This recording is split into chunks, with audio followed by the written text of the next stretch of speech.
Brandon Jennings setting the early morning pace in that little 3-lap warm-up. Can't read too much into that, though, because they have a random grid format, as the Junior Rotax and Senior Rotax. We had qualifying sessions yesterday for our 3 younger classes, with Coma Bambino being headed by Abel Hutton. And then we had qualifying in Honda Cadet. On the day, it was Luka Bachuev on pole position. However, he came in underweight on the scales and was removed from the standing. So yesterday's fastest driver will go off the back of the grid in P30. Joshua Sullivan, the reigning champion, taking his spot in the pole position berth, joined on the front row by championship rival for this year, Max Taddy. In Minimax, it was Layla Bell setting the fastest time. Keep an eye out today, though, for Larry Price. He wasn't here yesterday, didn't qualify. He'll go off the back of the grid for the first race, albeit there is only 7 of them, so he will have a fairly good chance at coming through the field. He just has to navigate the traffic on that opening lap and make his way through. Start line Marshall is making his way across the track. We've got Marshall's waiting down there to welcome our Bambinos for the first race of the season. They're currently down in the pit lane holding area, just being held until the track is clear, because all the Pro Karts are coming off and most of them will be getting weighed just to make sure that they come over the weigh bridge for the correct weight, because they didn't have their final practice yesterday afternoon. So a lot of those drivers will have fixed their karts, got them all sorted and ready for the race day here today. Thank you for joining us on the new live stream. You can, of course, get in touch via the live chat comments. In order to do that, you will need to press the subscribe button. And then 5 minutes after you've subscribed, you'll be able to join us in the live chat comments. So thank you for everybody that is already watching here as the 2024 season commences. Drivers making their way out onto circuit for the first race of the day in Coma C50 Bambino. 9 runners yesterday, and with the top 3 from last year, Sebastian McCarthy, Sebastian Crawford and Freddie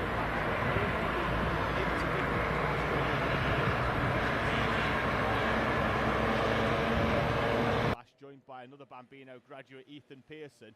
We're going to see some new names at the front of this Coma C50 Bambino grid.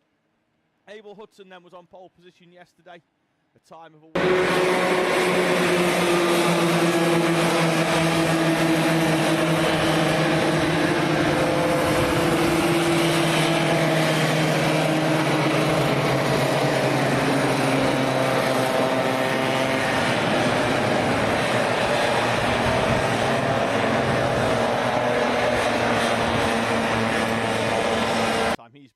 Sullivan, Crawford and Ollie Upton line up on row number 8, with Summer Upton, the final runner, on row number 9. The pace for her yesterday, not where she'd liked it for a driver that has been on the podium here at Teesside before.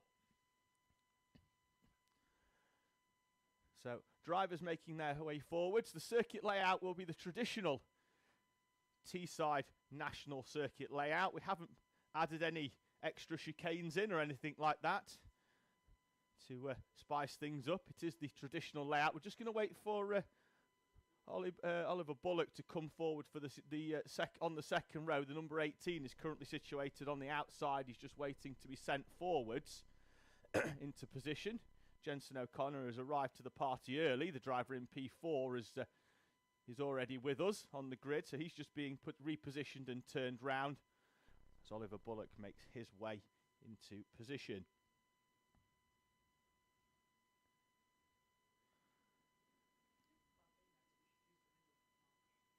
So 18 is now in. The 20 of Verity Crawford is as well. So we'll wait for the next few to come in.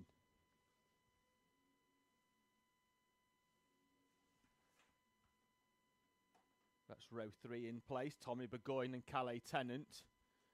We're just waiting now on Sullivan Crawford, Ollie Upton and Summer Upton as well. Calais Tennant waving to the back. Before we get going, I'd like to introduce myself. I'm David Sullivan. Normally alongside me in the commentary box would be Tom Butterworth, but he has a chest infection and is unfortunately unavailable for selection this weekend. He's watching from home. It's great that he's still watching. We look forward to welcoming Tom back into the commentary booth here at Teesside from round number 2 onwards in April. Green flag in hand for the start line, Marshall. Green is down and 2024 is underway. It's a good start by Verity Crawford off the inside of the second row. She slots through into second place. Oliver Bullock will have to slot into P3. Just behind, but seems to have managed to get up to pace really quickly. Then we've got a gap back. Jensen O'Connor not getting away quite as quickly as he'd have hoped, and already the top 3 have got a bit of a breakaway gap as they head up towards hairpin number 1 for the first time. Abel Hudson and Verity Crawford spins at hairpin number 1, and the fast start has come to nothing as she falls away. We've got Summer Upton, is it round in the 97? It's Ollie Upton, in fact. Another driver coming into contact with, and it is Summer Upton as well. It's Upton's coming together. We've got now 8, 9, 9 respectively.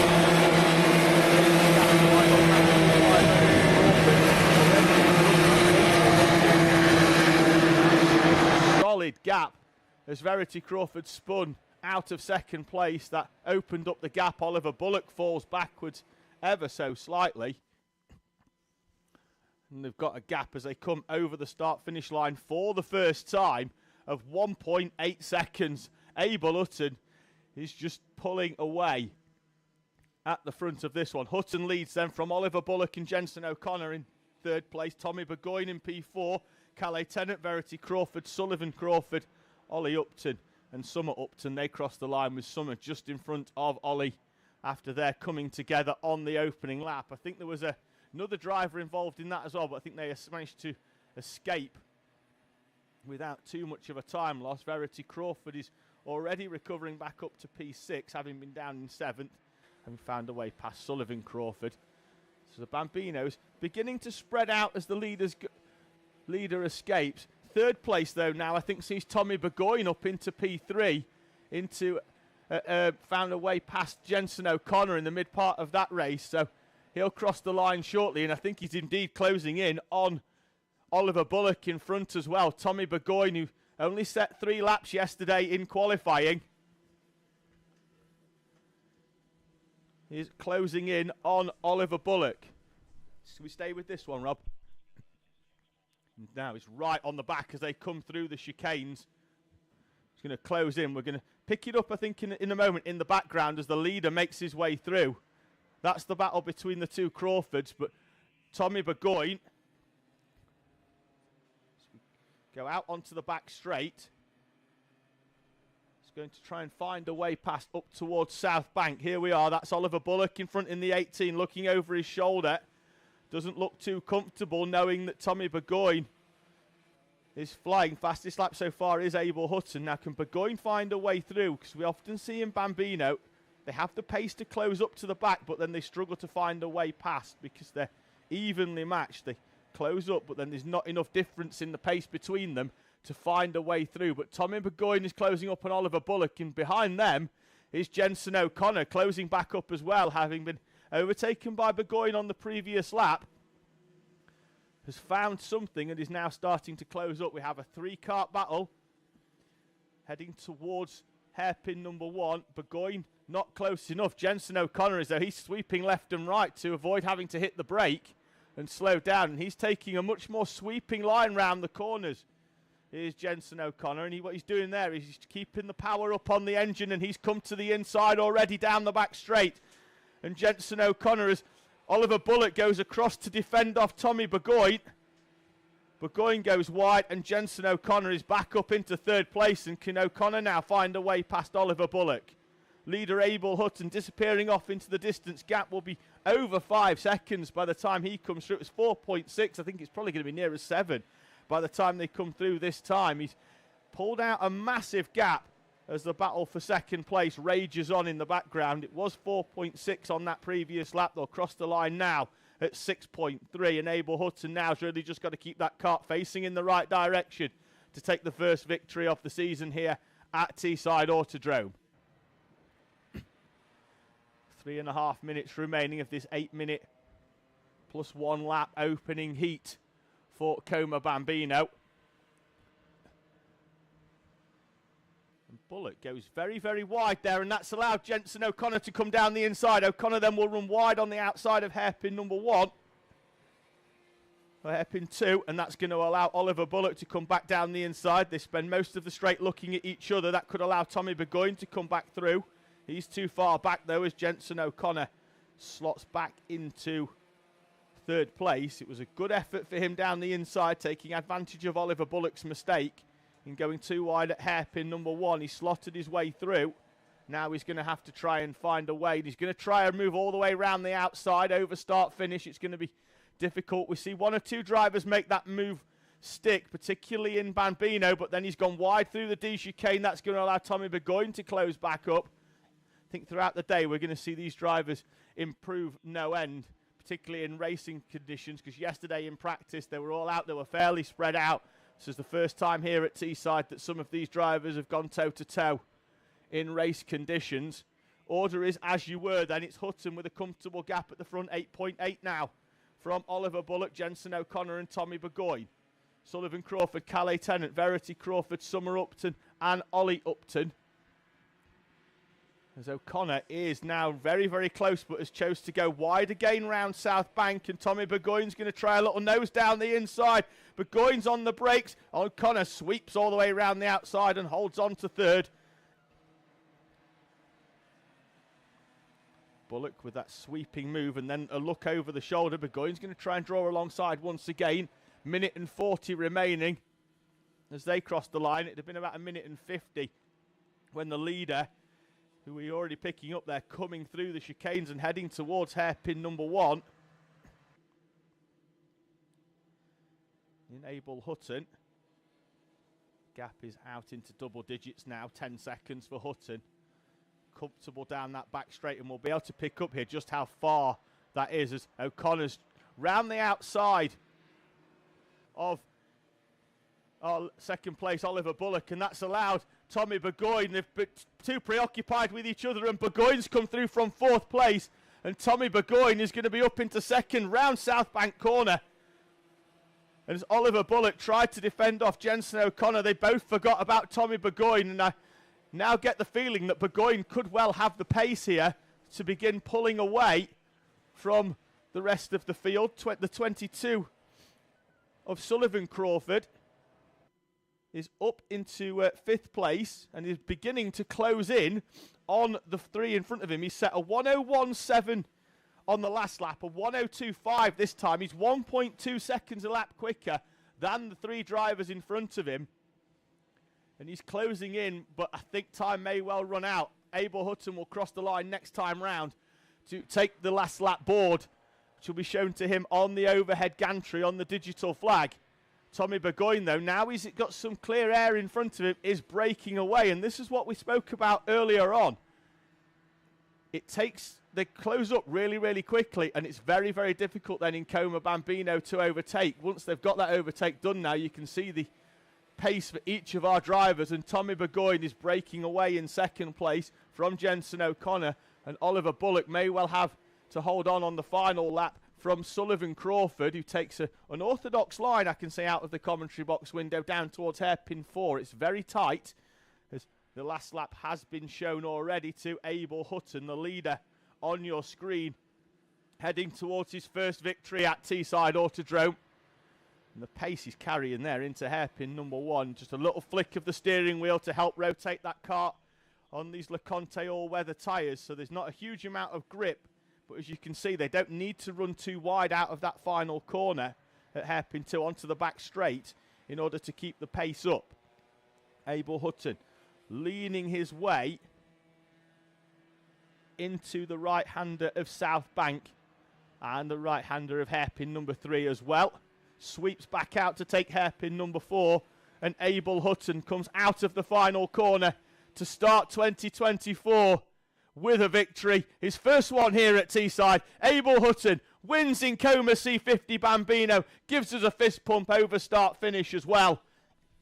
He'll be followed home by the very impressive Tommy Burgoyne, coming through from 5th place to finish in 2nd, which is where he'll start heat number 2. Jenson O'Connor will finish in 3rd. Oliver Bullock holds on for 4th from a charging Sullivan Crawford at the end, who closed in to within half a second, having been some 4 or 5 seconds back at half race distance. Calais Tennant finishes in P6 with Verity Crawford, Ollie Upton and Summer Upton will complete the Bambinos. We'll just wait for the final 2 to cross the line in a few moments' time. The 2 Uptons exit hairpin number 4 and run towards start-finish. And it will be the 98 of Summer Upton on the final lap, finding a way through up into 8th place. Ollie drops down to P9 and peels straight off into pit lane.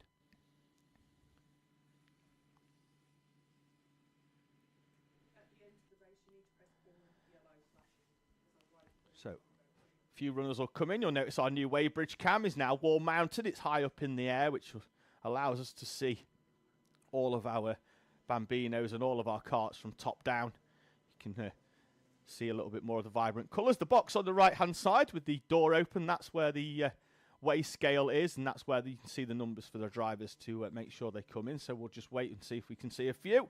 Final few runners coming off. We're going to move on swiftly to our Honda Cadet class because it's a huge grid of Honda Cadets. There is 30 of them. They'll be making their way out in a few moments' time.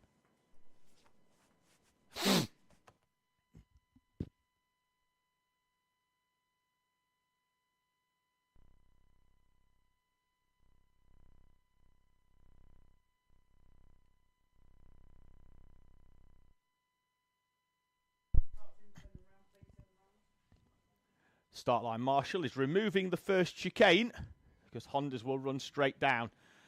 First driver out will be the 13 of Joshua Sullivan. He didn't take any part in the 3-lap warm-up this morning. The pull cord on his engine snapped when he came out onto the when he came in to try and get the car out. So he didn't take any part. This will be the first time he joins the circuit. So on the front row, the reigning champion, the 13 of Joshua Sullivan, joined by Max Taddy, the CKC and Super 1 champion and the second seed in the British last year, will join him on the front row. Morgan Cooney starts third with Hugo McCluskey, a best qualifying for him in P4. Edward Ryan, another top qualifier. Tom Nichols with another personal best goes off P6. Rocco Geraghty and Ollie Crumpton are on row 8 with Noah Clark and Aaron Berridge rounding out the top 10. Then it's Scarlett Whittaker-Dunn and Henry Colborne in 11th and 12th. Row 7 sees Pierce Whitehead and Red Lind in front of Ollie Carter and Layla Berryman. Then we're going to have Dexter Petty and Sebastian McCarthy with the top 20 rounded out by Sam Dixon and Ethan Pearson. 21st, we've got Peter Webster, Daniel Hulse alongside on row 11 in front of Tristan Gilfillan and Jensen Whitehead. Florence Walkington and William Clare will go off row 13 with Oscar Wills and Andrew McCrossan, 27th and 28th.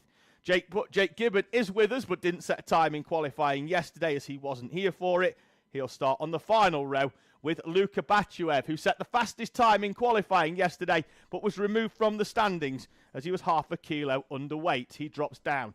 The big development in Honda Cadet this year, though, is the change in rubber for our drivers. Last year they were on Dunlops, the final year for Dunlops. They've been replaced now by the Vega Cadetti tyre.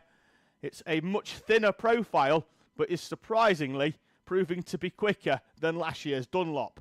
At some tracks, we're finding it to be around about a second. Yesterday in practice, it looked to be around about half a second. Our pole sitters into the 47s, which is almost unheard of in March. Most of the lap times for the lap records coming in the April meeting in 2023 last year, where we had a decent amount of sunshine, but also the weather was good in terms of wind to keep it down. We are clear at the back of the pack. 30 drivers for Honda Cadet are in position. The green is up and the most competitive class here is underway already. It's been a decent start for Sullivan, even better though for Morgan Cooney. He's out of third place and he's going to push down the inside of Max Taddy up towards the first corner, and the 80 of Cooney is through. Taddy wide as Edward Rye tries to come down the inside from P5. He's up into P4. Good start for Tom Nichols as well, up into 5th place. And we've got Crumpton as Rocco Geraghty tries to move down the inside. Taddy tries an audacious move down the inside of Morgan Cooney. Launches himself over the curb at hairpin number 2. And Edward Rye is coming down the inside for 3rd place.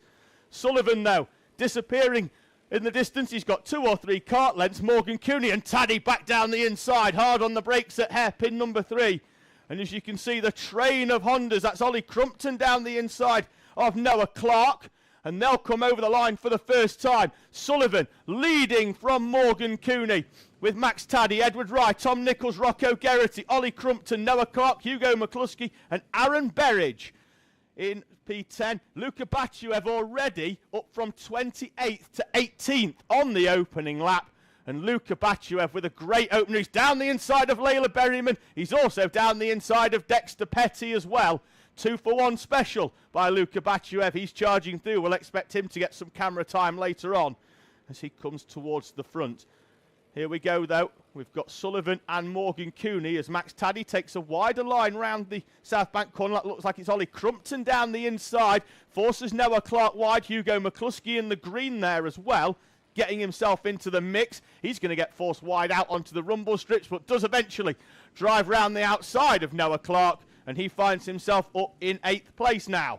Good move there by Hugo McCluskey, a driver I've been very impressed with throughout the winter series. I've seen him here at the Teesside O Plate where he finished in his best position of P7. And I watched him in a couple of rounds as well at another circuit where he's proved to be very, very capable, Hugo McCluskey. He was sort of like one of my outside shouts. There's always a driver that comes up into that front pack every single year. And I was thinking it could be Hugo McCluskey. At the moment, though, it's Morgan Cooney in second place, chasing the champion. At the moment, Joshua Sullivan. Time is at 5 minutes or 5.5 minutes, so we're looking okay at the front. Taddy, though, is closing in, and he sets the fastest lap with a 47.878. Down to half a second, and he is closing in, and he's bringing Edward Rye with him as well. Then there's a gap back to Tom Nichols, with Rocco Geraghty going as well up into 6th place. Geraghty, a driver who's done a few rounds here at Teesside, but he's going to try and get a bit more comfortable with the circuit as Tom Nichols defends him off down that back straight. You can just see them in the background there running side by side. Hairpin 3 and 4. And Max Taddy now is right on the back of Morgan Cooney. And Cooney's looking over his shoulder. Cooney's not looking at all comfortable having Max Taddy behind. And Taddy with a nudge into the back of Morgan Cooney. There's no malice in that. What he's trying to do is bump draft Morgan Cooney onto the back of Joshua Sullivan. Might as well use the kart in front. And then you're going to get to a point where you don't think that where you think you're quicker. Taddy's found that point as he's down the inside into hairpin number 1. This is the battle behind Ollie Crumpton, Hugo McCluskey, Noah Clark. That's Aaron Berridge in the background as well. And just behind them, Luka Batchuev on the periphery of the top 10 already is up into 11th place. He's found a way through and now has got a train of karts. But the closer he gets to the front, the harder it's going to be. The driver's a little bit more racy, a little bit more experienced as well. And Luka Batchuev is going to have to be a wily fox to find his way through. Hugo McCluskey and Noah Clark still going toe-to-toe, and Aaron Berridge just drawing alongside through the chicane. Has to slot back in, though. Sullivan still leading from a charging Max Taddy, and Taddy's been a little bit closer. Lap on lap, Edward Rye down the inside of Morgan Cooney for 3rd place. Cooney looks like he could have gone high on tyre pressures. That's Batchuev down the inside of Aaron Berridge, and he's arrived inside the top 10. What a drive for Luka Batchuev, having started in 28th place. We've seen drivers do this before. Thomas Potter, in the past, the former champion in 2022, has charged through the field previously from the back. We saw Joshua Sullivan do it last year when he qualified 22nd and charged through to finish in P7. And then he came through in the second race of the day to lead inside the first 4 minutes. He's going to have a hard battle this time now, though, to hold on from Max Taddy. Taddy with the fastest lap, 47.613, as they head up towards hairpin 1. Sullivan goes wide, leaves the door open, and Taddy arrives down the inside, parks the kart where he needs to, and we've got a change for the lead. Max Taddy in front of Joshua Sullivan with 2 minutes and 45 seconds to go. They've got a good gap, though, now to Edward Rye and to Morgan Cooney, that the two of these can battle it out. Sullivan with a little nose down the inside. Last year he went toe-to-toe with Thomas Potter. This year he's going to go toe-to-toe with Max Taddy. As they come over the start-finish line, there's about a sheet of A4 paper between them. Taddy with a deeper line into the D chicane. As you can see, absolutely nothing between them. Two drivers that know each other very well, both on and off track. And you could see there as they hit the brakes into hairpin 1, the gap didn't move at all between the two of them in the space there. They were both on the brakes at exactly the same time. Time is down to 1 minute and 55 seconds. So drivers lapping in the 47s are going to get round, may well even scrape round for an additional lap. I think we could just have the time elapse in 2 laps time, so that could give us 3 laps. Through they come, and the top 2 pushing away. Points for heats are 50 for a win and 49 for second. It's when we get down for the finals that we start having a big split. And Sullivan is down the inside, launches himself over the curb and launches himself down the inside of Max Taddy into hairpin 1. Hard on the brakes, and Sullivan is back into the lead. We've got a warning for the 113. That's Red Lind. Currently racing in 15th place is Lind. Sullivan and Taddy round South Bank into hairpin number 3. The time is going to be touch and go. I say 47 seconds is the lap time, and they're going to cross with 45 on the clock. So next time round it will be the last lap. Got a driver at the back of the pack. I think it could be the 31 of William Clare, who has got a drop down on his nose. We'll talk about what that is later on when we come after this race. But it's dragging on the floor, and that's not going to be doing him any favours, nor is it going to be doing the underside of the plastic any favours. Leaders down to South Bank for what will be the penultimate time. Next time will be the final. As Sullivan sweeps round the outside, and Taddy's gone for a surprise attack down the inside. And then we'll try and run Sullivan wide. Sullivan's going to try and get a cutback. They're going to be side by side as they come up to see the last lap board. Sullivan round the outside. Taddy runs him wide. Superb by Taddy to hold off Joshua Sullivan there all the way round the outside. No, Sullivan likes to go round the outside there and has held him off, and then will defend a much tighter line into 1. Sullivan sweeps it round the outside and carries, and we've got a driver going very slowly down the back straight. Will this play into the hands of the 2 leaders? They're going to catch them round South Bank and towards hairpin 3. Taddy and Sullivan toe to toe as Edward Rye holds off Morgan Cooney in the background. Will they catch the lap traffic in front? Sullivan and Taddy. Was this the script for the season here at Teesside Autodrome? Out of the final corner they come. Max Taddy, Joshua Sullivan. Sullivan's going to try and get alongside and does, but Taddy holds on. Taddy wins the first duel of the season from Joshua Sullivan, Edward Ryan, Morgan Cooney, with Rocco Geraghty, Tom Nichols, Luca Bachuev up to 7th, Noah Clark, Aaron Berridge, and Ollie Crumpton. Your top 10 in front of Hugo McCluskey, Ollie Carter. And then it's going to be Red Lind, Henry Colborne, Scarlett Whittaker Dunn after her best qualifying. Drops down the order a few spaces to P15. Layla Berryman and Dexter Petty. Sebastian McCarthy in front of Piers Whitehead and Sam Dixon. Rounding out your top 20 runners here at Teesside Autodrome. A superb opening race of the season for our Honda Cadets. And it's good to note as well that Max Taddy is just holding station behind the 31 of William Clare, whose race hasn't finished yet, actually. He's going to come through. He's had some problems with that nose, and William Clare will come through to take the checkered flag. His race now comes to a close. Superb awareness from Max Taddy to hold back, and the rest of the field as well complying and slowing down behind Taddy, and will come in at a slow pace, allowing the driver on the final lap there, who was having some problems and his kart had slowed, to take the checkered flag and to complete their race. Superb driving and a great advert by our Honda Cadets in how to end a race there. Hope some of them watched that back, and really, really good from our Honda Cadets as to what's happened there at the end of that race. So they'll start in the order they finished that one for heat number 2. Hondas are going off, and we'll be back in a few moments with Inter Rotax. Rob, will you just click onto the Weybridge cam, because we're going to get loads of these coming over.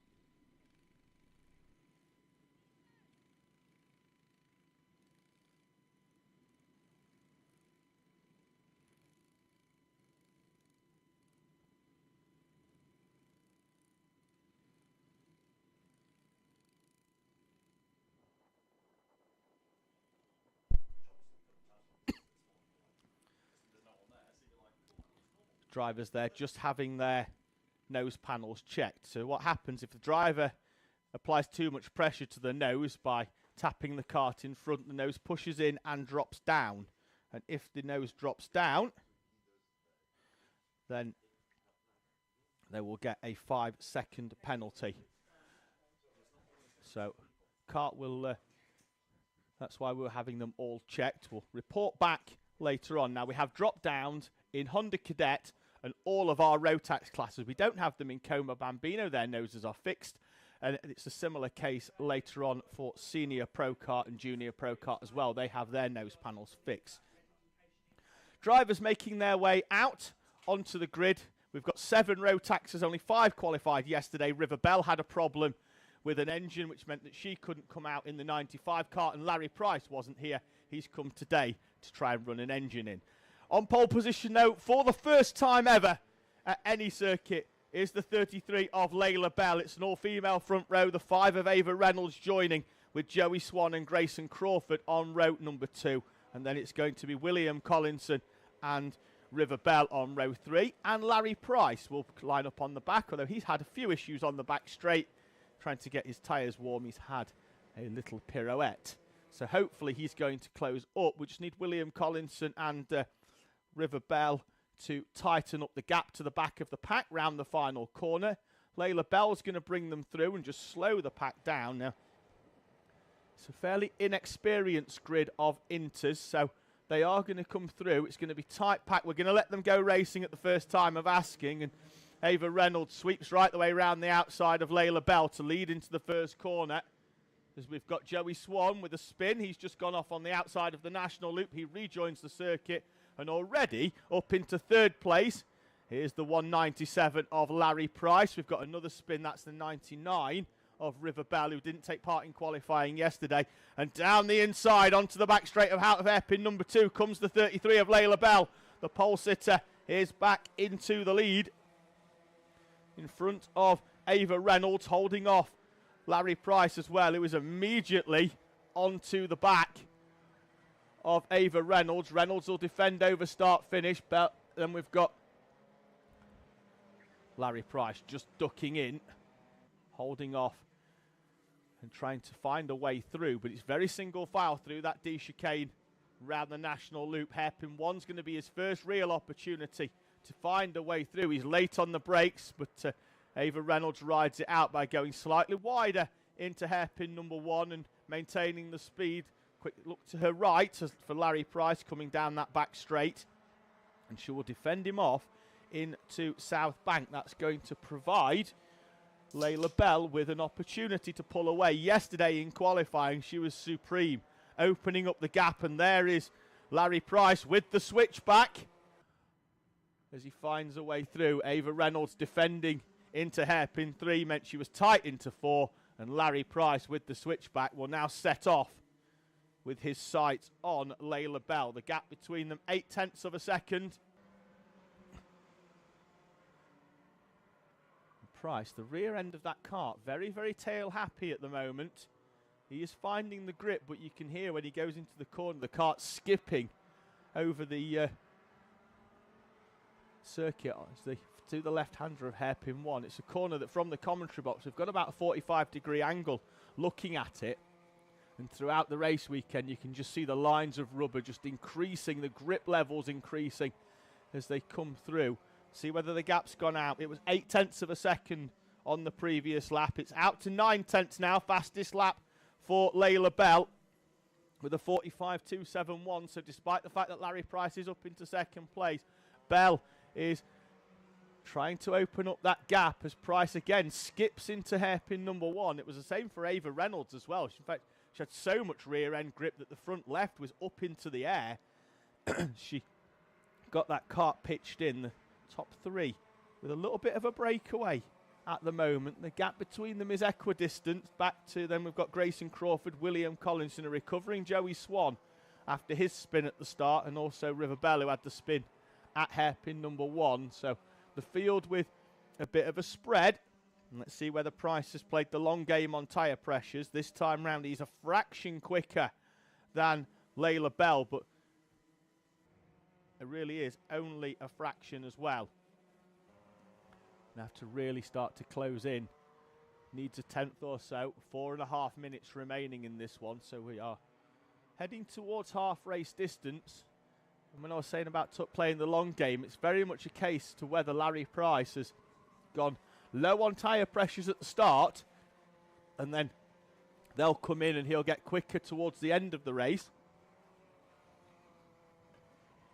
And whether Layla Bell off pole position. Yesterday she set her fastest time right at the start of the session, and then didn't get anywhere near it until about lap 9 of the 10-lap qualifying session, and then she pumped in an even faster lap to turn the screw. She's gone slightly wide at the national loop though this time, and Larry Price with the fastest lap of the race closed in again by around about half a tenth, but as Layla Bell went wide at the national loop, the gap is just under a second. We'll see whether Price has closed that in. I fear for Layla Bell that he may well have done.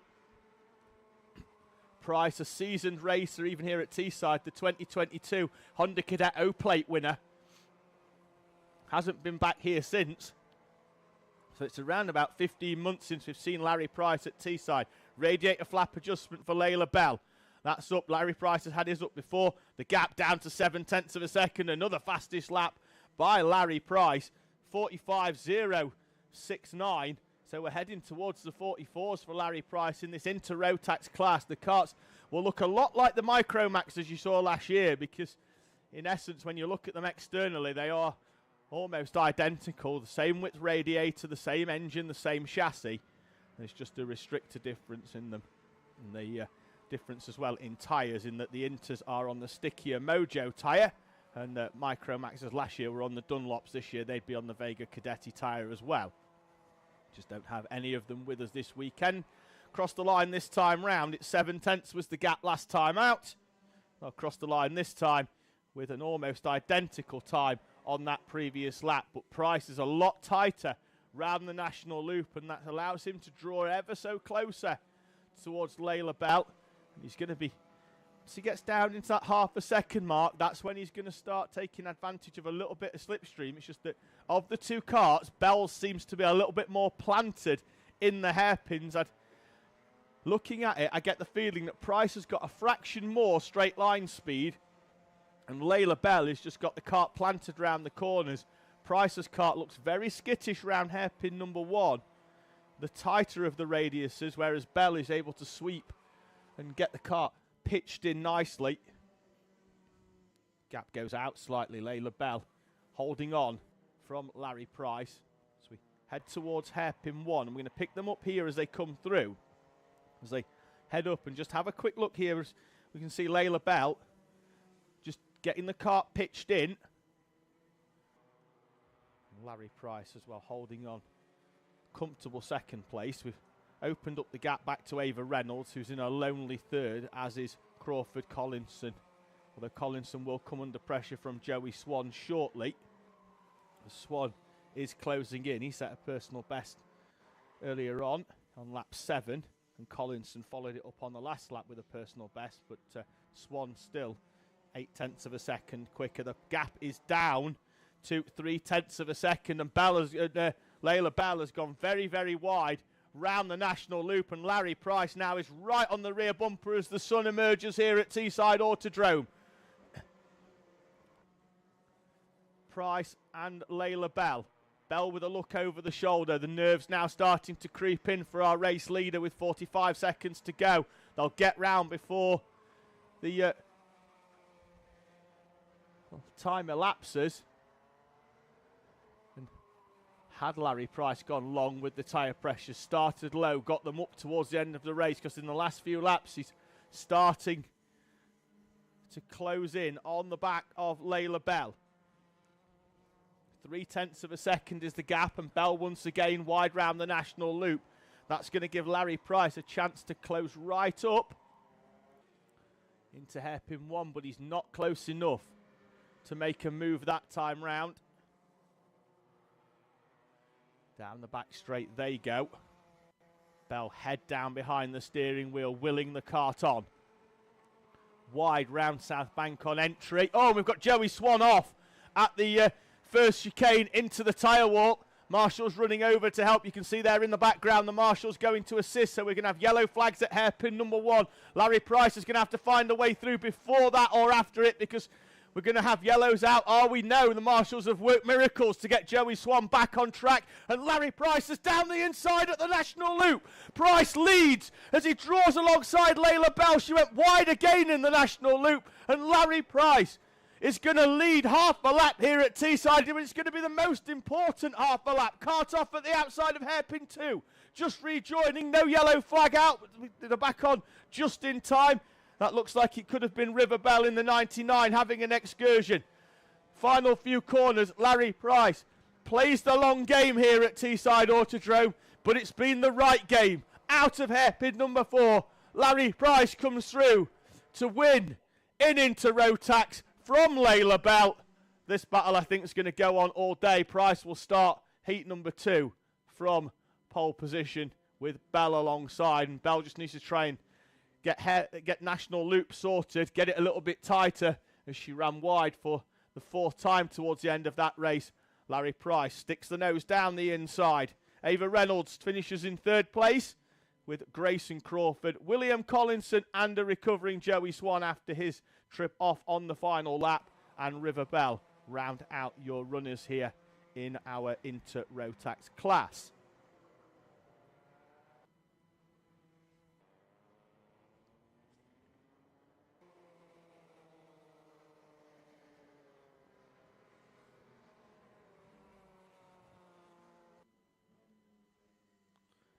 Having a look at some previous results, we've had Coma Bambino classified with no issues in that one. Still waiting for Honda Cadet, and obviously Inter-Rotax has just gone off.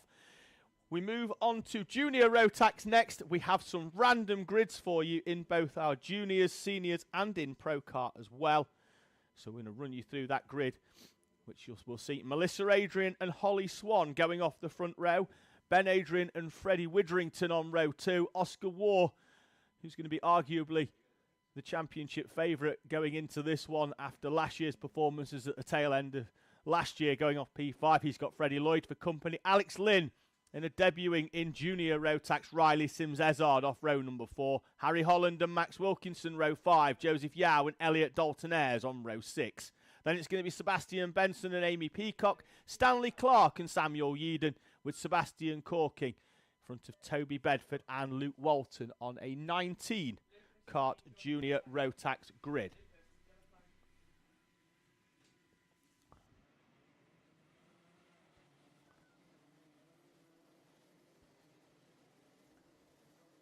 Rolling start for our juniors. They'll come through 2 by 2 just like the Inters did. Melissa Adrian, the pole sitter, will dictate the pace. There'll be no D-chicane on the opening lap. We only have our Coma C50 Bambinos doing that, as we've had a spin on the out lap for one of our drivers in the mid-pack. We'll clock the number later on.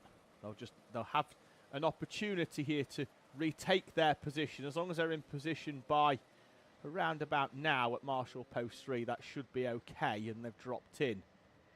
Looks like that could be Freddie Lloyd alongside Alex Lynn on row number 3. Field needs to come through. They're going to be implored to slow down slightly as the leaders are still just warming some tyres. Melissa Adrian dictating the pace.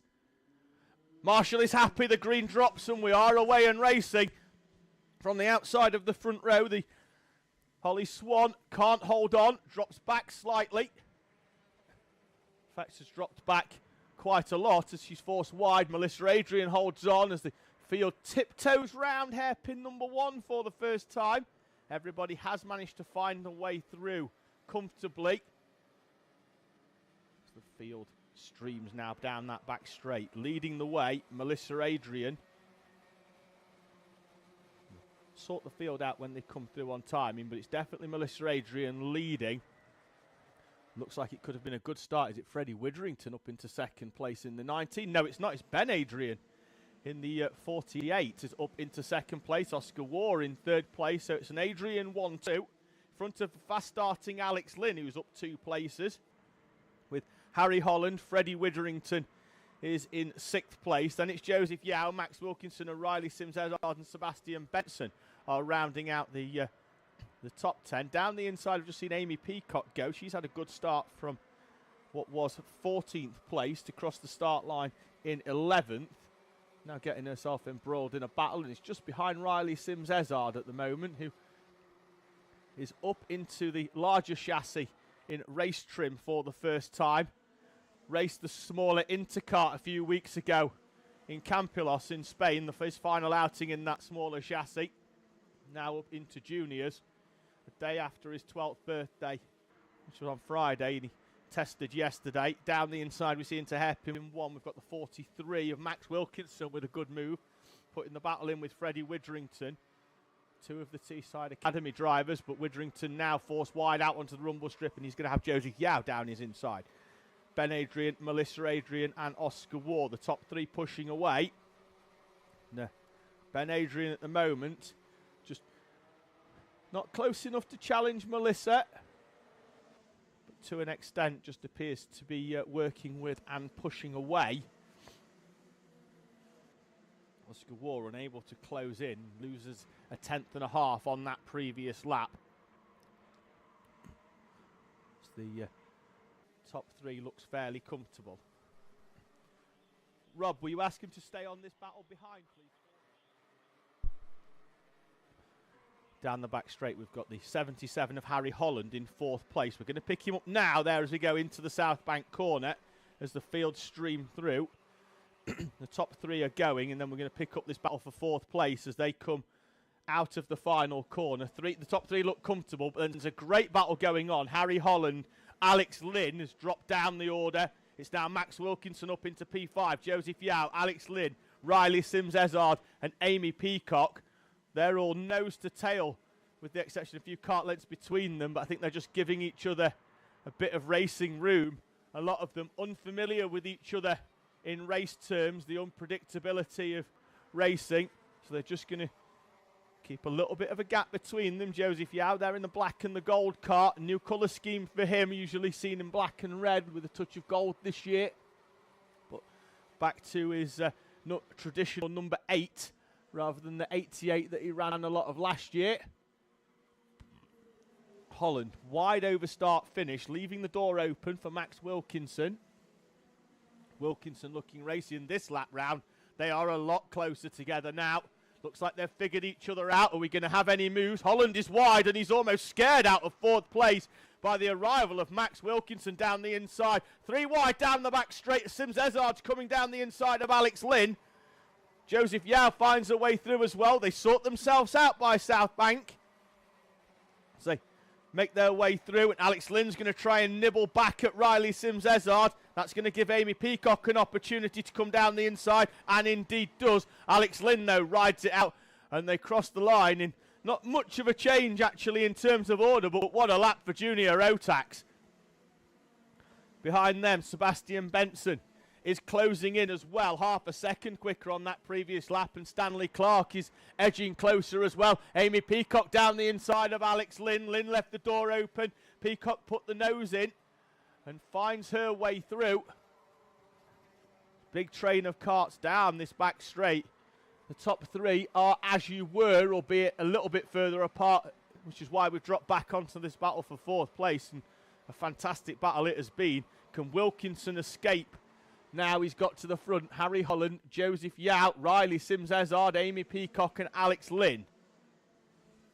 And it's Sebastian Benson edging closer once again on that previous lap, with Stanley Clark just behind as well.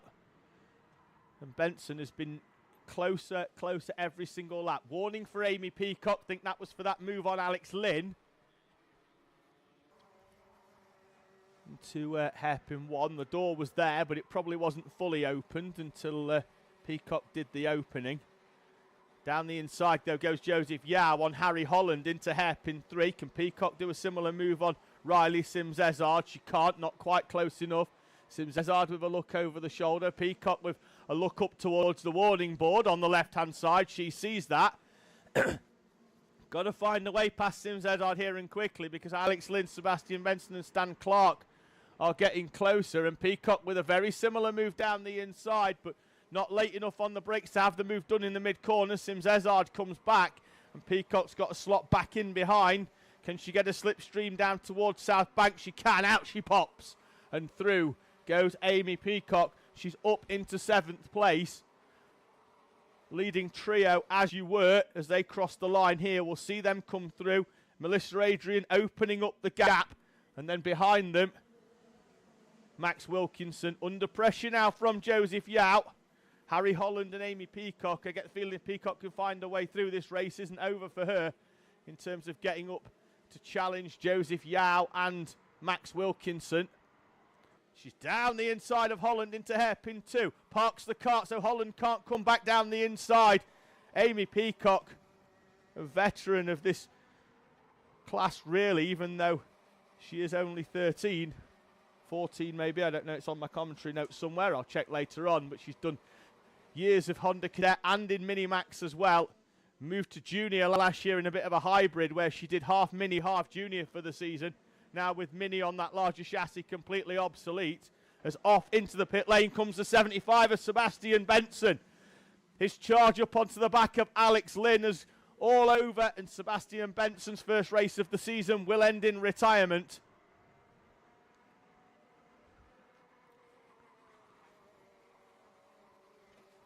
Peacock is closing in on the back of Joseph Yao. 3/10 quicker indeed on the previous lap and set the fastest lap of the race with a 41.646. She's only half a second off the lap record pace round here at Teesside.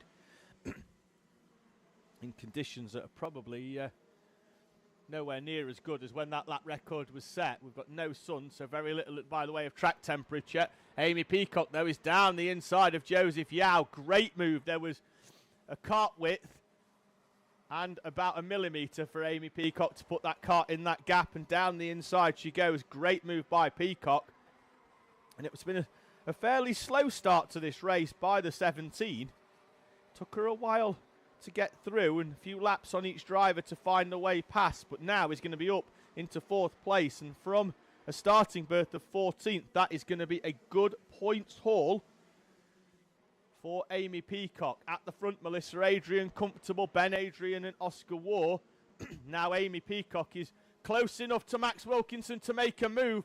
Definitely close enough to Max Wilkinson to make a move. Down the inside, they go together, out onto the back straight. Peacock round the outside, Yao to the inside. Peacock is through. Joseph Yao is coming down the inside of Max Wilkinson as well. And Wilkinson, in trying to defend Peacock too venomously, is going to open the door for Joseph Yao to come down the inside, and Yao is through into 5th place. Amy Peacock up into P4. Great charge by the South Yorkshire driver up into 4th place for Amy Peacock. Looks like we're comfortable at the front. They'll get round, in fact, before the timer elapses.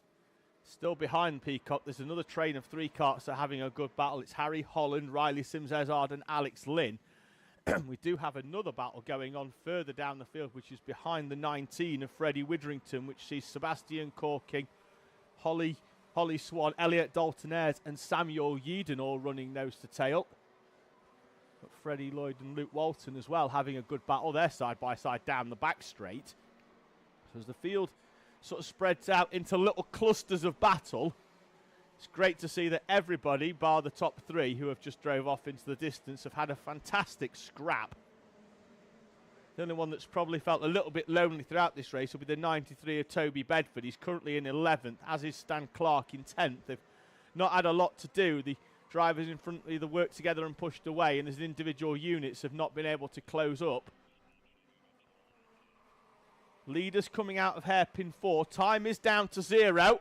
And Melissa Adrian will be greeted by the last lap board this time round. She comes up and over start finish. And 1 lap for Melissa Adrian. And a gap of 1.6 seconds is going to be rather comfortable for her. Still driving the wheels off it into hairpin 1, mind. Using the steering wheel as Peacock leaves the door open for Joseph Yao. And Yao sticks a nose in. He's going to be a lot closer down that back straight, and she's going to have to defend him. It's that run up towards South Bank. I'll keep an eye out of that on the window as we follow our race leader, making the way around, and Peacock once again is wide at hairpin 4 and has allowed Yao down the inside. Melissa Adrian's going to come through to take victory from Ben Adrian and Oscar War. Side by side out of the final corner though. Amy Peacock has gift wrapped this and sent it to Joseph Yao. P4 for Yao. Peacock will cross the line P5 in front of Max Wilkinson, Riley Sims-Ezard and Alex Lynn. Harry Holland and Stanley Clark complete the top 10 in front of Toby Bedford, Sebastian Corking and Freddie Witherington with Holly Swan, Elliot Dalton-Ayres and Samuel Yeadon, Freddie Lloyd, Luke Walton and Sebastian Benson.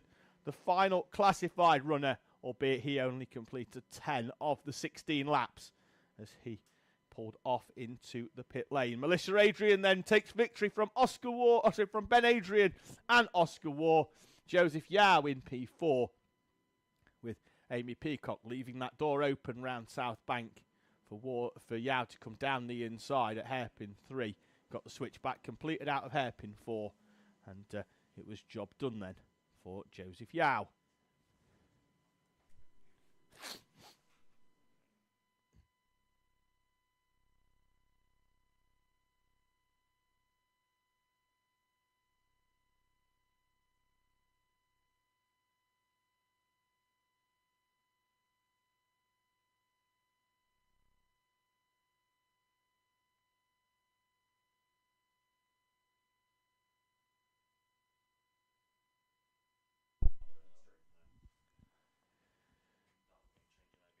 Juniors are just coming in. They're all getting weighed, so it's just going to take a while to get them all off track. They're currently queued up patiently, waiting to go into pit lane.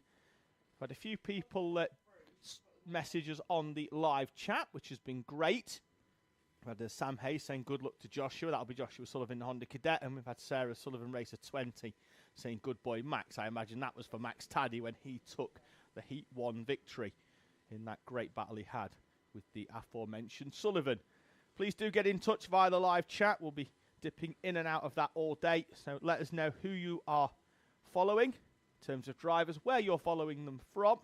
Please also let us know, as this is our first in-house live stream, what you would like to see throughout the rest of the season here at Teesside Autodrome. We've got a bit more of a blank canvas for us to do what we want now. So we're going to try and give you some behind-the-scenes action throughout the season and plenty of other content as well. Hopefully for round number 2 we're going to have a lovely feature on the new Vega Cadetti tyre that the Honda Cadets are using and have been using to great effect throughout the race day here this weekend.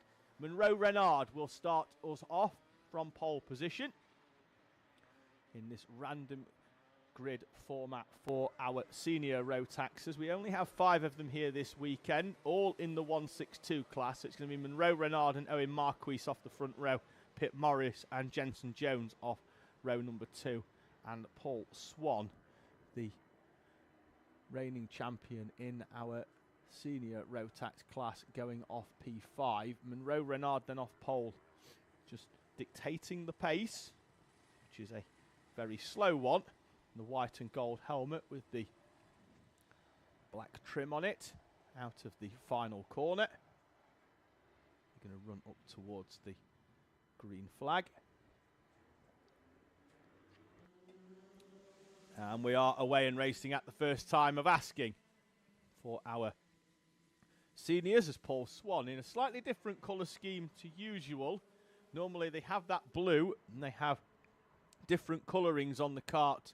So Joey's in orange and Holly is in pink. Paul this year, I imagine commemorating his championship win last year, has gone for blue with a huge chunk of gold on it. He's just had the nose chopped off his kart though at South Bank by the driver just in front of him. That'll be the 3rd place Pip Morris, I believe. So we'll keep an eye out to see who exactly that is. I think Morris could actually have come through into 2nd place. He has. So it's Monroe Renard, Pip Morris, and it was Owen Marquis who was chopping the nose off Paul Swan. So they found their way through in front of Jensen Jones. So leaders breaking away already. Monroe Renard, as Paul Swan throws his kart into a Tokyo drift, into hairpin number 1. Manages to save it though and doesn't lose a huge amount of track time. nowhere near as bad as if it was in a spin. He's going to come back down the inside of Jenson Jones into South Bank. Jones is going to see it coming, ride it all the way around the outside into that corner. Slots himself back into 4th place, and Paul Swan will now try and find her way back onto the back of it, because he doesn't want to allow Owen Marquis to break away too much in front for our seniors here. So we've still got a good battle going on for 3rd place. The top 2 are on a bit of a breakaway at the front. Ooh. Fastest lap on the previous lap then for Monroe Renard, 41.591. Down the inside goes Jenson Jones on Owen Marquis. So we cut back and just catch a great move down the inside by Jones. Marquis down into 4th place. Paul Swan still trying to find a way through. I think he may well now just need a couple of laps. I don't know how warm he got them tyres by sliding them, but he's starting to drop back ever so slightly as Paul Swan in the 95. Yeah, championship defence not exactly going to plan so far for Paul Swan, and he is indeed falling back.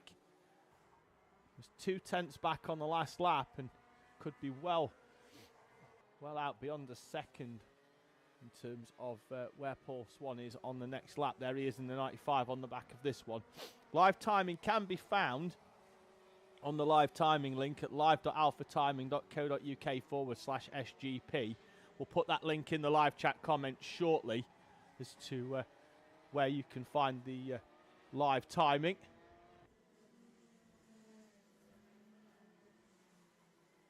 So I've just popped that into the live chat comments under my YouTube account, David Sullivan Commentary, so you'll be able to find the live timing there. So if you're watching on your laptop, get the live timing on your phone as well. You'll be able to see the gaps between our drivers. It has spread out a little bit in our senior class, particularly in this battle that was going on for 3rd place. So we've got the 53 of Jenson Jones now comfortable in 3rd, with Owen Marquis behind, and then Paul Swan dropping further and further away lap on lap after the slide job he did earlier on into hairpin number 1. Kart doesn't appear to be performing for Swan. The gap's out to 3 seconds now. He's 1.2 seconds slower than Owen Marquis on that previous lap. Both Jones and Marquis set personal bests, but everybody on the last lap, from the leader down to Paul Swan in 5th place, set times that were faster than the driver behind them. So the gaps are opening up in Senior Rotax. And the leader, Monroe Renard, is very, very comfortable. His gap is going to be around about 3 seconds back to Pip Morris in 3rd place. Then it's Jenson Jones and Owen Marquis.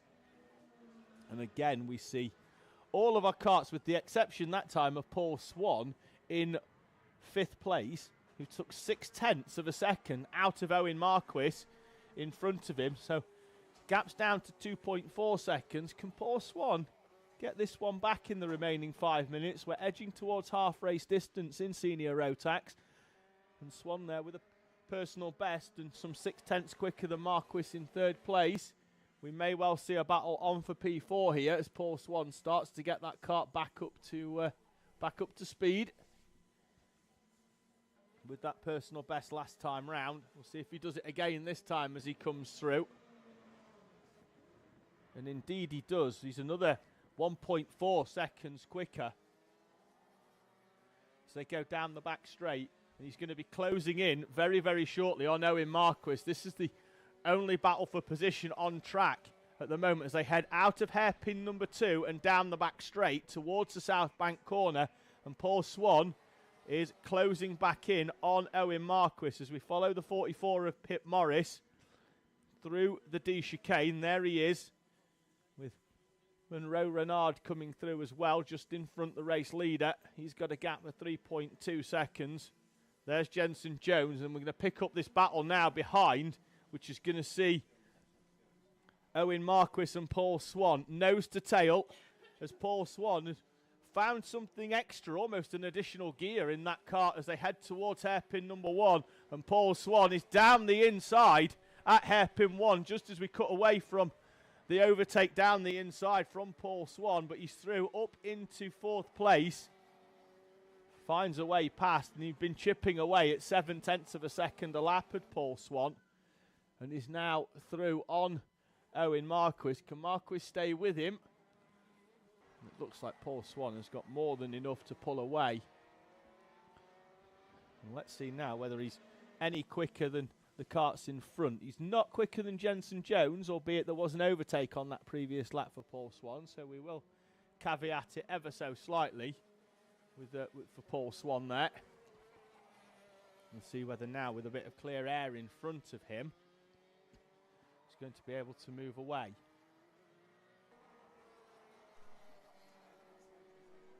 Oh.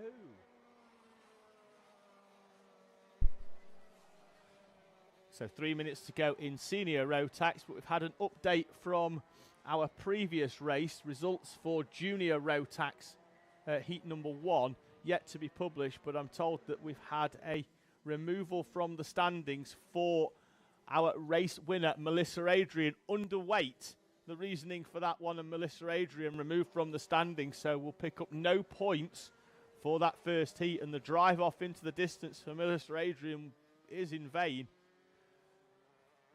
And that means that Ben Adrian will inherit the victory. It'll promote Oscar War up to 2nd, Joseph Yao up to 3rd, and Amy Peacock up into 4th place. We've had Honda Cadet declared. In terms of result, William Clare, who had the problem on the final lap, he's got a 5-second penalty for a drop down. That doesn't drop him down the order, as he was already suffering with some issues and down in 24th place. We've had Red Lind, though. He's been given a 5-second penalty, and that's dropped him 2 places from 16th down to 18th. Also for a front fairing. Into Rotax, that's been declared with no issues at all. Larry Price, your winner in that one, having started in 7th place. Oh, yeah, that one's still actually being scrutineered, so it hasn't been fully declared. So we'll just await for that one to finally come through. Heading towards the final few laps of this race, 1:20 on the clock, as the race leader is already on the back straight. So just a race now against time, because we're doing 41-second laps for our Senior Rotax runners. Monroe Renard, some half a second away from the previous lap record round here at Teesside Autodrome, set by Daniel Kell of 40.907. That was back in 2022 on a weekend in April where almost all of our lap records were broken. Just perfect day, perfect conditions. The sun was out, the wind was blowing, which means the engines were running perfect. And Dan Kell, in fact, they weren't even new tyres that he set that. It was qualifying at the start of the morning. It had been a warm day, and Daniel Kell on used rubber, and he told me afterwards that had he gone on new rubber, he doesn't think that he'd have set that lap record. He said he thinks that it'd have gripped, the tyres would have gripped up too much, but on used rubber, combined with the rubbered in track, was just the perfect storm. And Daniel Kell with a 40.907, the lap record for Senior Rotax. And just given what happened that weekend with the perfect combination of conditions, it's going to be very, very unlikely that we see some of our lap records broken here at Teesside. I think they're going to stand for a very, very long time. Time is down to 0, although Monroe Renard was past it already. I've just seen Pip Morris going round hairpin 1 very sideways. Looks like the tyres on that one have gone probably over their grip levels for Pip Morris. Temperatures have come up, and now he's starting to slide a little bit, rather than what you'd like to see, which is the outside wheel planted firmly and the inside wheel just nicely cocking itself up in the air and unicycling itself round the corner as Monroe Renard comes through for the final lap. The reason they like to have that chassis flex is because it's a solid rear axle, no slip diff, and slow out of hairpin number 1 and 2 as the 32 of Owen Marquis. Looks like the kart's picked up again, but looks like he had a bit of a pickup issue. Back to what we were talking about, because the kart's a solid axle rather than a slip diff, the outside wheel, which is going considerably further in terms of distance than the inside wheel, if you can lift that inside wheel, the inside isn't trying to push wide as the outside is trying to turn around the corner, and the kart rotates a lot better if you can get a little bit of rear lift around them slower corners. Out of the final corner, though, will come Monroe Renard to start the season with a victory here at Teesside. Comfortable one at that in front of Pip Morris in second place. Then it's going to be Jensen Jones and Paul Swan, who had problems in the early part of that race and then found some pace a little bit later on. Did Paul Swan. He's going to come through and cross the line in fourth place, which means then Owen Marquis will be in P5.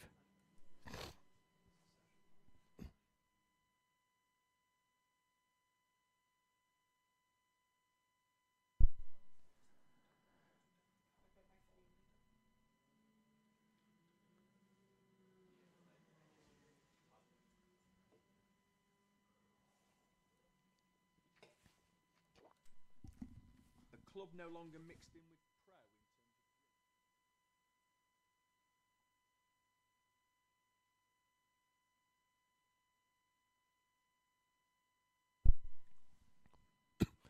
We're going to have another rolling start now. We're going to get through the grid very, very quickly for Senior Pro Kart. A slight change in format for Senior Pro Kart. Last year, pro and club runners were mixed together in a random grid with novices behind in their own random grid and juniors similarly behind. This year, all of the pro runners will go off the front, followed by all of our club runners, then all of our novice and all of our juniors. So it's going to be Joe Grinsell off pole position, Connor Lucas alongside Jack Hewland and Lennon French, with Maximus Shields completing the pro runners. Behind them, they're going to move into club. Brandon Jennings starts on club pole. Darren Lowe alongside Jordan Cranston and Isaac Needham on row 2. With Sebastian Pereira and Danny Bean behind them. Sam Barrett and George Ludwell, Tom Hewland and Harry Roddis, with Dominic Needham, Cameron Bailey and Sophie Pawsey, last year's junior champion, going off the back of clubman for the first run out this time. Into our novice class, Chris Beanie starts on class pole with Carl Byrne alongside Gary Clark and Sean Feehan on row 2 for them, with James Kay and Wayne Pearson just behind. Then it's Connor Cram and Matthew Houshby, Colin Handy and Macaulay Parnham, with Flynn Claxton and Zach Dawson. Then into the juniors, we've got Jared Fox-Whiteley and Oliver Watson, Isaac Duff and Reese Cranston, with Joseph Williamson and Alana Howard rounding out 38 juniors and Senior Pro Karts. Joe Grinsell will get Senior Pro Kart 2024 underway as they head towards the start-finish line. Just keep the camera towards hairpin 1 when they come round, because there will be carnage. Up to the first corner they go, and Grinsell will lead them, and Connor Lucas is forced wide by what appears to be Lennon French. We've got Karts round in the middle of the pack. Harry Roddis is one of them, Sophie Pawsey as well, and we'll keep an eye out. I think Darren Lowe could have been involved as well. Grinsell then will lead as Connor Lucas edges his way back past the 171 of Jack Hewland. Everybody else is finding a way through, with the exception of Zach Dawson, who is round at hairpin number 2, as Max Shields tries a move down the inside of Joe Grinsell into the hairpin 3. Similar into hairpin 4. Grinsell's going to hold on then, and Joe Grinsell will lead them over the line for the first time here. The opening lap, Grinsell from Shields, Lucas, Brandon Jennings up in front of Lennon French, who was involved in that opening lap tussle. The concertina effect, seeing a number of karts facing the wrong way at the Herd National Loop for the first time round. And Max Shields is looking incredibly racy on the back of Joe Grinsell, and he's got Connor Lucas for company as well. And Shields is out of the slipstream. Change for the lead as they head towards South Bank. Can Shields hold on? Grinsell going wide. Shields is through, and Connor Lucas is coming down the inside as well. Max Shields holding now the lead from Connor Lucas. Shields in the 181. Runner-up in Junior Pro Kart 21 and 22. Won the clubman class last year and now sees himself promoted into pro this year. The young pretender, really, of this class, 15 years old, from Wetherby in West Yorkshire, holding off Connor Lucas, the 3-time champion, 2019, 20 and 21. Won a few O-plates here in his time as well, and is now going to move down the inside of Max Shields for the lead. Shields late on the apex. Shields is coming back down the inside into hairpin 3. Forced onto the curb on the inside by Connor Lucas. And Lucas has finally got the job done. It's took him a few corners. And now Shields is going to have to push. Grinsell going with them, though, at the front. Brandon Jennings leading in club. In P4, he's found a way past Jack Hewland, who was there. Brandon Jennings going well at the front as we've got drivers off. One is off into the tyre wall. It's one of the black-coloured karts, and we've got another kart off over start finish. That's the number 11 machine of Connor Cran. The 116 comes through down the inside, having a look down the order to see who the driver was that's dropping all the way down. And the still off on the outside and is out of the kart completely. So we're going to have a quick look on timing. It's Gary Clark in the number 5. So we've got no overtaking at hairpins 3 and 4 until they're past the incident. Waved yellow flags, plenty for the marshals and the clerk of the course to watch out for, because there's definitely drivers going side by side at hairpin 4 under yellow flag conditions. There's going to be some things looked at there. That is definitely for sure. So we had drivers side by side. Not for me to try and figure out, though. We've got people out there on track to do that for me. My job here is just to shout and get excited. We've got a driver around at hairpin 4. As Jared Fox-Whiteley, the junior runner, is starting to make his way through the order. Just having a quick look, because I can't see that the juniors don't have different colour number backgrounds. They're running the same black in terms of timing as our clubman runners, so they've got a blue number on the timing. And Jared Fox-Whiteley, the leading junior, is up into 14th place. Reese Cranston is second in juniors. He is in 22nd place. At the front, though, Connor Lucas still leading and is opening up a gap to Max Shields. Although Shields on the previous lap was a 10th quicker. The gap 7 tenths, though.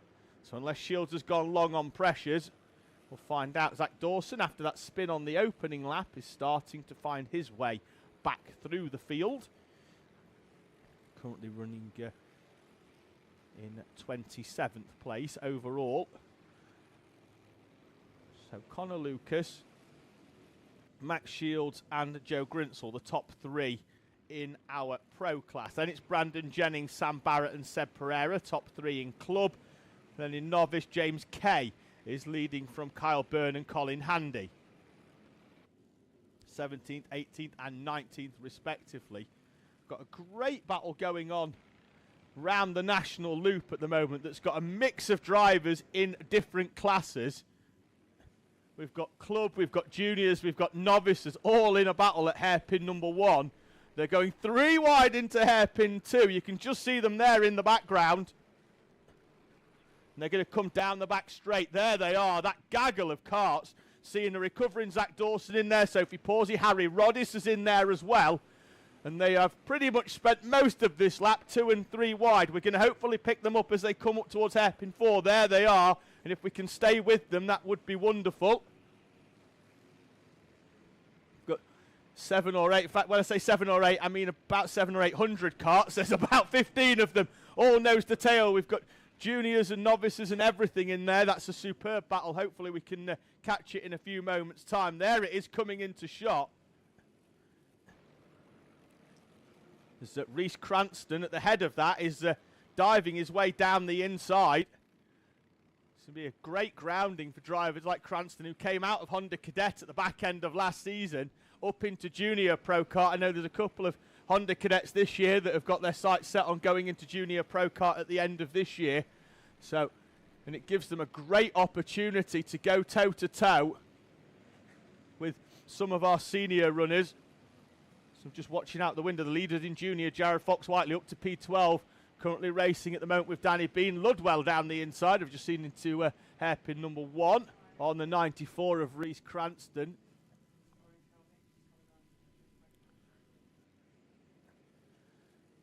So this is the front of that battle that had Reese Cranston in it. Behind the sandwiching at the moment, Kyle Byrne in the 31, who is second in the novice class. Oliver Watson, another junior, is just down the inside of him there in the what appears to be a black coloured kart, but the nose panel has got a sticker kit on it there in the number 5. And that's Harry Roddish just behind, who's opening the door. He's in clubman. So we've got a junior, a clubman, a novice. I'll run through the difference later on between the juniors, as we've got a yellow flag for a spin there in the background. Kart going sideways, but is now facing in the right direction. Kart's got a problem. Not sure who it is, but the 111 is getting himself a warning. Off into the pit lanes coming Darren Lowe. He's got a problem. He's turned one of his engines off. Second one's off. He's just going to roll the 64 machine back into pit lane. 111 is Cameron Bailey, the driver joining us from Scotland. He's got himself a warning flag. Currently running in 12th place, just behind Jared Fox-Whiteley, the leading junior. Last year's Junior Rotax champion. He's loving these Junior Pro Kart at the moment. He's finding it very much to his liking this year. This is the plan at Teesside. It's Junior Rotax everywhere else and Junior Pro Kart at Teesside for Jared Fox-Whiteley.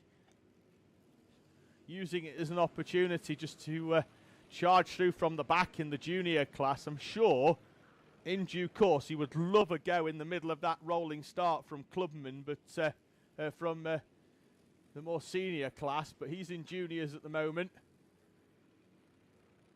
I think mainly, even though he could go into seniors based on his age, he is 15. I think he'd struggle to make the weight limit, which is 185 kilo in seniors.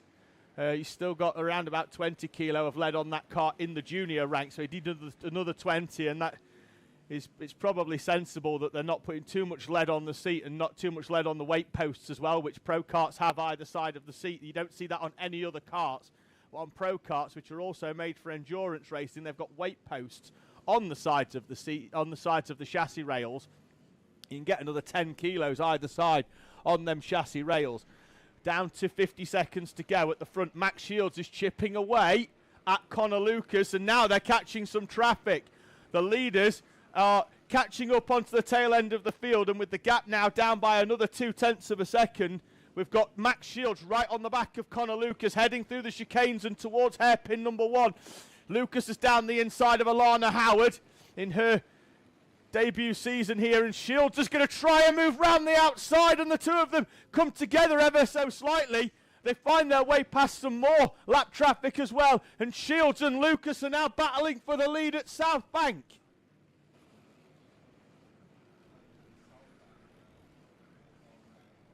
Out of hairpin 3 and 4 come the two leaders. The time is elapsing. 4 seconds, 3 seconds. They're going to see the last lap board as they come through. And Connor Lucas is going to have to defend off Maximus Shields in this final lap. And there's more lap traffic in front of them. So they go round the national loop, and Lucas will go defensive onto the inside. Shields is hard on the brakes. Sean Feehan is the 57 in front, and Lucas has gone almost straight on at hairpin number 2 to stop Max Shields getting turned in. That's experience for you. From Connor Lucas, he knows exactly what he's doing, parking the car to stop Max Shields turning in. And now Shields is going to have to try and get his elbows out at hairpin number 4. Lucas is going to defend. Shields is not going to be close enough unless the lap traffic in front comes into play. And as they come through, over start finish, Feehan moves over. Lucas takes victory from Maximus Shields. Joe Grinsel's going to be third. Brandon Jennings wins club in P4 in front of Lennon French, Sam Barrett and Jack Hewland. Sebastian Pereira rounds out the club top 3 in 8th place in front of George Ludwell and Rhys Cranston, who's overtaken on the final lap by Jared Fox-Whiteley. 33rd place to 10th for Jared Fox-Whiteley. Then we drop further down the order. James Key's going to come through. James Kay will cross the line now in the 808 to take the win in novice in front of Zach Dawson and Matthew Hauschby. So the 74 peels straight off into pit lane. That's Isaac Duff. Juniors then won by Fox-Whiteley with Rhys Cranston and Oliver Watson. The overall top 10. Connor Lucas, pro, in front of Max Shields and Joe Grinsell, Brandon Jennings and Lennon French, with Sam Barrett and Jack Hewland. Then it's Sebastian Pereira, George Ludwell and Jared Fox-Whiteley, the junior runner, rounding out the top 10. Use the camera in the middle here.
Coma C50 Bambino making their way out onto the grid now for their second heat. Abel Hutton and Tommy Burgoyne off the front row. Jensen O'Connor and Oliver Bullock on row 2. Then it's Sullivan Crawford and Calais Tennant on row 3. And it's going to be Verity Crawford, Summer Upton and Ollie Upton. Ooh.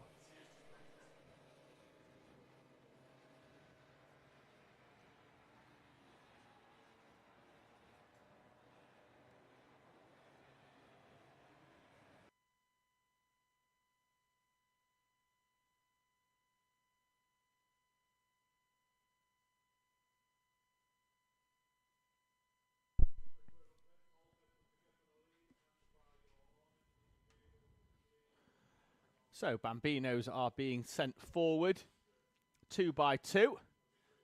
Jensen O'Connor again has just decided that he doesn't want to wait. He wants to come and get himself gridded up nicely. We normally send the front row forward and then the rest of them, but he's decided again this time round that he doesn't want to wait. He wants to get himself gridded up and ready for racing. He's into position. So Bambinos are round. Thank you for those that have got in touch. Tracy Bailey saying good luck to Cameron Bailey in the 111 Senior Pro Kart. Catherine Potter Racing saying good luck to everybody. Hope you all have a great race day. Natasha French saying good luck to Lennon. And Leanne Howard saying good luck to Alana Howard. Keep getting those PBs. And we've got Catherine Potter on again just saying good luck to Alana Howard.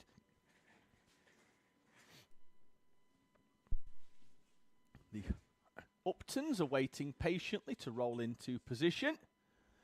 We're missing somebody, are we? Let's have a quick look. We had 9 Bambinos earlier. No, we have 9 Bambinos now. They're just being rolled in to the final position. Summer Upton is in position. Ollie Upton as well in the 97.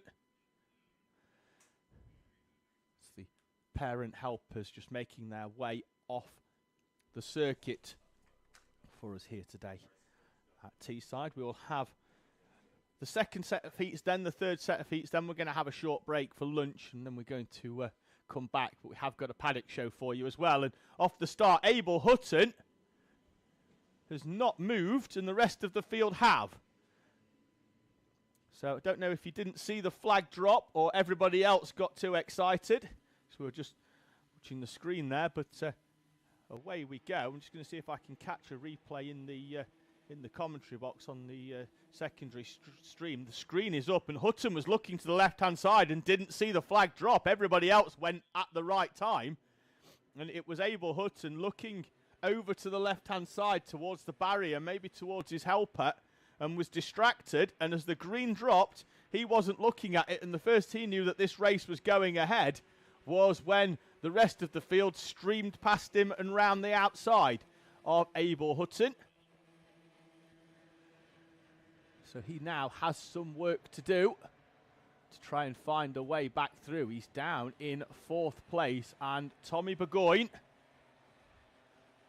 is going to come through to lead us over start finish here for the first time. And Tommy Burgoyne running the famous 68 Burgoyne Racing number, the latest off the production line of Burgoyne Racing drivers,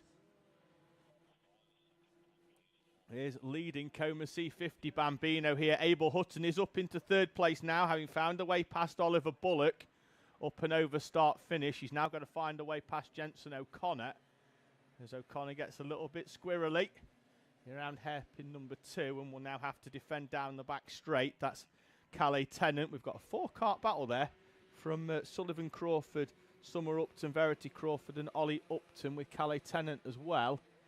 That's the 4 at the tail of the field from Summer Upton down to Calais Tennant. Sullivan Crawford has broke away. It's Verity that's in the mix as she tries to move down the inside of Summer Upton.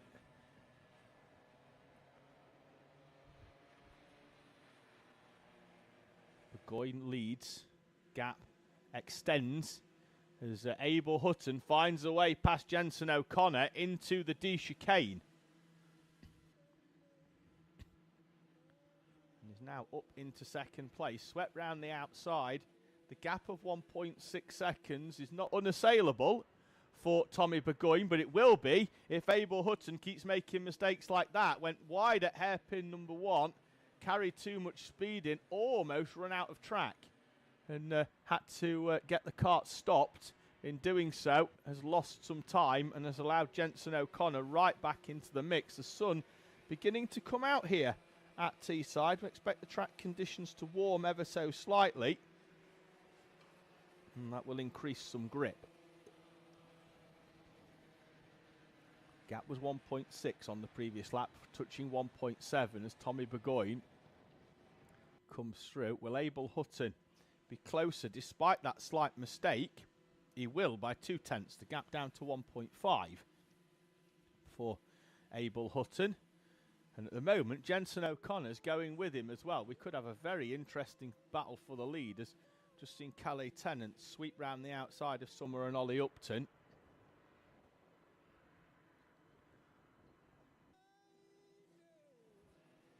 Down the back straight, the leaders go. Oliver Bullock and Sullivan Crawford are having a good battle for 4th place. Bullock looking over his shoulder, doesn't look too happy with the kart for some reason. Doesn't seem to have quite a lot of top end speed in that kart at the moment, as I'm watching Sullivan Crawford draw him in towards the end of the straight and trying to move down the inside into hairpin 3. They've just come into shot there in the background, but this is your lead battle closing in now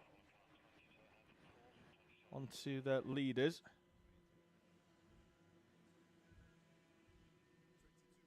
Burgoyne still holding firm at the front. Gap is down to 1.1 seconds as Abel Hutton dips into the 1 minute, as has Jenson O'Connor with a personal best, and Tommy Burgoyne as well.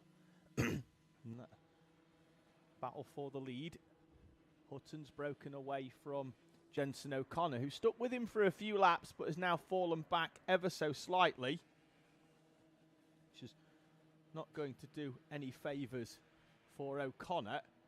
He's just got to be there or thereabouts, because if the lead 2 start battling, that's going to allow him to close right up onto the back once again. So just got to stay within touching distance and see whether Abel Hutton can close in on the back of Tommy Burgoyne, and if the two of them slow each other down, he will be right back in the mix.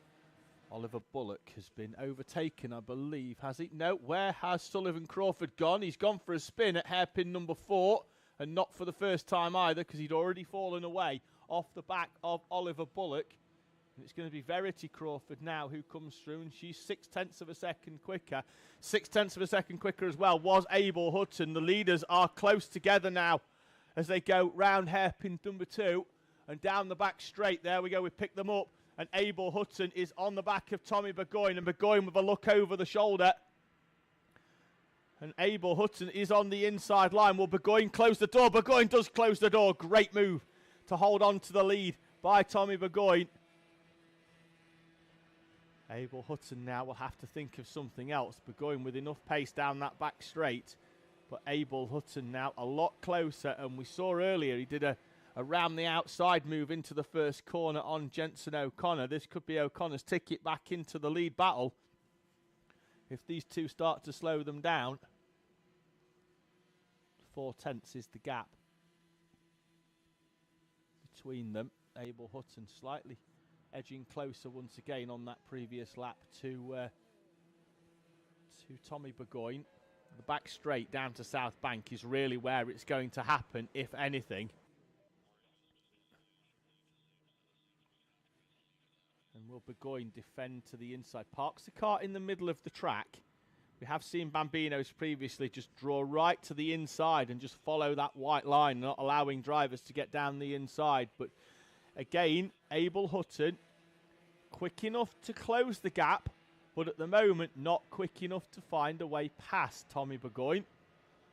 1 minute to go, which means that this will be the second to last lap.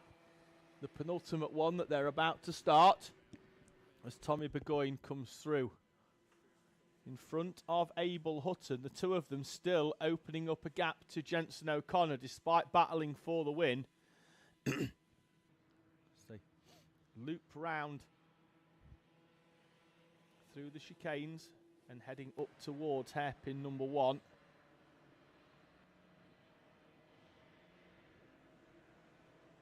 And this is where Abel Hutton's going to try to move down the inside. Burgoyne gives him enough room. And Abel Hutton with the straight line move down the inside. And now he does come to the inside. Tommy Burgoyne saw the kart coming and jinked out of the way. And now it's Abel Hutton in front of Tommy Burgoyne. Burgoyne, who charged through the field in Heat 1 from 5th up into 2nd place, now finds himself back down into 2nd place with Abel Hutton just in front. Last lap board will greet them over the line this time. And it will indeed be Abel Hutton just leading them through with Tommy Burgoyne, Jenson O'Connor in a comfortable but lonely 3rd place. Oliver Bullock being closed in by Verity Crawford on the last couple of laps, but the gap is still comfortable-ish. It was 2 seconds. She's taken 8/10 out, but I just don't think she's going to have enough time. Leaders heading up to where Burgoyne was overtaken on the previous lap, and Abel Hutton takes a tighter line. Burgoyne with a wider one. Will that give Burgoyne more top-end speed at the end of this straight? He's on the inside, but has 2 or 3 kart lengths back.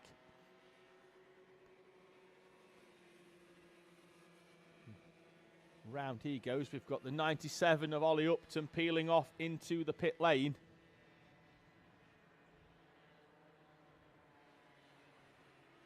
Out of the final corner, though, comes Abel Hutton. Under pressure still from Tommy Burgoyne, but Hutton will take the checkered flag. And victory in heat number 2, his 2nd victory of the race weekend. And Abel Hutton leads Tommy Burgoyne over the line from Jenson O'Connor, Oliver Bullock and Verity Crawford, with Sullivan Crawford still out there on track. Bullock's been closed in right at the end by the 20 of Verity Crawford. And then it's going to be Sullivan Crawford and Calais Tennant crossing the line. That leaves Summer Upton to take the checkered flag. Ollie Upton has peeled off into pit lane already with a problem. So we've only got one remaining runner to take the checkered flag.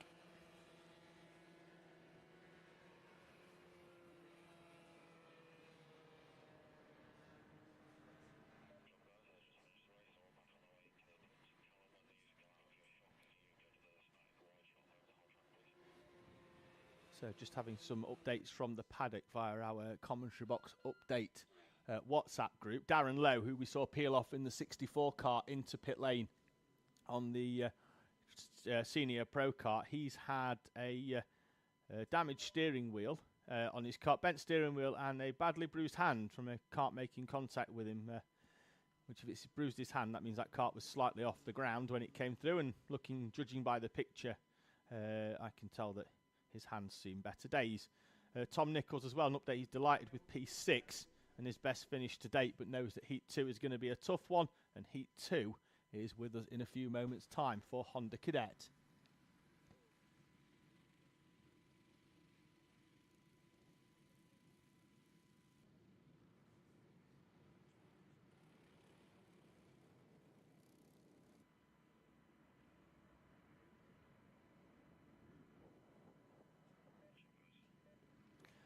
Honda's then making their way round. We've got Max Taddy, the Heat 2 winner, going off the pole position berth with Joshua Sullivan alongside. Edward Ryan, Morgan Cooney are going to be on row number 2. Rocco Geraghty and Tom Nichols on row 3, with Luka Bachuev, who started last and moved up to 7th, going off P7, the inside of row 4, with Noah Clark for company. Aaron Berridge and Ollie Crumpton are on row 5. Hugo McCluskey and Ollie Carter, with Henry Colborne and Scarlett Whittaker-Dunn in 13th and 14th. Row 8 sees Layla Berryman and Dexter Petty in front of Sebastian McCarthy and Red Lynn. Then it's Piers Whitehead and Sam Dixon.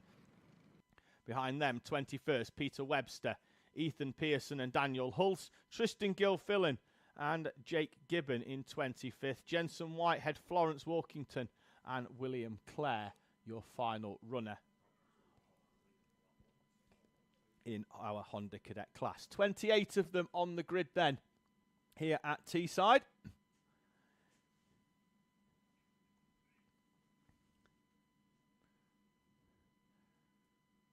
Looks like the top 10 or so are rolling in. That's Ollie Carter rolling into position in the background in the number 33 kart. He is in 12th place.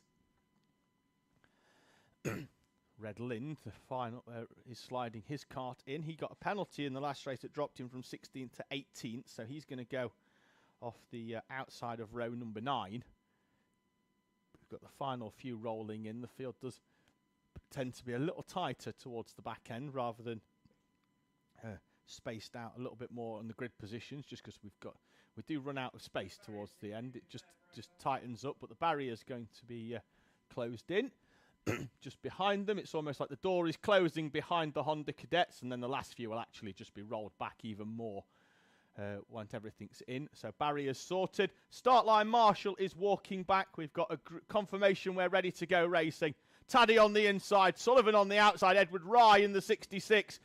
He's going to get a good start, I think, and could he well slot into second place? Yes, he will. Sullivan looking over from the outside of the second row, from the front row, and he slots into position in third place. We're 4 and 5 wide in the background, but looks like everybody with the exception of one kart has managed to make their way round as Edward Rye defending Sullivan to the inside of hairpin number 1, not wanting to leave the door open. Bachuev is already up into 4th place. Morgan Cooney's coming back at him, go down the back straight. There they are, side by side. Sullivan and Rye in front of them. Morgan Cooney's back down the inside of Luka Bachuev, and Sullivan is down the inside of Edward Rye, halfway round South Bank. Didn't see that one coming. He's up into second. It's Rye then, but it's Max Taddy as out of the corner. Luka Bachuev and Morgan Cooney remain side by side as they have been for most of this race so far. Taddy leads then from Joshua Sullivan and Edward Rye, the top 3. Morgan Cooney, Luka Bachuev and Rocco Geraghty. Then it's going to be Noah Clark, Tom Nichols, Aaron Berridge and Henry Colborne rounding out your top 10. Bachuev down the inside of Morgan Cooney into hairpin number 1. He is through and up into 4th place.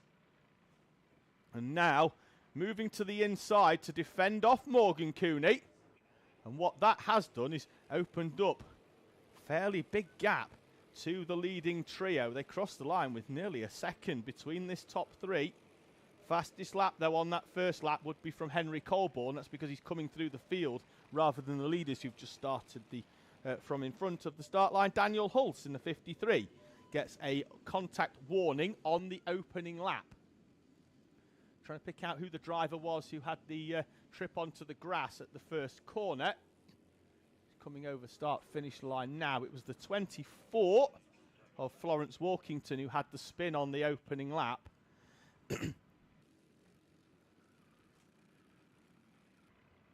Edward Rye just dropping away slightly as Luka Bachuev defending what can only be seen there as fresh air down the back straight as he moves over to the inside. Cooney not close enough. Behind them, Rocco Geraghty and Noah Clark. Did have a few position change on the previous lap. Aaron Berridge was up to 8th. Tom Nichols down to 9th.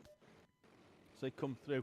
Leading duo, though, have found their front and rear bumpers merged together once again over start-finish. The gap less than a 1/10 of a second. Sullivan with the fastest lap of the race.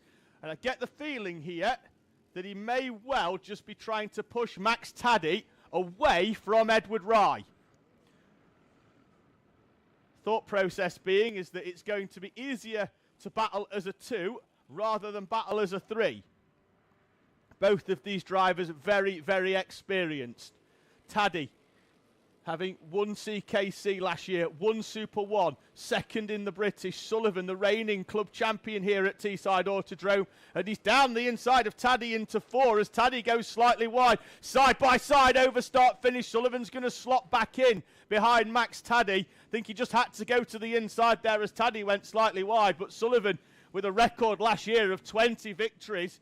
The nearest driver to him last season was 4, which was Thomas Potter, as the 2 of them battled it out for the championship, but Sullivan with 20 victories to his name last year here, now finding that it's Max Taddy, the one to challenge, and the 2 of them have opened up the gap. It's nearly 2/10 a lap on Edward Rye, who's now going to become preoccupied with Luka Bachuev behind him.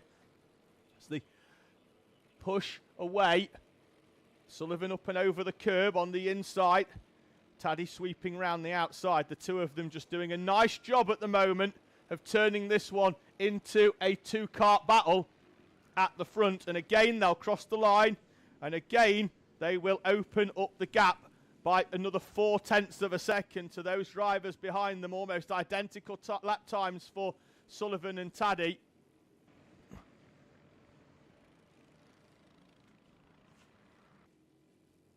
Behind them, we've got Edward Rye, who now does have Luka Bachuev right on his rear bumper down this back straight. Behind them, we've got Morgan Cooney, a comfortable fifth. Noah Clark and Aaron Berridge. Tom Nichols, who found a way back past Rocco Geraghty on that previous lap, and has now found Rocco Geraghty back in front of him. As they go round South Bank, you can see them in the background there. Nichols is the one in the red kart. Geraghty with the Red Bull-esque livery, albeit with grey as the base colour rather than blue, as Aaron Berridge is looking very racy over start finish, trying to move all the way around the outside of Clark, and Noah Clark's forced him wide. Sullivan and Taddy, though, still nose the tail at the front as we follow this battle that now sees Luka Bachuev in front of Edward Wright. Morgan Cooney back in the mix. Now Bachuev is going to try and defend Edward Rye in the same way that he did to Morgan Cooney earlier on. Time is down to 2.5 minutes to go. As the leaders have a gap on the previous lap of 1.6 seconds back to those behind, and it could well be nearer the 2-second mark this time with the overtakes that have gone in, 1.9. The gap between the two of them on the live.alphatiming.co.uk/SGP live timing link. 2 minutes to go, and Taddy hard on the brakes. Sullivan with a little tap in the rear of Max Taddy. Clark will definitely be keeping an eye on that. Not sure whether it's enough to incur a contact warning as nobody went sideways. Taddy on the brakes, Sullivan with a little tap into the rear quarter of the 112 machine. Up to hairpin number 3. This is your leading duo. You can see the gap that they've created in the background back to Luka Bachuev, Edward Rye and Morgan Cooney. There's a solid battle going on in the background of this one with Layla Berryman leading a train from 14th down to around about 19th of Sebastian McCarthy. We'll try and get a little visual of that before the end of it because there's a long train of cars around coming there. You can just about see them in the background there, the pink helmet of Layla Berryman leading the train through, and they're having a good battle. It's good to see some new drivers in there. Piers Whitehead I've just seen down the inside of Red Lynn, but he's too tight and Linda's gone back down the inside. Whitehead's going to come back down the inside in the background. We'll catch them in a few moments as Tom Nichols is trying to pull a move down the inside up towards the final into South Bank. And we've had a change for the lead off camera as we followed this superb battle in the middle of the pack. But Joshua Sullivan has overtaken Max Taddy. 45 seconds to go as they cross the line. 2 laps remaining. Joshua Sullivan on Max Taddy. Hairpin 3 and 4, the complex where it happened. And Joshua Sullivan leads Max Taddy. Doesn't defend into hairpin 1. Confident enough on the brakes that he's got enough into that corner to hold off Taddy. Down the back straight they go, and now Taddy's going to be the one to push. Sullivan will look over the shoulder, and it'll be now as they pull out, and Max Taddy's out of the slipstream. Down the back straight they go, and Taddy is back through down the inside. As soon as Sullivan looked, he saw that Taddy was there, and then they're back side by side into hairpin 3. Taddy still leads. Switch back for Sullivan. Again, they're side by side as they come through. Taddy and Sullivan squeezing each other. Superb driving between the two of them. No quarter given. Taddy leading the way from Sullivan as they see the final lap board come out. Taddy will go tight into hairpin 1, will he? No! Doors back open. Sullivan's back down the inside. I wouldn't want to put money either way on this one as Taddy out of hairpin 2 is on the inside of Sullivan. Sullivan's going to squeeze him to the inside, but Taddy's got track position. Sullivan, will he do anything into hairpin 3? Taddy could go slightly wide. Sullivan hard on the brakes. The 13's back down the inside of Max Taddy. Taddy back down the inside into 4 as Sullivan carries too much speed. Side by side out the final corner. Sullivan's going to take this one from Max Taddy. Luka Bachuev, Edward Ryan, Morgan Cooney. What a race from the view at the front. Joshua Sullivan and Max Taddy going toe-to-toe throughout the final few laps there. What a race between Joshua Sullivan defending his championship and Max Taddy. Luca Bachuev up into third, Edward Rye, Morgan Cooney, and then Aaron Berridge with Noah Clark, Rocco Geraghty, Tom Nichols, Hugo McCluskey, Ollie Carter and Ollie Crumpton in P12. Henry Colborne 13th, Dexter Petty, Layla Berryman, Red Lind, Scarlett Whittaker-Dunn, Piers Whitehead, Sebastian McCarthy and Peter Webster rounding out your top 20.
Hondas making their way in, which leaves us with Inter Rotax next as they'll come through. The third class in our cycle. With Larry Price going off the front row on pole position, having won the first heat. Layla Bell alongside. Then it's going to be Ava Reynolds and Grayson Crawford. William Collinson and Joey Swan with River Bell just behind them in P7. A quick look at the back into live chat. Joshua Owen has said good morning to David, which I'm going to assume is myself. So good morning to you too, as we've got drivers coming into contact on the rolling up lap. That's William Collinson and River Bell on the outside of hairpin number 2. Lewis Rogers saying go on Abel from Rogers Racing are behind you. And Debbie saying good luck to Lennon French from All in Dundee. Might not get this one going at the first time of asking, just because we've got a few drivers out of position. We might do, because I think 95% of the field will be there. We're just waiting for William Collinson to join the back. I think we could get this one going, actually. I think I was getting too ahead of myself. Green is up, green is down, and indeed we are away and racing. And Layla Bell is going to have the march. Is she on Larry Price? No, she's not. She got alongside, couldn't turn in at the first corner, and that's allowed Ava Reynolds to come through up into second place with Larry Price taking the lead off the start finish over the rolling start. Layla Bell into the wheel tracks now of Ava Reynolds. Can she find a way through and through early in order to get past and try and keep up with Larry Price here? Price with the good opening lap has opened up a solid gap. And Layla Bell needs to find a way past Ava Reynolds very, very quickly so that she can maximise her pace. But Larry Price, the race leader, the rest of the field stream through. Price very tight into hairpin 1. We saw earlier on that kart looked a little bit uncomfortable for him, but then got better towards the end of the race. Became a lot quicker towards the end. And the kart looked a lot more comfortable for Larry Price. Layla Bell, though, needs to find a way past Ava Reynolds here and try and break through. Reynolds is wide. Bell's going to go down the inside, and something's come off a kart down there at hairpin number 4. Could it be a chain guard? We'll try and have a quick look. but something was bouncing across the track. I'm sure the marshal will radio in what it is, but he's holding something, and it bounced off a kart as they changed direction into hairpin 3 and 4. And something departed. He's walking with it. It looks very, very chain guardy, and I'm just sat here now waiting to see whose number pops up on the mechanical board, because there's a fairly good chance that that kart is going to be called into pit lane for a mechanical. It's a technical defect for the 5 of Ava Reynolds in second place. It seemed to be either her or Layla Bell, but she'll see the technical defect flag this time round. And when she does so, she'll do one further lap and then should peel off into the pit lane. So Reynolds comes through, but her race will be over at the end of this lap as the chain guard departs the number 5 machine. Larry Price, though, leading with a comfortable gap of 1.9 seconds. Didn't qualify yesterday. The purpose of his arrival here this weekend to run an engine in. It needs an hour on it. And the practice this morning and 3 heats and a final today will be there or thereabouts with that hour. As Layla Bell and Ava Reynolds are still battling it out for second place. Bell has found a way through, though, now. There you are, the driver in the white helmet just in front. We are expecting Ava Reynolds to peel off into pit lane. No, she does not. Carries on at the moment. So they've not picked up the technical defect flag in the midst of battle last time, but now it's going to be re-shown on the overhead gantry. And she will be called into pit lane. But nonetheless, Layla Bell has found a way past and up into second place. There's Ava Reynolds in the background, clips some curb there on the screen. We were just seeing River Bell in 7th place, finding her way through the D chicane. William Collinson in front, and then in front of them it's Joey Swan. So this battle, which we've seen between Layla Bell and Ava Reynolds, will come to an end shortly. So we've got a marshal running just back into position. We've got a driver off on the back straight, halfway down the back straight. The South Bank camera might be able to pick that up, but we've got a driver off behind the tyre wall on the back straight, trying to pick out a number on that, because we are down, but I think it could be River Bell in the 99 kart, off and out of the kart, over there on the back straight. There it is. It's not, actually, it's the 22 machine of Grayson Crawford. As soon as he stood up, I noticed the Terry Fullerton colours, the black, the luminous yellow and orange of the famous Terry Fullerton. His colours popped up, and as soon as he stood up, it was definitely Grayson Crawford, the 22 machine, rolling to a halt as Layla Bell comes through. Ava Reynolds peels off. I think she's seen it now and has slowed and will peel off the next lap. She's just acknowledged the technical defect flag on over start finish, and that now we'll see that Joey Swan will be promoted up into 3rd place in due course. Has been closing in the last couple of laps anyway on the back of Ava Reynolds. And now down the back straight will close up even further on the back of the 5 machine, but in a few moments time it will pull off. I do like the colour scheme on the front of Joey Swan's car, and similarly that on Holly Swan's. Not the colours in particular, I just like the fact that the nose colours on the front of that car. Reynolds is carrying on, and I get the feeling that the technical defect flag will have the meatball removed and a black one replaced to it in order to call her into pit lane next time round.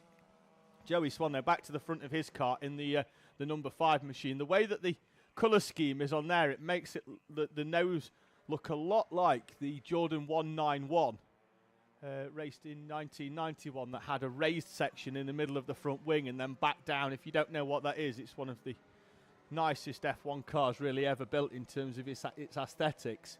Have a quick Google of a Jordan 191, because the way that nose was, particularly in the carbon fibre colours originally of how it was at the start. Now we're going to have Ava Reynolds is pulling off into the pit lane. The black flag not actually required. She's just come in a lap after, and she peels off into pit lane, and will be reunited later on with the chain guard off her kart. So back to the standings as they were. Now we've dealt with the dealt with getting the car off the track. It's Larry Price leading the way. Gap is 2.7 seconds to Layla Bell, or Bell with the fastest lap of the race on lap number 7. Is a 45.1, was a tenth quicker than Larry Price. Case really for Layla Bell of what could have been if she could have slotted into second place without having the battle with Ava Reynolds at the start of this one. May have seen this to be a bit of a different race, but as it stands, Larry Price leading by 2.8 seconds from Layla Bell. Joey Swan in third place. Ava Reynolds currently showing in fourth on timing. That's only because William Collinson, who's just crossed now, will be promoted up into fourth. Then in due course, River Bell will jump up into fifth place when she crosses the line in around about 5 or 6 seconds time. And then River Bell and Sebastian and Grayson Crawford will be classified 6th and 7th respectively. I think Grayson will be promoted up into 6th. So Ava Reynolds with the mechanical flag will drop down into P7 post-race. Just having a look at some of our previous results as Price crosses the line now to commence what will be... well, he's down the back straight, so he's going to commence shortly what will be his penultimate lap. And now he's already on it, sorry, so that will be his final lap. So just having a quick look at Junior Rotax. We spoke already earlier about Melissa Adrian being removed from the standings due to being underweight. Stanley Clark and Alex Lynn picked up 5-second penalties for drop downs, front fairings. Senior Pro Kart was declared without any issues by the look of things, so no penalties applied in that one for our Senior Pro Kart class. On to the final lap then now for our race leader, Larry Price. There he is in the 197 kart. His helmet, white and sky blue, the colours, and with the decor, as you can see on there, of Mr. Bump. The helmet courtesy of an incident at the back end of 2022 at Ella Park, where his previous helmet was ruined when he flipped out of his car. He followed it up by coming to the next meeting with a Mr. Bump helmet. Larry Price takes the checkered flag to win heat number 2 from Layla Bell, and it will be Joey Swan coming out of hairpin 4 to complete the top 3 in front of William Collinson, and then River Bell, who has already taken the checkered flag and classified as a lap down in P5. So there's Swan over the line in P3. Collinson will cross the line in P4.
Grayson's Crawford car is being collected there in the background by the quad. And when that's returned in, we will be back out and racing with our Junior Rotax class in a few moments' time. Back into the live chat comments, Leanne Howard saying, still shouted for the cadets, because that'll be because last year William, her son William Howard, was in the cadet class. So she's still watching them. She said, what a race. Well done to Josh and to Sam Dixon on his first race. Now, William Howard was supposed to be out joining us in our junior Rotax class, but Unfortunately, he can't because he had an incident in pre-season testing where he hurt himself. Quite bad, actually, because he broke his leg. So, unfortunately, he's probably at least a month away, hoping to be back for our April meeting. But we will see how he is. And hopefully we can see William Howard back on track. Junior Rotax are about to head out onto track. It's Joseph Yao on pole position with Elliot Dalton Ayres in second place. The second row will be Sebastian Benson and Amy Peacock, with Stanley Clark and Samuel Yeadon on row number 3. Row 4 will see Sebastian Corking and Toby Bedford. Luke Walton and Melissa Adrian will round out the top 10, with Holly Swan and Ben Adrian in front of Freddie Witherington and Oscar Waugh, Freddie Lloyd and Alex Lynn, with Riley Sims-Eldard, Harry Holland and Max Wilkinson rounding out your top 19.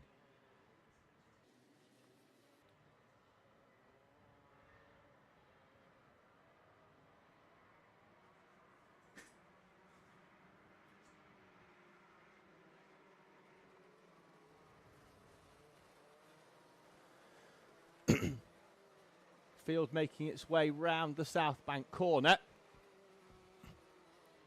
Everybody in a reasonable order, just waiting for the final few to get into position. Holly Swan is just about joining them, and the 19 kart field is coming together comfortably. And looks like we could get this one going as well at the first time of asking. Over the start-finish line we go. The green has dropped, and we are away and racing as they head up towards the first corner. Can everybody get it round? Elliot Dalton Ayres goes wide. Riley Sims-Eldard spins at the first corner. He's round and almost took another driver with him. In fact, I think he did. I think that could be Luke Walton round at the first corner as well. Joseph Yao, though, will lead Amy Peacock away down the back straight. They're squabbling and 3 wide in the background. Running towards South Bank, and the field nicely slotting themselves into order. Stan Clark down the inside of Elliot Dalton Ayres. Dalton Ayres is going to come back into hairpin number 4. That's going to allow Melissa Adrian to sweep round the outside, slots back in, and it's As You Were as they come over the line. It's Yao from Amy Peacock and Sebastian Benson, Elliot Dalton Ayres and Stanley Clark, with Melissa Adrian, Toby Bedford, Ben Adrian, Oscar Waugh and Samuel Yeadon, your top 10.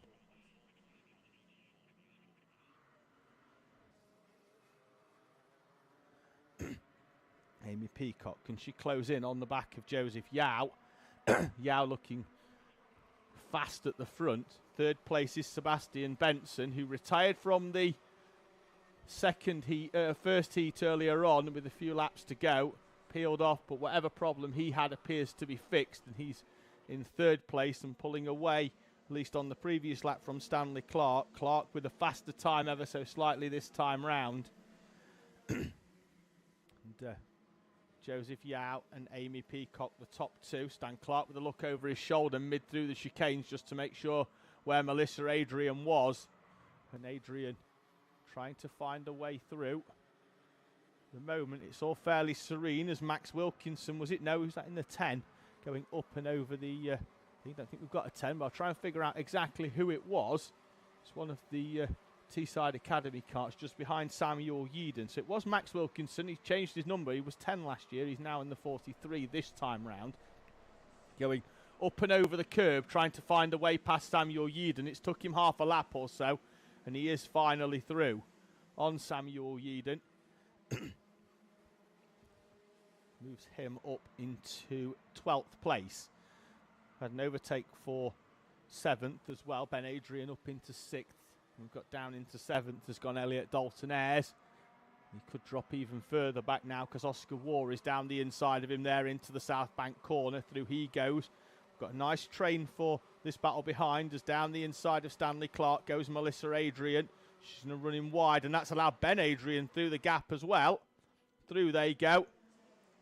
Joseph Yao, Amy Peacock, then it's Sebastian Benson and Melissa Adrian.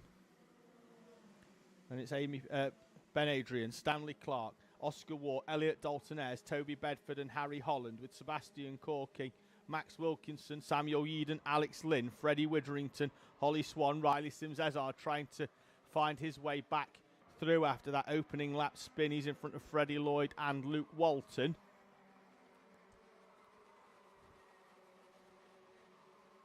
With a big train of karts, and that's going to now see Sebastian Benson force wide. Stan Clark's back through on Melissa Adrian, but then we'll come under more pressure as we've got Toby Bedford going wide, and we've got Toby Bedford peeling off into pit lane.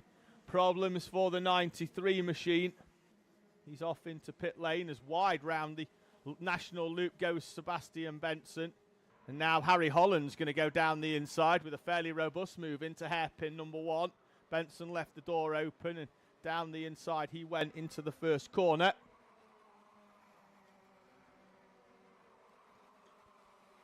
Leaders are as you were.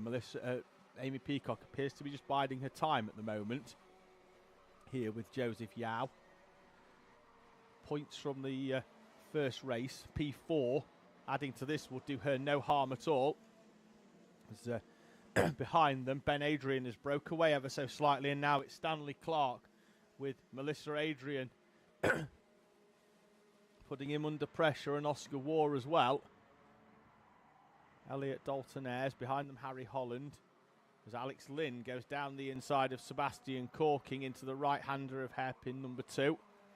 Behind them, Samuel Yeadon's just a little bit further back, and it looks like Riley Sims-Hazard has found a way now past Freddie Witherington and Holly Swan.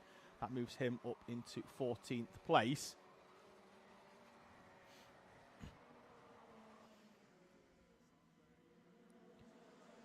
Five minutes remaining, so half race distance still to go for our juniors. Amy Peacock still keeping Joseph Yao honest at the front, and I don't know how much Amy Peacock's got left in reserve, but behind her there's a great battle going on. Just seeing Ben Adrian now with Melissa Adrian back behind, and Oscar Waugh as well. So Stan Clark lost 2 places on the previous lap, back to 6th place. There he is in the orange colours. Behind him, Elliot Dalton Ayres and Harry Holland complete this 6-kart train. There's a little bit back to Sebastian Benson, who started well with Max Wilkinson as well.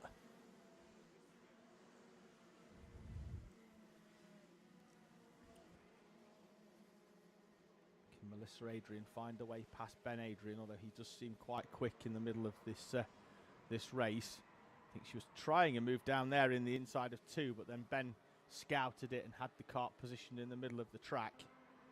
Quick look over the shoulder. He's wide into hairpin 3.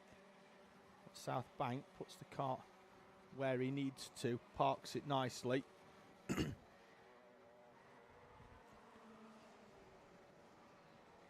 we've got a driver going wide round hairpin 4, and slowly they're going to pull off to the inside. Could that be Max Wilkinson? I think it is. Max Wilkinson in the 43 peels off into pit lane with half his exhaust missing.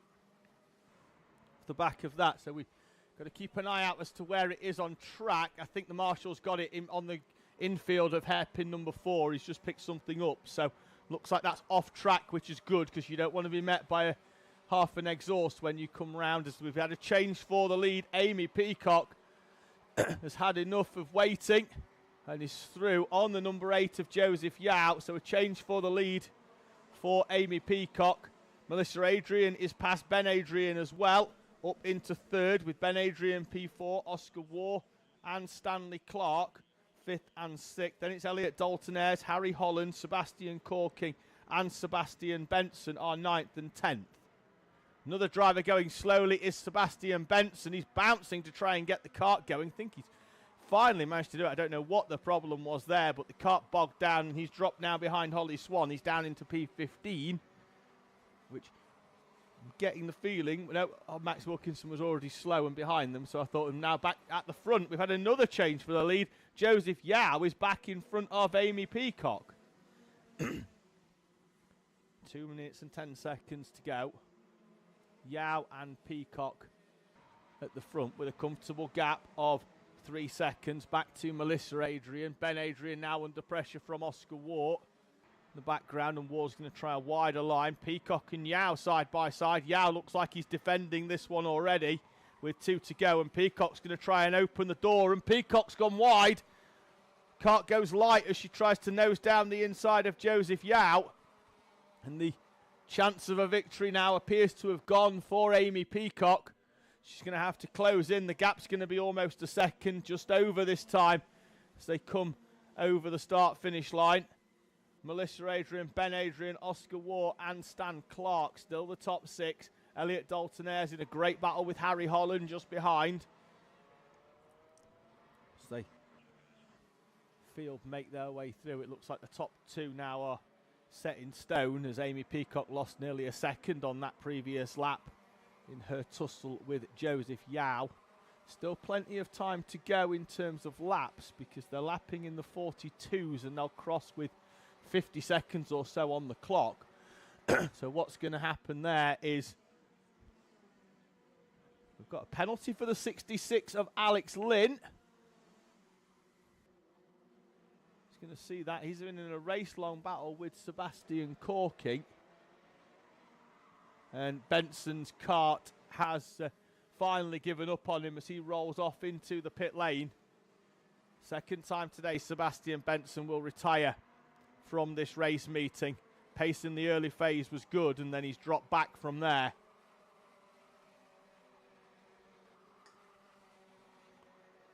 Amy Peacock is closing in and has been setting fastest laps now, so on the back of Joseph Yao, but with 10 seconds and 2 laps to go, it's another 10th out, and it's down to 8 tenths, but I think the damage is done for Amy Peacock, as she's going to fall back behind into second place and not being able to battle it out there, I don't think. Just looking at Honda Cadet, we've got a penalty for the 24 being applied, 5-second front fairing for Florence Walkington. Coma Bambino previously has been sorted as well. And just getting an update for Inter Rotax as well. It's the final lap. We'll come back to Inter Rotax as the final lap commences for our juniors here at Teesside. Joseph Yao being closed in again by Amy Peacock's fastest lap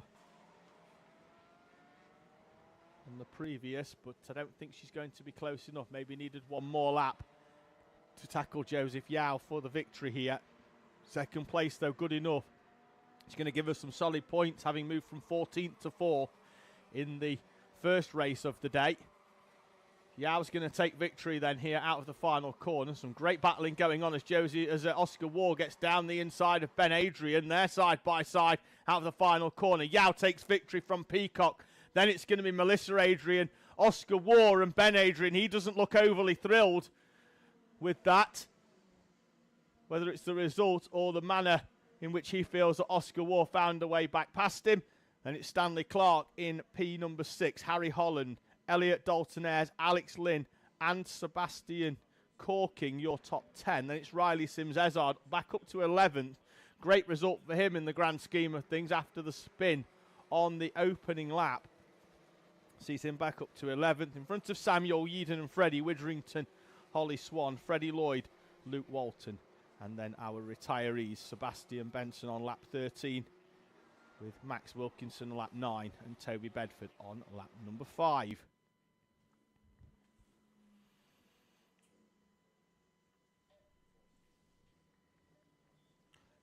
Juniors will be rolling in. Update that was mentioned a few moments ago from our Inter Rotax class. The race that preceded this one has seen the 33 of Layla Bell removed from the standings due to a non-compliance. So her kart will be removed from the standings. No points for heat number 2 then. So we'll see Layla Bell well down the order for the final and starting race number 3 from the back of the grid as well.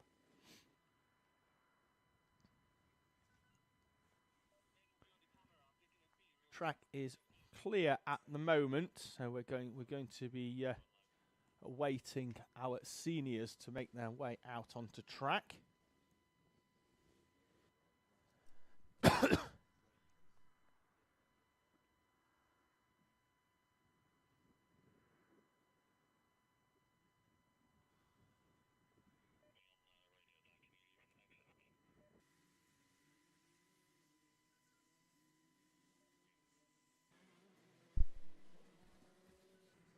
Seniors coming out then. Random grids again for our seniors, as will be Senior Pro Kart in a few moments' time. Jenson Jones will lead them round as Pit Morris has had an excursion at hairpin number 1. He's going to have to catch up now, so he's going to not be able to get his tyres probably as warm as he'd like now, as he just has to close up onto the back of the pack. Jenson Jones and Paul Swan are off the front row, with Monroe Renard and Owen Marquis on row number 2. And Pit Morris rounds out the 5-kart Senior Rotax grid for the finals. So for Heat 2.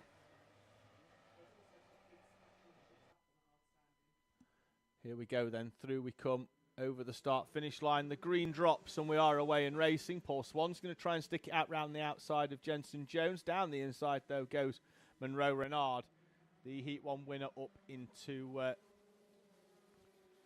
second place. And then by the time we get to hairpin 1, he's through and into the lead as well, as Jones didn't have the door firmly enough shut, and Monroe Renard has dived down the inside of Jenson Jones and up into the lead.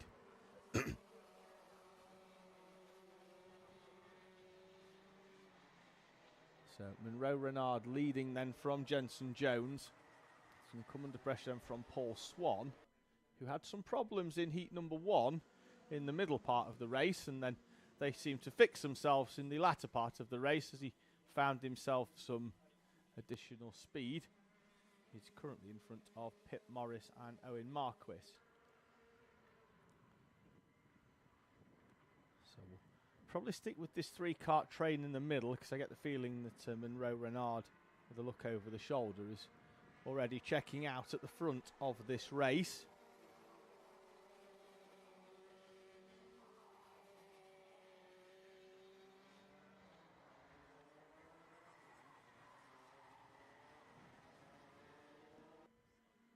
Leader crosses the line then, Monroe Renard, the gap 1.5 seconds back to Jenson Jones, under pressure from Paul Swan and Pit Morris as they head round the national loop through the chicanes. It looked like Swan was going to go for a move down the inside there, but Jones had the kart position to have that one scouted.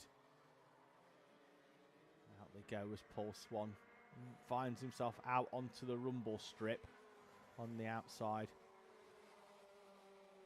And then wide again at hairpin 3. That's going to allow Pit Morris to have a little nose down the inside, all playing into the hands of Jenson Jones in second place. As he comes through uncontested. Pit Morris and Paul Swan, 3rd and 4th. And then Jones goes wide. And all of a sudden, Paul Swan is right back up onto the back of your race leaders.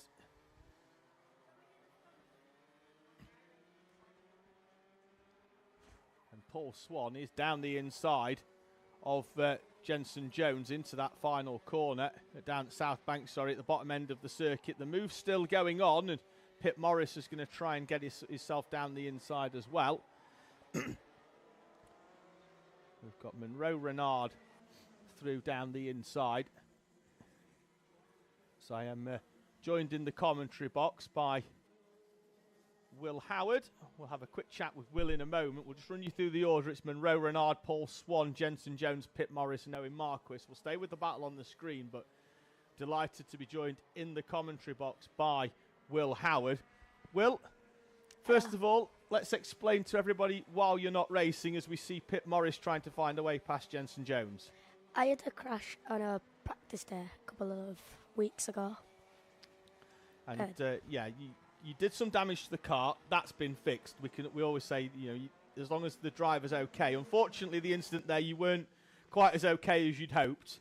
Nah. We've given you a seat in the commentary box because you have got what is what's called a moon boot on. I'm very familiar with that. I was the proud. I'd say proud owner, but I wasn't overly proud of the fact that I had the moon boot on. But yeah, in the latter phases, you've had it potted, where you collected your 3rd place trophy from last year's Honda Cadet Championship. Even put your Teesside karting sticker on the pot as well. So, sort of time frame for being back. Are you hoping to be back with us for the April round?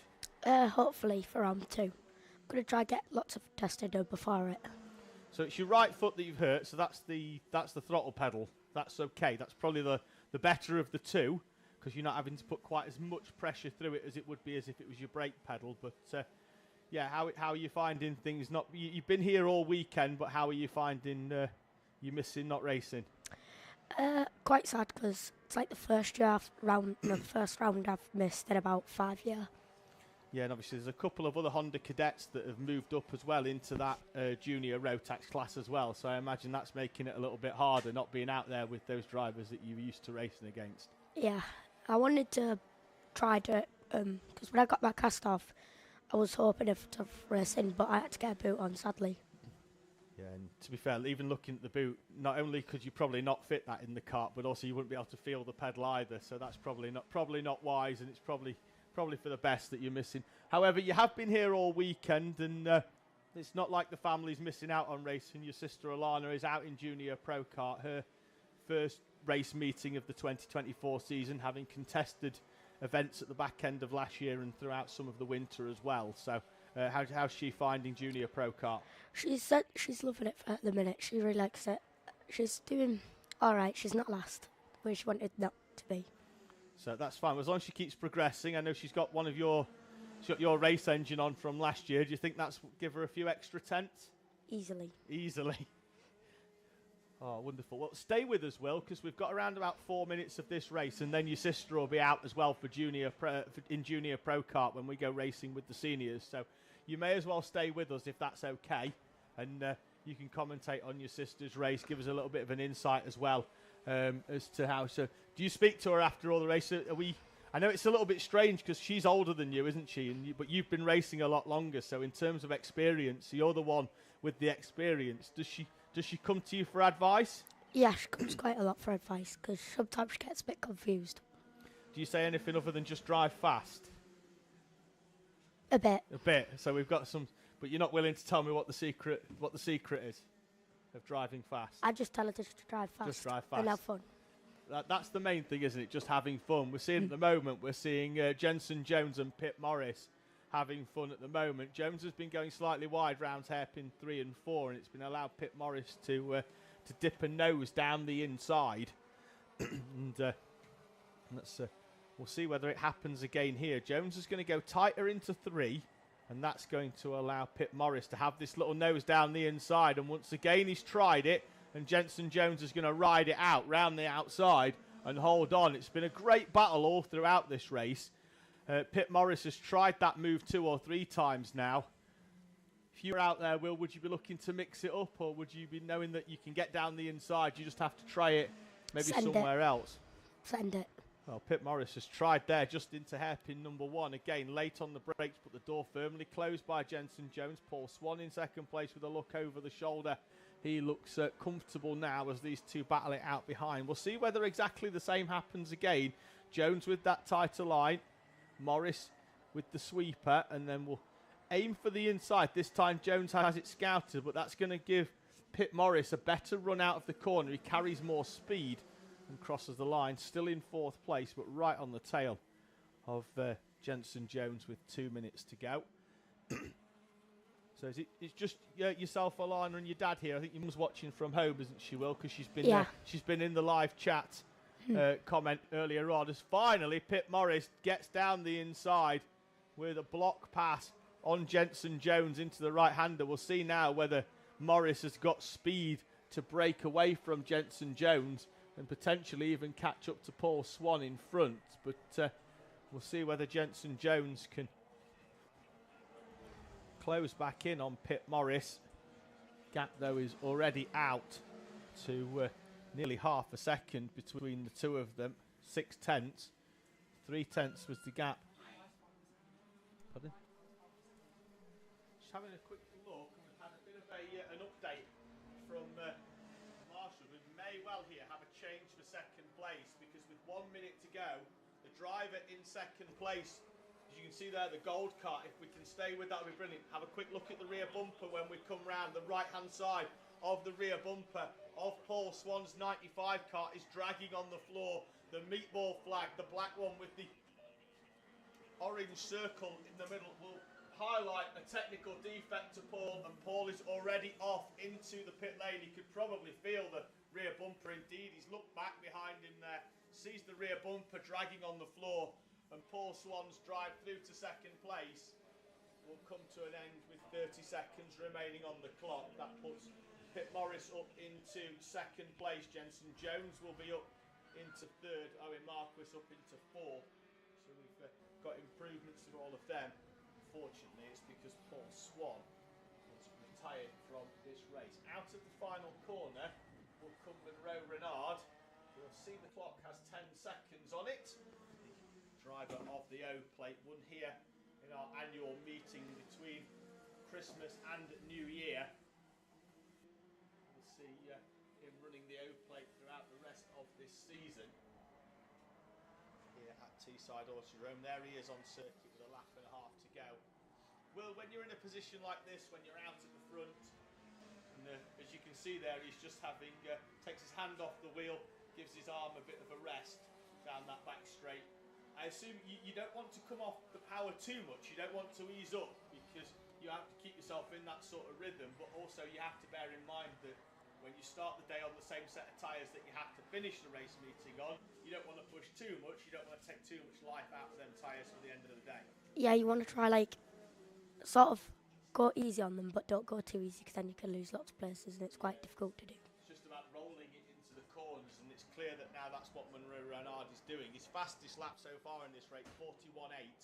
His last lap was a 43.094. So he's already eased off ever so slightly, has Monroe Renard, trying to maybe save some tyres for the rest of this race meeting. In fact, on the previous lap, Pit Morris in second place was nearly a second a lap quicker. Out of the final corner though comes Monroe Renard for his second race victory of the day here, and peels straight off into the pit lane, as does Pit Morris. And the rest of the field, it would appear, are doing the same. So they're clearly excited to move on to Senior Pro Kart. They're already exiting the track so they can go and watch Senior Pro Kart. So they're going straight off, and we will run through a grid. And with the exception of Owen Marquis, he's going to do one extra lap after the checkered flag, which is technically what he should do. So he's maximising his track time. That's going to give us an opportunity, Will, to see if anybody else has got in touch with the live chat. They haven't. The last person to get in touch via the live chat was your mum, who said that she still enjoys watching the cadets, even though that she's not actually following anybody in the cadet class anymore, but just out of habit of last year of watching you in there. And she was saying well done to a few drivers as well. So if you are watching at home, if you are one of our viewers, please do get in touch via the live chat. You do have to hit the subscribe button first, and then 5 minutes after that you're able to get in touch via the live chat. You'll also notice that it is just myself on commentary, although I have been joined by Will for Senior Rotax and for Senior Pro Kart. Unfortunately, my co-commentator Tom Butterworth is not well this weekend. He's been suffering from a chest infection and feels that he's doing us all a favour, so we don't have to listen to his coughing and wheezing, but we look forward to welcoming him back in April. Right, grid then for our Senior Pro Karts and Juniors. I'm going to run through the Seniors, then I'm going to We'll run through the Juniors that are on here, because we are in order. Then French goes off pole position. Max Shields alongside with Joe Grinsell and Connor Lucas. Then it's going to be Jack Hewland, the last of the pro runners, in front of Sam Barrett and George Ludwell as we move into club. Then it's Tom Hewland and Harry Roddice, Dominic Needham and Cameron Bailey in front of Sophie Pawsey and Brandon Jennings. And it's Darren Lowe, Jordan Cranston, Isaac Needham and Sebastian Pereira, with Danny Bean in front of our leading novice of Connor Cram. Then it's Matthew Hauschby, Colin Handy, Macaulay Parnham, Flynn Claxton, Zach Dawson, Chris Beanie, Kyle Burns, and we've got Gary Clark, Sean Feehan, James Kay and Wayne Pearson. Then we move into Juniors. Reese Cranston, Joseph Williamson, Alana Howard, Jared Fox-Whiteley and Oliver Watson and Isaac Duff. Brilliant. Here we go then. Green flag is down. We're away and racing in Senior Pro Kart as the field tried to get themselves to the inside. All the way round the outside. Max Shields has been squeezed. He's going to come through. Back goes Joe Grinsell. He's back behind Hewland, and we've got a good start as well for the 5 of Sam Barrett, but not quite as good as Connor Lucas, as some of our juniors are taking their time getting through the chicanes as the field goes slightly sideways. Has been quite a clean opening lap, albeit for some of the field runners towards the back. It has been quite slow as they had to sort themselves out side by side. Connor Lucas leads then as he finds a way past Lennon French down the back straight. He's going to lead, and Max Shields just going to try and nose down the inside. Shields is through, squeezes his cart, but it's opened the door for Sam Barrett. Barrett, the clubman runner, is up into second place, and Shields and Lennon French come into contact with each other. Neither of them wanted to back out. Shields bounced over the curb, and Lennon French loses 2 or 3 places. Shields doesn't look overly comfortable, hand off the wheel through the chicane. That cart looks like it's got a bent something. It's gone deep into hairpin number 1 as well. As now Cameron Bailey's getting himself in the mix, another one of the front runners in our clubman class. Got a warning for the 120 of Lennon French. So interesting at the moment to see whether that's deemed 100% French's fault, or whether on the next lap round we're going to see one for the 181. But at the moment, it's Lennon French who is deemed to have been at fault for that one. Connor Lucas at the front has got a very, very comfortable gap. Sam Barrett, and then it's going to be Max Shields in front of Jack Hewland, Cameron Bailey, Lennon French, Joe Grinsell, Brandon Jennings, George Ludwell and Sebastian Pereira rounding out the top 10. Shields is down the inside of Sam Barrett into hairpin number 1. There he is through in the orange and white colours that we'll also see on Sophie Pawsey's 77, also to be seen on Joshua Sullivan's 13 Cadet, all in the identical colour scheme. Max Shields now up into second place. It's going to be a tough ask to close in the 2 seconds or so gap to Connor Lucas at the front of this one. Through he goes, the gap indeed out to 2.3 seconds. Have a look for any big jumps. Most of the midfield are settling itself down now. Big drop down for Dominic Needham. He's lost 6 places on that lap. Don't know if he's had a problem in the 69 machine. Looking at the juniors. Have a quick browse, Jared. It's Reece Cranston who's currently leading juniors. I know Jared Fox-Whiteley went off towards the back of that and had a very slow first lap. The winner of the first race, as we see Lennon French under pressure from George Ludwell, last year's novice champion, and Sebastian Pereira as well. So Ludwell goes down the inside of Lennon French. Don't know if French has got a problem now after the incident earlier on. Just trying to have a look. So some of these karts have a nylon track rod which tends to flex and bend a little bit, but then when it breaks, it's completely broken and you're out of the race. Some of them will have a metal track rod, and if they have a metal track rod, it will bend, and it will just then mean that the wheels are pointing in a slightly different direction. As we see Jack Hewland down the inside of Sam Barrett. Barrett rides the way around the outside. Will, I know that you've decided to go into Junior Rotax, but I'm sure one day you'd love to be in the mix here. Have we got any aspirations one day of asking Alana nicely for a go in the Junior Pro Kart? I've driven a Junior once and I tested it, and I'd say probably not. I like the Rotaxes. You like the Rotax. Would you not like to be in a field of 35 karts right in the mix of this, though? I would like it because it looks pretty fun and quite like battley. At the moment, your sister in the number 28 is in a battle with the 22 of Wayne Pearson.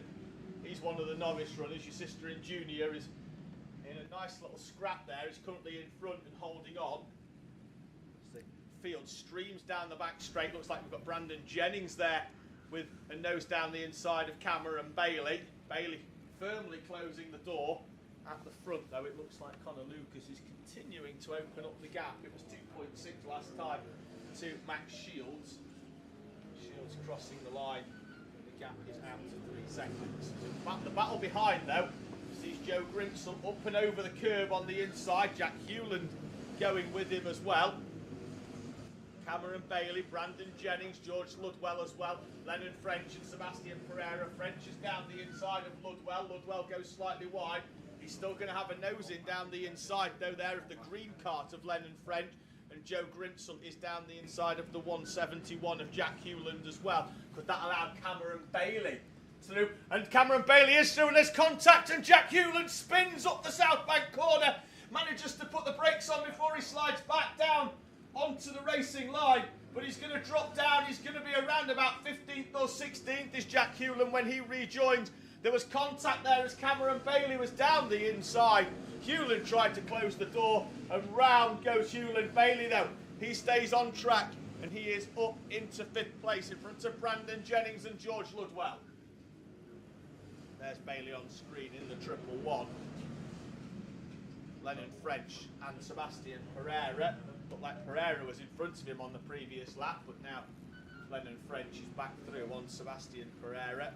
Runs up towards South Bank. Don't think anybody's going to be close enough to overtake, but you saw what that incident did. You can see there Joe Grinsell's the driver in front with. It's opened up a huge gap as we've got Brandon Jennings back down the inside. And do you think they'd be better trying to work together here, Will, or with 3 minutes to go? Oh. We've got Bailey round, Lennon French in contact with him as well.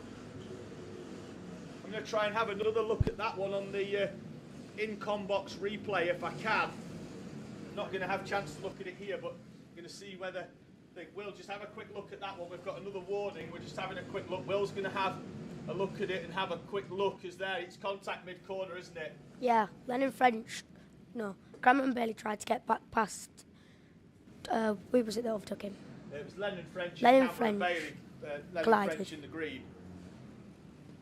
Yeah, he's just nosed down the inside there, hasn't he? There was contact 2/3 of the way round the corner, and Lennon French with his second contact warning of this race.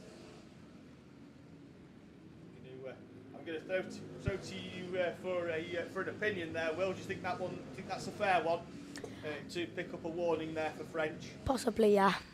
Because if you looked, he tried to get a cut back on him, and French was just already there. Yeah, down the inside, French went there in Cameron Bailey. It's not like Bailey squeezed him or anything like that. They both run round, just came into contact. So Lennon French with a little bit of an untidy race this time for the driver from Dundee, unfortunately, but now he's just dropped behind Sophie Pawsey there.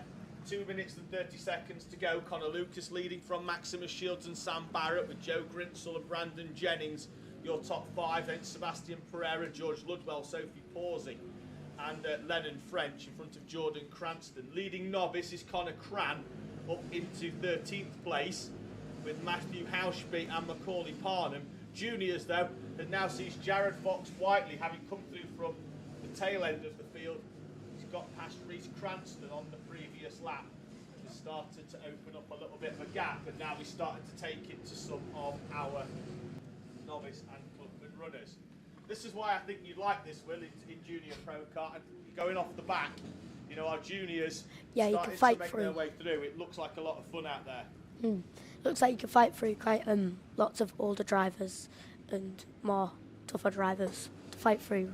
Yeah, well, obviously it's 20 kilos less, isn't it, for juniors? There's Lennon French down the inside of Sophie Pawsey. But you also got slightly less power, so I imagine you get out of the corners quicker, but at the end of the straight you've not got quite as much. See whether Fox-Whiteley can close in on Cameron Bailey, who did manage to get back on track. He has done another overtake, I think, in the middle of that. He's got past Tom Hewland, one of the club drivers. So Fox-Whiteley up to 17th at the moment.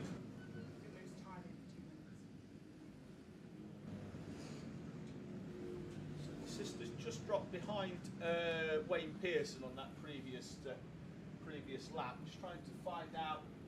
There she is, crossing the line now in P35. Connor Lucas, the race leader, is just going to draw up onto the back, Will. Alana will just hold her normal racing line. Connor Lucas will find his way through as the champion and actually puts his arm up to acknowledge the fact that Alana's just gone slightly wide and allowed him to come through. So good awareness there by the 28 of Alana Howard.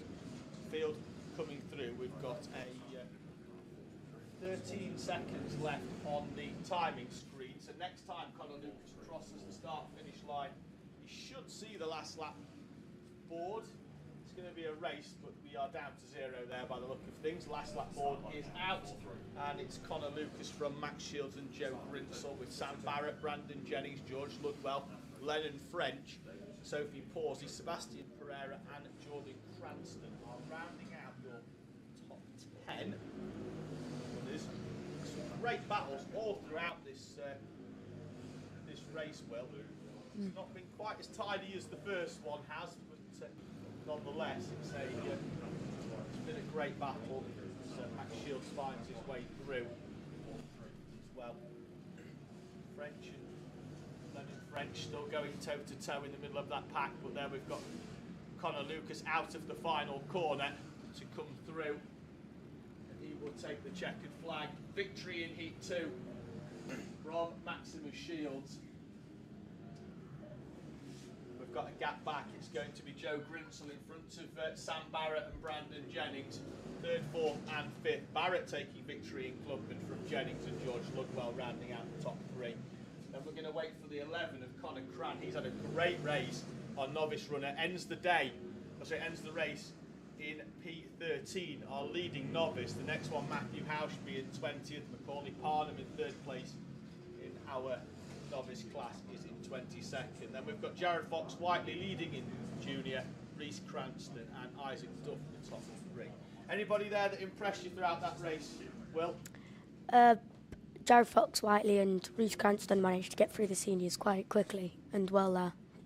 Yeah, Reese is fresh out of Honda Cadet, isn't he, last year? You raced him again last year in Honda Cadet and has done a lot of Junior Pro Kart throughout the winter. Jared Fox-Whiteley, a name that we know here at Teesside Autodrome very, very well, is up into 16th, so great to have them in the junior ranks. Will, thank you very much for taking the time to come and see us in the commentary box. Hopefully that leg is fixed for the April meeting. Not just because we want to see you on track, but I know how much you want to be out there as well racing in the juniors. Now, if the juniors are a bit much, I reckon we could probably get you a Bambino to race. Reckon we could squeeze you in. Probably. So Bambino, that should be okay for you. We'll at least get you out on track. That'll be okay. But hopefully that leg gets better, and hopefully I'm not talking to you next month, because hopefully you're out there on track racing, and hopefully it goes well. So maybe less walking, get that foot up, and enjoy yourself. All right, thanks, David. As a special treat, rather than take the headset, I'm going to chuck the headset onto your dad, who's joined us in the commentary box. Hello, Dave. How are we doing? I took you by surprise there, haven't you? You did. It's the best way. I do it, when I'm interviewing the kids. Yeah. I try not to let them know that I'm about to interview them, because then they don't have a chance to get nervous. Yeah, and that's how you got William. Why I've done what I've done to you there. I've not given you an opportunity to get nervous. To run away. Which is great. Obviously now you're running 2 karts, albeit not quite yet. You have done through some of the winter series, but Will's now on the sidelines for a little while. Yeah. So we are going to you're going to have to wait slightly, aren't we, to see you running 2 karts? But, it is. But what are your thoughts? Very demanding, because you only get about a 10-minute slot between one going out and the next one going out. Obviously, my wife's had to get more involved now, Leanne, just to help me get both karts up to the grid. But no, I'm learning. I'm going in the academy with Teesside, which I'm very grateful of Paul helping me just to learn the spanner side of the Rotax. And then obviously I'll keep Alana going as well. But it is more relaxing only having one child to run than two children. Well, of course. Obviously now Alana's up into Junior Pro Kart for the first time. I'm guessing it's really just looked at, it's a slightly bigger Cadet. Yes, same sort of engines, obviously. Bit of a different brakes, so a bit of thinking with that, but that's the easier one. It's the Rotax that needs a little bit of work. The Rotax, they always say 3 times the cost, 3 times the work, and, the amount of stuff I have to learn. But I'm an easy learner. Once I get shown once, I'll be all right. But no, it's great having it, because it's bringing the family closer together now. And Alana's chuffed to bits, and she got into a 48 yesterday, so she's doing well. She's I've doing just well, thought Dave. that she's probably sat down now in the holding area, wondering where you Wondering are. where, yeah. But so I'll let you go collect a Yeah, cart. And I'll but can I wrap up just here say for just a huge thank you to Teesside Karting, like I say, for all what they do for me, and Lee Mentier out there, because he's helped me get Williams' kart back together again. So anyone that's been involved, I'd just like to say thank you, and thank you to my sponsors as well. Wonderful. Keith, hope you enjoy your season. We're running Will and Alana, and I'll let you go and collect her cart so she doesn't wonder that you've gone home. Thank you very much, Dave. Cheers. Thank you. Cheers, Keith. Thank you very much.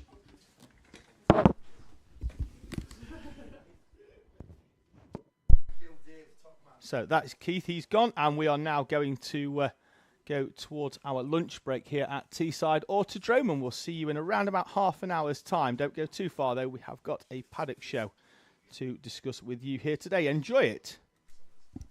Hello and welcome to Teesside Karting, the opening round of 2024. We're in the paddock, we're going to have a walk around, we're going to talk to some drivers, talk to some parents and get a general feel for the 2024 season. We're going to walk over to our right hand side. First driver we're going to speak to, we'll speak to Rocco Garrity. Rocco, into 2024, nice new sticker kit first. Let's have a quick crouch down and have a quick look. Clearly we've got some Red Bull inspiration, but tell us a little bit about it. I mean, like Red Bull, all the time I've watched F1, so I thought, why not put it on kart? Well, why not? See, we've gone for a slightly different colour scheme to last year. You had a bit of blue, now we've gone a little bit of grey. New sponsor on the side as well, by the look of things, so looking up for the season. Yeah, the sticker kit was funded by Blake & Sons, our main sponsor. Good. Crouch down with me. The big thing for Honda Cadet in 2024, we're onto the new Vega Cadetti tyre on both the slick and the wet. How many practice sessions have you done on them before today? One. So look, this morning, or have we had another day before on this Vega tyre? This morning. Good. How are you finding them compared to that Dunlop? They've got a lot more grip and they stick. That's been the general consensus. Wonderful. Rocco, all the very best. We'll make our way further down the grid. Got Luca Bachuev in the number 2. Luca, we won some races here last year. What are your hopes going into 2024? Just like some good results, I guess. I'm practicing on Dunlops, save the new tyres for later. We'll just see how it goes. Hopefully it goes well. Wonderful. And plans, we're going to do a full season. I know you dipped in and out last year, did a few, missed a few. Going to try and do them all this year? Yeah, I think I might be missing one round, but all the others I'm going to be doing. Good stuff. Luca, thank you very much. Going to make our way down. We've got loads of cadets. We're probably not going to get a chance to talk to them because the checkered flag's out. One driver I do want to have a quick chat with, Peter Webster. Brand new helmet, just turn it slightly sideways. There we go, brand new helmet for Peter. Peter, full season at Teesside this year? 100%. So, going to do a full year, try and get a full season in here? Yeah, 100. Good. Beautiful helmet as well, by the way. Who's done that for you? Someone called Mr. Mister. Great friends with him. Wonderful. Good. Just going to have a quick walk. That engine's just turned off. I don't know if you know, but the engine's off. Good. So, Honda Cadet, we're probably not going to get a chance to speak to a few more. We'll have a walk down, we'll have a few introductions. Sebastian McCarthy, Bambino champion from last year, is joining us straight up into Honda Cadet. Driver to his right-hand side as well, Edward Rye, one to look out for in the championship this year, having won races last year.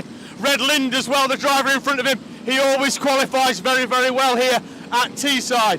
Bambinos are coming in to my right-hand side behind the camera. They're heading in. Oh, Jack Morris has come for a chat. Jack, I know you're trying to get off to watch your driver.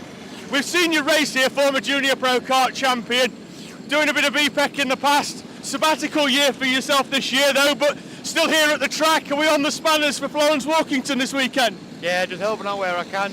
With the Teesside Academy picking up so much, drivers are coming in thick and fast, progression's being improved, so we're getting more and more drivers every week. But yeah, just helping out where I can, trying to get Florence to pick up the pace. She's doing really well, knocked a second and a half off in the last run there, so all is looking well. So a little bit about the academy. It allows drivers that maybe come here, do a little bit higher karting and think I want to take that next step. It takes them out of that murky position of going and getting a kart and being alone, really, doesn't it? They come into what I call a semi-team environment because it's not like a big team, big awning, but it allows drivers to come in and take that gradual step, and with a support network around them, really. Yeah, definitely. Like you say, it's drivers who come for, even if it was an arrive and drive session, and they have a look at the owner drivers and they're like, they want to get involved, but they don't know how to. Sort of a stepping stone. Like you say, it's not a big team, it's not a big pressure on the drivers. They come, they enjoy themselves, they pick up the pace and they move on. So, like I say, we've seen with Monroe Renard, Oscar Waugh, Max Wilkinson, they've all picked up the pace over the last year. So, as well, the support they get though, because when they first came, they were full on novices, and now Oscar Waugh, arguably one of the favourites for the Junior Championship this year. Yeah, definitely. Like I say, all the lads down there, we have Paul, my dad, Steve, they're all good lads, always helping out. Said not much pressure on the drivers, so they're not getting stressed. They're coming and enjoying themselves, getting the results that they need to get, and going home happy. So that's all we need. Absolutely, Jack. Thank you very much. Make our way through this tiny gap. Hopefully the cameraman makes it through. He's through nice and safely. So our Bambinos have just come on track. As you can tell, they are a little bit smaller than the Cadets. We'll have a quick chat with Calais Tennant. Calais, just a little chat with yourself. Here at Teesside for what will be your second season now. Are we enjoying ourselves? Yeah. Good lad. What we're going to have to do, we are going to have to move because Callum's bringing the quad through, so I'll actually help. We'll get this cart up mid-interview, get that out of the way, and we'll allow Callum to bring the quad in, because it looks like Ollie Upton hasn't managed to get back in on his own power. So, as me and Tom often speak about, the quad of salvation and doom has been called into action very, very early in this race weekend. We've got a cart there, but no driver though. Where's he escaped to?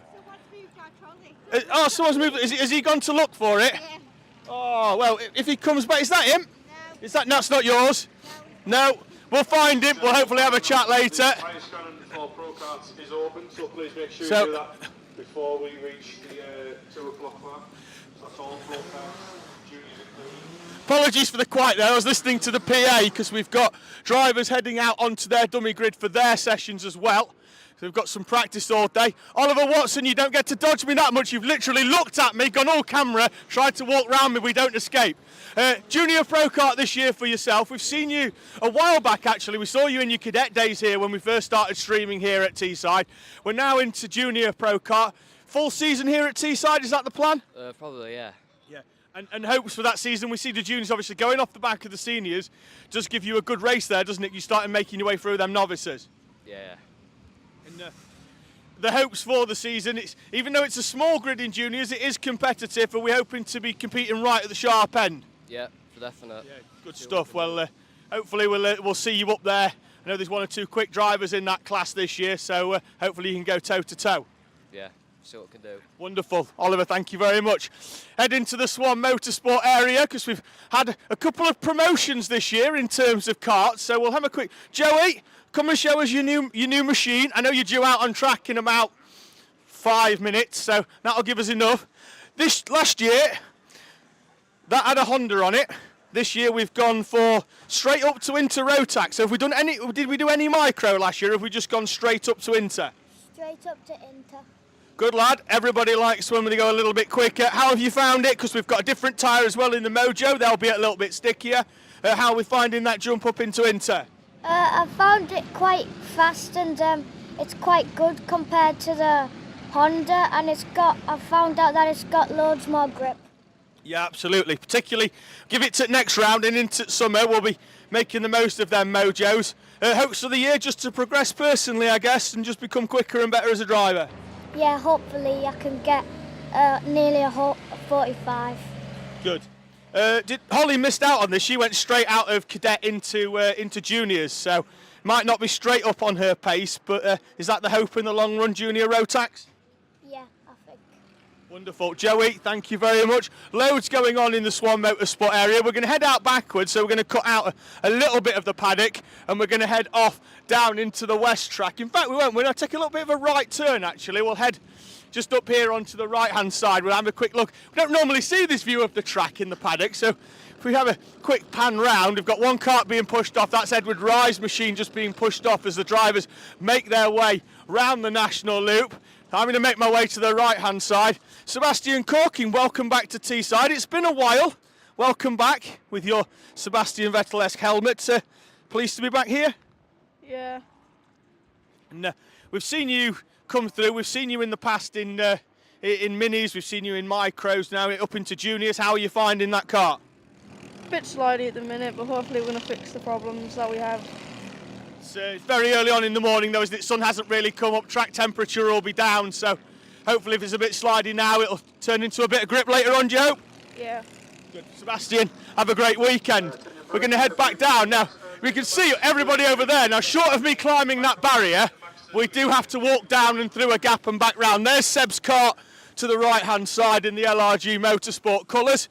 We're going to head down into the paddock. This pit lane you'll have seen from previous paddock shows. This is the 24-hour pit lane and out onto the west track. So when drivers are barrelling down to Rib Bend in the British 24-hour, this is the pit entrance. They come down where they're joining onto the circuit. So we're going to take a right through here, and then we're going to play a game of right or left. Do we go left and see the bottom end of the paddock? Do we go right and see the top end of the paddock? We can go either way. What we'll do first is have a quick walk over here and have a quick chat. Turn round, young man. What I'll do here, I'll hold on to your awning because there's a fairly decent chance that that's going for one. You have a spin round, I'll hold on to your awning. First of all, you can tell us how much you want a new awning, because this one's probably not seeing much of this interview. First of all, introduce yourself to the camera and welcome to Teesside. My name's William Clare. Have you been out for first practice? No. No. First time we've been here. For breakfast. Oh, so well, I'm a big fan of a team that gets their priorities right. Track time, no. Breakfast, yes, absolutely. Well done, guys. So Honda Cadets are out now. So in about another 50 minutes, I'm guessing you'll be out there joining them. Hopes for this year at Teesside. Nice big grid of Hondas. So guessing no matter where you are in the pack, there'll be somebody for you to race. Well. So we've had a shoulder shrug, so that's pretty much just saying, well, we'll see where we are after the first practice, and then we'll go from there. So, you know. Oh, in fact, well, bring yourself round. We'll interview everybody. Well, right, so it's a paddock. I can't go and interview him because if I let go of this side of awning, it'll be in top paddock. You're going to have to hold this. I'm going off to carry on this interview. There you go. Wait till wind goes down. Wonderful. We'll stay here, because Brandon Jennings and his new tyres are coming to join me. Let's have a little walk, Brandon. 5 sets of tyres this year for the Senior Pro Karts. You've been and had them scanned, I'm guessing, as we're keeping tabs on them. New tyres round Teesside. I know it's been a little while since you've been, but how much of an advantage do they normally give you against them rounds where you've got to use the used rubber? Hopefully a fair amount. Good. Don't keep walking. You're here. We'd have been up top end. If I hadn't stopped you, we'd have been up there. You had to turn around and come back. So hopefully a bit. Was that kart clean this morning before that first practice? It looks like we've had a few war wounds. It was, wasn't it? You're laughing. Mechanic don't find it anywhere near as funny. He's got to get the mech out. It's brilliant. It's like nail polish removal, but like 4 times as strong. It gets all that rubber off there. Kart behind is Danny Bean's kart. Last time I saw this one, this right rear tyre was a bit flat as a pancake when it was coming in. Driver's fault or mechanic's fault? It's driver's fault, isn't it? Driver's fault, pretending to be a mechanic. Good, because if it was a mechanic, I'd have left you alone. But as soon as you blame driver, I'm straight in for a bit of scoop. So driver prepped the kart last Saturday and left the stub axle bolts loose. Oh, what a whopper! But we're going to let him have that one because it happens to us all. It certainly does. I once put one on completely the wrong way, as in like I put the spokey side inwards, ruined the spokes and everything. It's not my finest hour. Luckily, I don't do the mechanicking that often. Right, off we carry on. It turns out that Brandon chose which way we were going on the paddock walk rather than me, because he walked up this way. If he'd have gone that way, we'd have gone that way.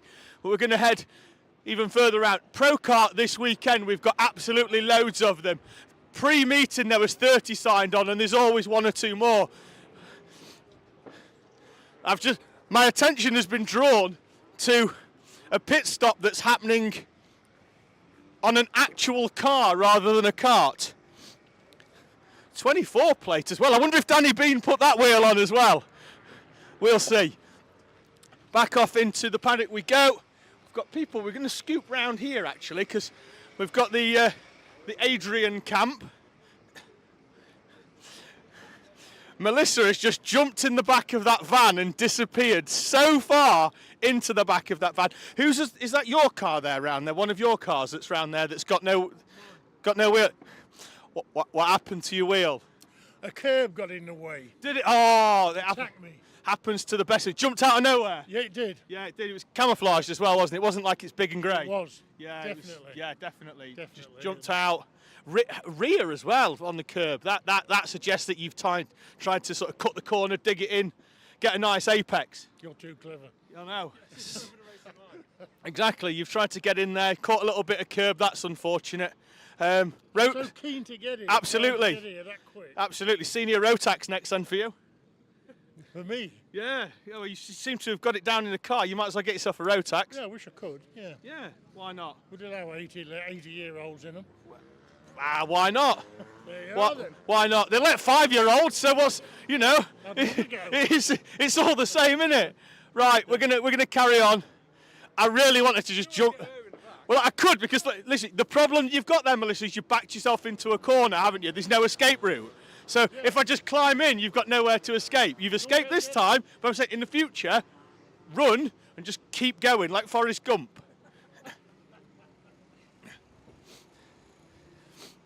Here we go. Sebastian Benson, are you looking at data or is you...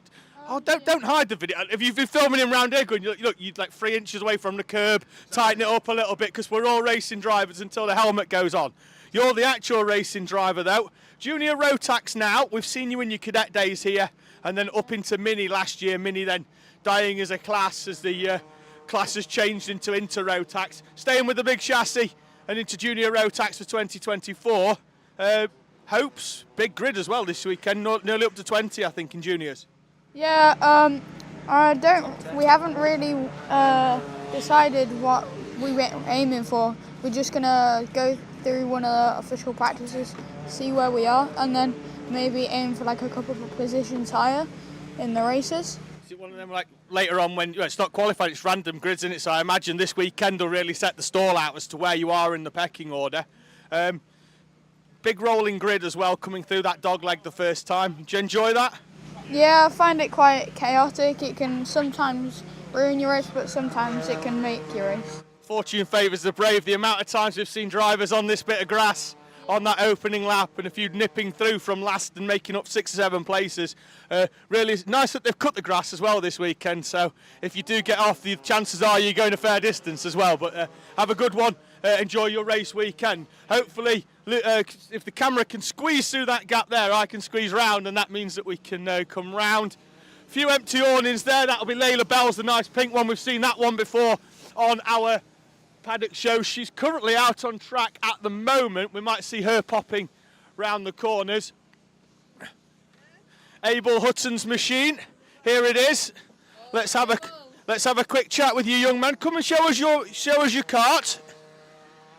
Come round.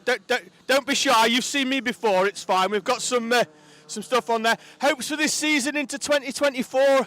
We've seen you a few times here at Teesside. Now we're hoping to try and win some races. Yeah. Good lad.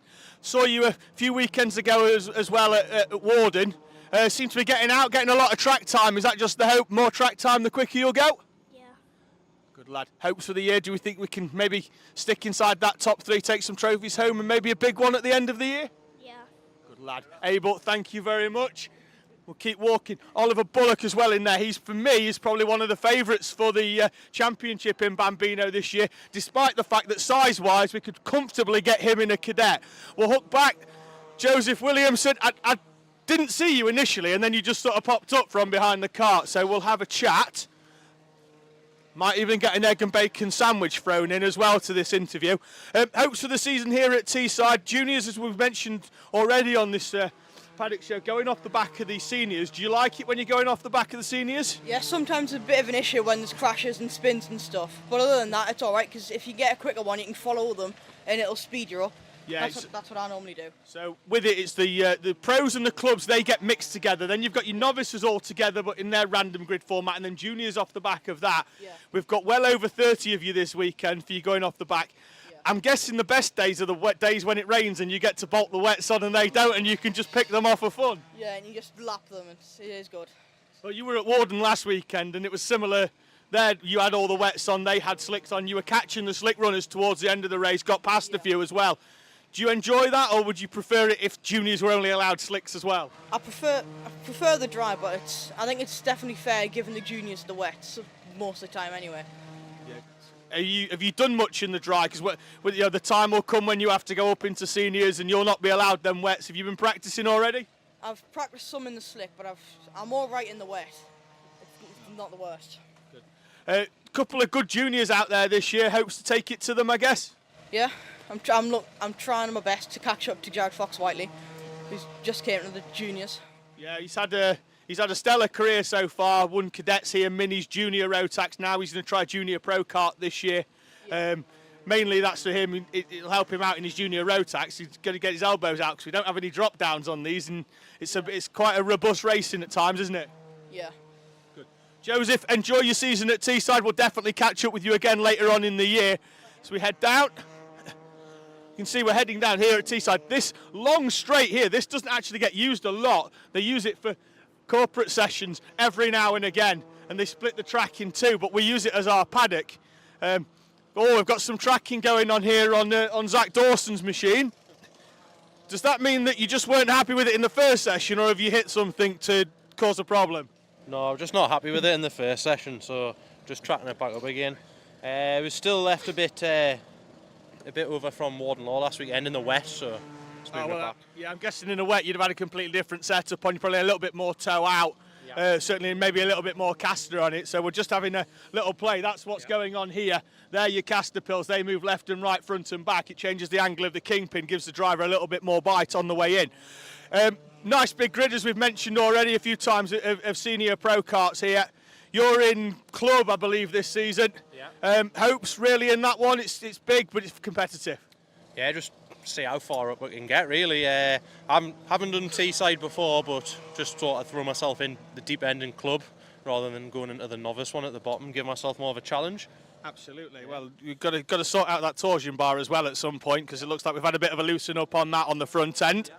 So plenty of work going on. We'll let you crack on, because it looks like there's plenty to do.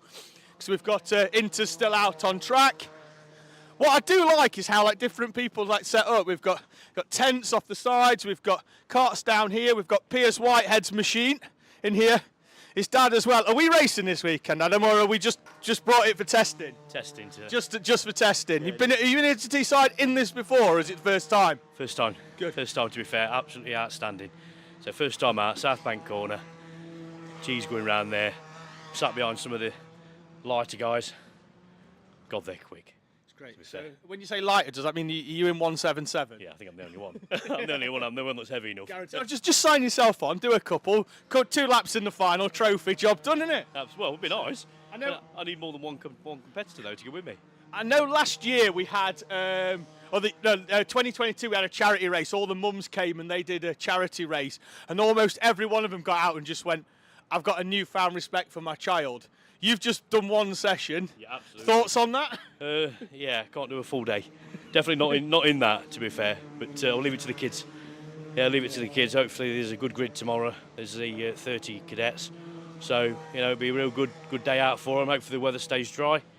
And look forward to a good day tomorrow. Wonderful. Well, we'll leave Pierce's interview for later on in the season, because he's just hiding around there. We'll come and speak to him later on in the year as we do this. An abundance of pro karts going on here at the moment, and we've got one walking towards us. We've got Ethan Pearson making his way in as cadet, so we'll walk back and we'll have a quick chat, because doesn't look to be a lot going on up there. Ethan, good choice of drink, the Fanta Lemon, the choice of champions clearly. Hopes this season at Teesside. We came out of Bambino last year, into cadet this year. Any real hopes, or is it just progress throughout the year the best we can? Progressing through the year best way we can. That's what we're trying to do. Good. I know that you've been out a lot throughout the winter getting accustomed to the cadet. We've seen you, I've seen you at least 2 different tracks sort of testing and sort of practicing. This, though, will probably be your first time on what I would call a capacity grid with 30 karts out there. Qualifying later on today, have you got any hopes, or just as fast as you can? Fast as you can, all the way. Oh, all the race, absolutely. You don't want to be fast on lap 1. We need to be fast on all of them. I'm guessing, seeing as you've come out of Bambino alongside the young man in the background there, Sebastian McCarthy, that whilst you are friends, there's a little bit of personal rivalry there that you want to beat each other. Yeah, you are true. Yeah, of course there is. Do you think you can do him? Yeah. Good. I like that. I like confidence. Even if you can't, just say, yeah, you know, go for it. And it is because rivalry, because I am saying yeah, because the first session we went out, I just went right to the side, inside of him, and just overtook him. Obviously, you didn't get too close to him. The sticker kit's still looking nice and pristine in your numbers. Number change this year as well. We're on to the 77. Was that the preferred number, or I know with Honda it's more a case of pick what's available? Yeah, just pick what are available, yeah. Good. Let's have a quick chat. I want to have a quick chat with the mechanic as well. We've come out of comas, which are notoriously temperamental, to what is seen as a much more reliable unit. How are you filling your time now? You only have to put petrol in it once an hour. Having more cups of tea, yeah. We don't know what to do with yourself anymore. We're lost. We end up tinkering with other things. Yeah, at least you don't have to change the jet. Now, the sun's out, change the jet. Sun goes back in, change the jet. Yeah, it rains a little bit, make sure the coil doesn't get wet. You know, the standard Coma Bambino life. Yeah. Yeah, I couldn't recommend him enough. Absolutely, well that's wonderful. Honda Cadet capacity grid. As you can see behind, Junior Rotax are out on track. And we're going to head back to myself and Tom Butterworth in the commentary box for our finals.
Hello and welcome back to Teesside Autodrome. It's time for heat number 3 and our finals here from the Teesside National Circuit. Round number 1 of the NRG Karting Sprint Series here at Teesside Autodrome. You'll notice on the screen some of our kind sponsors. Top right hand corner, Teesside Karting, that's where we are. And NRG Karting, who are our new kart shop, which you can find at nrgkarting.co.uk online as well. They'll be present at all the rounds here at Teesside. They'll also be present at all the rounds at Manchester and Buxton Kart Club, which is part of the Teesside Karting family as well. And we will also, like I say, you're also able to get them online. So we will...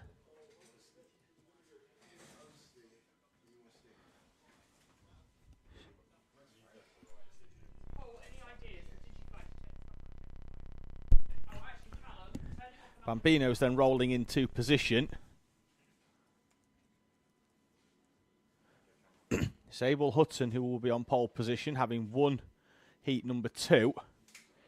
Tommy Burgoyne alongside him on the front row. Then it's the 26 of Jensen O'Connor. He's got Oliver Bullock alongside him. That rounds out row number 2. The 20 of Verity Crawford will roll forward. Sullivan Crawford, I believe, will join her on row number 3. Behind them it will be Calais Tennant. So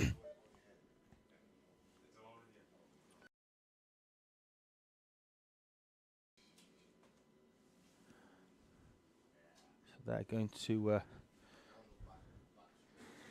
all roll in. The final runner will be the 97 of Ollie Upton, who was overtaken on the final lap last time by Summer Upton.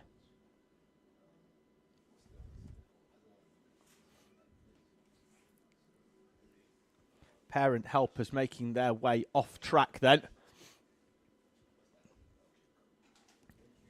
And they'll be just held at the moment. I think we're just going to, the digital flag is just being reset, which it has been, which is fine. And we are good to go, I believe. We've just had a systems check. Confirmation that we are indeed good to go. And the green flag is up. The green is the only one of our drivers to take the chicane at the first time of asking, and Abel Hutton from that pole position berth makes his way through. And we often see here, because the outside rather than in the middle berth, the Coma Bambino in second place tends to, and that means that Tommy Burgoyne then has to try and close back up and off the line. They are away. We've got a slow starter in Summer Upton. Problem on the opening lap, and she's just bouncing in her kart trying to get it to go forwards. So it looks like she had a bit of a fuel pickup issue. These Comas have got a top-mounted fuel tank. The fuel then just going down into the engine. So I don't know whether she's going to complete the entire race here, but she is back up and running. Abel Hutton, though, will lead them over the line at the first time of asking. In the back of Abel Hutton. Hutton, the pace setter so far, and we'll see whether Burgoyne can sit in the wheel tracks of Abel Hutton and learn a few things in terms of where he can gain, and then use what he was using earlier on to lead the second heat where Abel Hutton had a slow start. See whether he can use that to carry his speed down the back straight.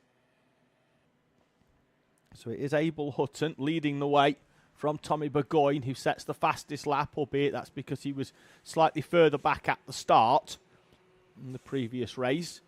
And then he comes over the start line, so that's when he sets his time.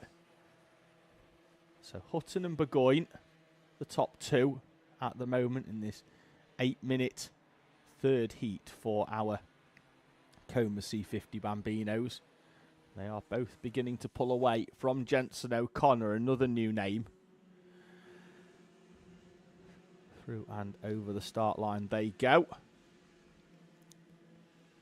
Burgoyne sticking with, albeit Abel Hutton, the first driver today to dip into the 1 minute in this race.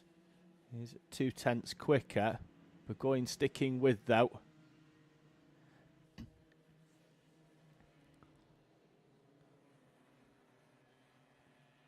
Hutton to the inside, he's coming. Parking the kart in the middle of the track as they run down the middle of that back straight towards South Bank.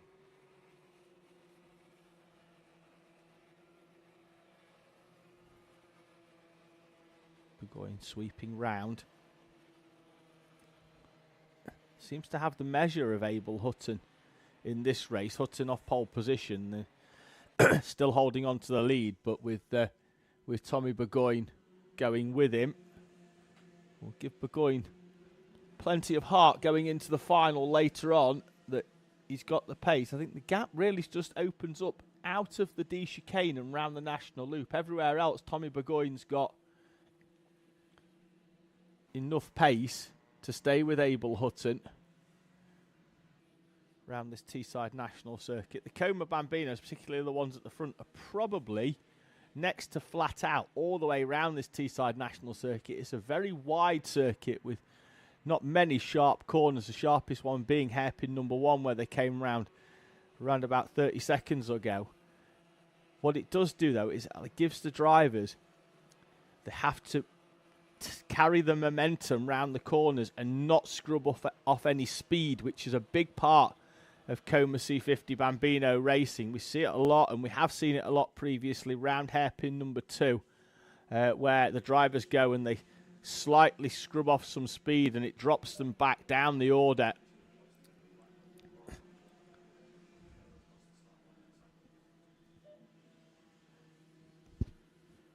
So we've got Abel Hutton and Tommy Burgoyne, the top 2. Jensen O'Connor and Sullivan Crawford, 3rd and 4th. Verity Crawford and Oliver Bullock. Behind them, we've got Calais Tennant, who is in a battle with Ollie Upton. They're coming through the chicanes. They're probably the 2 nearest drivers to each other on track. Summer Upton is still circulating after her problems at the start, but lap times, she's around about 6 seconds off the leaders and 2 seconds a lap off the ones in front. So this battle that we're picking up here now, Calais Tennant weaving across to the inside, trying to hold off Ollie Upton. That's going to scrub off a little bit of speed as they go down that back straight and through the right-hander of the South Bank corner. And Ollie Upton's going to try and move down the inside, is he? No. Backs out of one. That's going to give him another run. He takes the wider line there. That's going to give him... It'll look like he drops back because he's driven further, but what he's going to do there now, he's going to catch up and he'll have more pace as they head up towards the D chicane. The only problem with that is that he's going to be met by the single file of the D chicane and round the national loop. It's very difficult to go round the outsides of there through this chicane section here.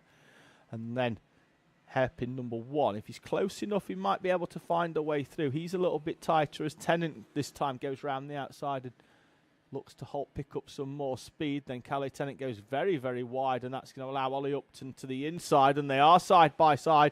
Tennant, though, should have enough to out-drag Ollie Upton, because with that wider line, even though he went further, he has managed to maintain his pace, keep the speed up, and sweeps back round the outside of Ollie Upton.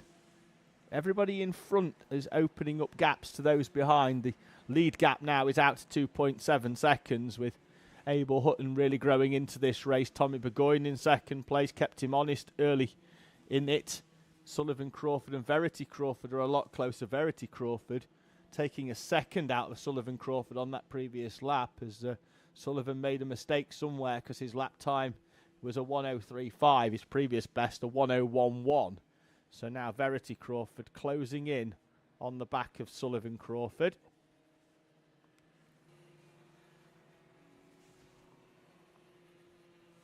We stay with this battle between Calais Tennant and Ollie Upton. Round the right-hander, and again immediately coming to the inside is Calais Tennant, holding off Ollie Upton. The battle in front of this one will be good if we can pick it up in a few moments' time. They're going to come up and over start-finish soon. It's Sullivan Crawford and Verity Crawford in 22 and the 20 respectively. There they are coming over the start-finish line now. And they've migrated together since Sullivan Crawford had that slower lap a few laps ago, allowed Verity to close back in. So we catch them through the chicanes. Sullivan Crawford seems to have enough at the moment to hold off Verity Crawford, but they'll head towards the back straight in a few moments' time. We'll see whether Sullivan goes wider and Verity can draw alongside. That should give Sullivan enough in terms of the straight line speed down the back straight, and then holds on round the South Bank corner. But time has elapsed down to 0. Leader Abel Hutton is over the start line. And as we pick him up on his final lap here of the Teesside National Circuit, looks like it's going to be 3 starts and 3 wins for Abel Hutton as he comes through the chicanes.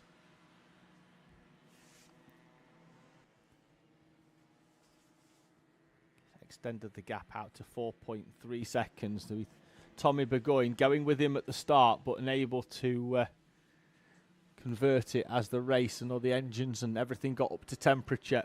Abel Hutton has just moved away at the front as he goes round South Bank corner for the final time.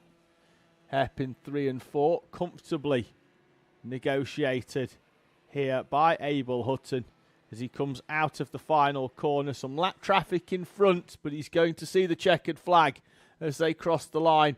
And Abel Hutton takes victory here in heat number 3. He's about as happy with that as he was with the victories in heat 1 and 2 as he punches the air as he goes up and over the start line. Abel Hutton takes the victory from Tommy Burgoyne and Jensen O'Connor, with Sullivan Crawford and Verity Crawford in 4th and 5th place respectively. No change in their position on that final lap. Oliver Bullock in P6. Now it's going to be a battle to the line between Calais Tennant and Ollie Upton. They've crossed the line now. Summer Upton will come through shortly to take the checkered flag. Still not seen it because she crossed the line just in front of Abel Hutton. Hutton has overtaken, so he'll come through and peel off into the pit lane, and Summer Upton may well follow him in, but it's not going to do any harm. She was P9 anyway with problems in that race. Her pace was well off where we'd normally expect to see Summer Upton, and she peel off now into pit lane, classified in 9th place.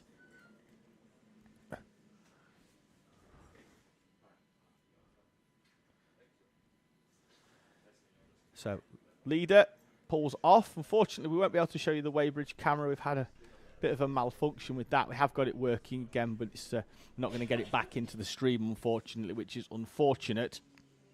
But we can see the drivers there leaving the circuit. Anyway, heat number 3 is up next for us here in Honda Cadet. It's Joshua Sullivan will go off pole position with Max Taddy alongside. Luca Batchev and Edward Rye on row number 2, with Morgan Cooney and Aaron Berridge on row 3. Noah Clark and Rocco Geraghty are 7th and 8th. Tom Nichols and Hugo McCluskey round out the top 10.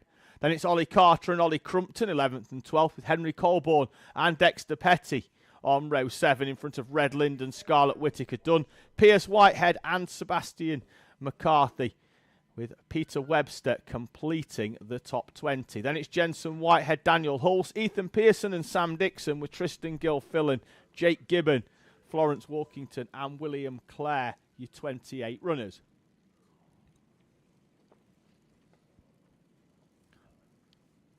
Honda Cadet has been supremely entertaining throughout this race meeting so far. Max Taddy taking heat 1, Joshua Sullivan taking heat 2.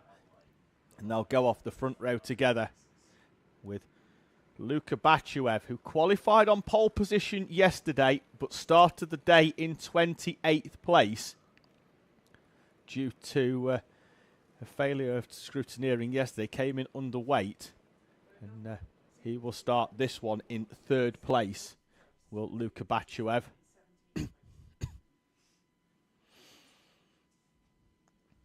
Drivers rolling into positions for the front runners. Both Sullivan and Taddy stopping perfectly on their start marks.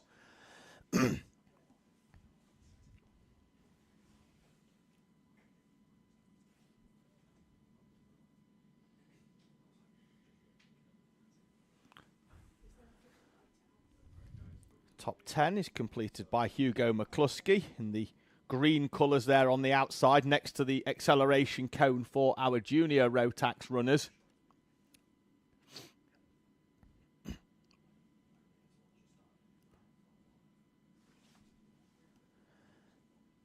Looks like we're about down to 20th, just rolling in. Scarlett Whittaker done in 17th. Just in front of them in P14 is Dexter Petty in the 16. Very happy with his progress throughout the day. He's moved forwards in both of his heats and also set his fastest lap time ever round Teesside Autodrome with a 48.243. Final runners are into position. Barrier is being closed. So we are, looks like we are clear to go racing. We just need confirmation from timing that we are good to go. Marshals are good at the back. Green is in the hand of the start line marshal there to the side of the screen. Green is down. We're away and racing. Taddy's made a good start from the outside in second place and becomes the first driver on the outside berth in P2 to still be in P2 by the time they get to the first corner. Rest of the field seems to have made their way round nicely. Everybody is in single file format as they head towards hairpin number 1 for the first time. There's a little bit of bumping in the middle of the pack, but everybody's still facing in the right direction. Good start from Honda Cadet thus far in this 8-minute plus 1 lap third heat. Sullivan and Taddy continue their quest at the front. This time, though, they've got the added value of Luka Bachuev to go with them as they come through. Sullivan will lead them over the line then for the first time with Max Taddy just behind. Luka Bachuev, Morgan Cooney and Edward Rye, Noah Clark, Aaron Berridge, Tom Nichols, Hugo McCluskey and Rocco Geraghty are your top 10 as the field streams through. Chicanes and Sullivan's left the door open into hairpin 1. Taddy's hard on the brakes down the inside. Max Taddy is through to lead heat number 3 on the second lap. Down the back straight they go. Got a warning for the 7. That's Scarlett Whittaker Dunn. Currently running in 20th place. Dropped down from 17th at the start of this one. Has Scarlett Whittaker Dunn. And has also picked up a warning as well. Taddy goes wide at hairpin 4. It's going to allow Sullivan to draw alongside. They're going to be side by side over start finish. Sullivan's going to slot back in nicely behind the 112. Luka Bachuev still for company as well on the back of this leading duo. So the leading trio on a bit of a breakaway. Morgan Cooney and Edward Rye behind as Sullivan and Taddy go into hairpin number 1 together. Still nose to tail, the two of them. Honda Cadet so far has been entertaining. I'm looking further down the field. We've got drivers going 3 wide down the back straight. I think that could be Piers Whitehead involved in that. So just behind Ollie Carter. So we've got drivers in around 12th place. So this battle at the front, we've got 3 and then a 4.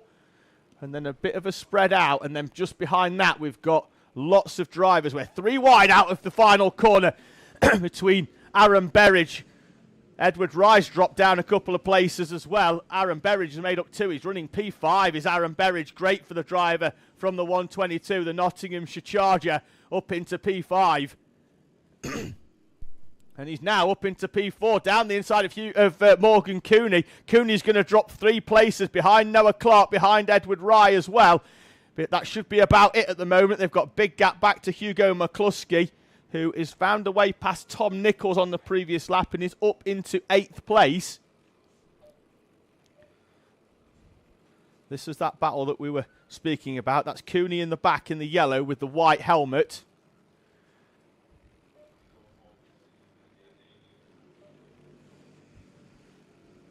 They are being left at the moment a bit is Morgan Cooney.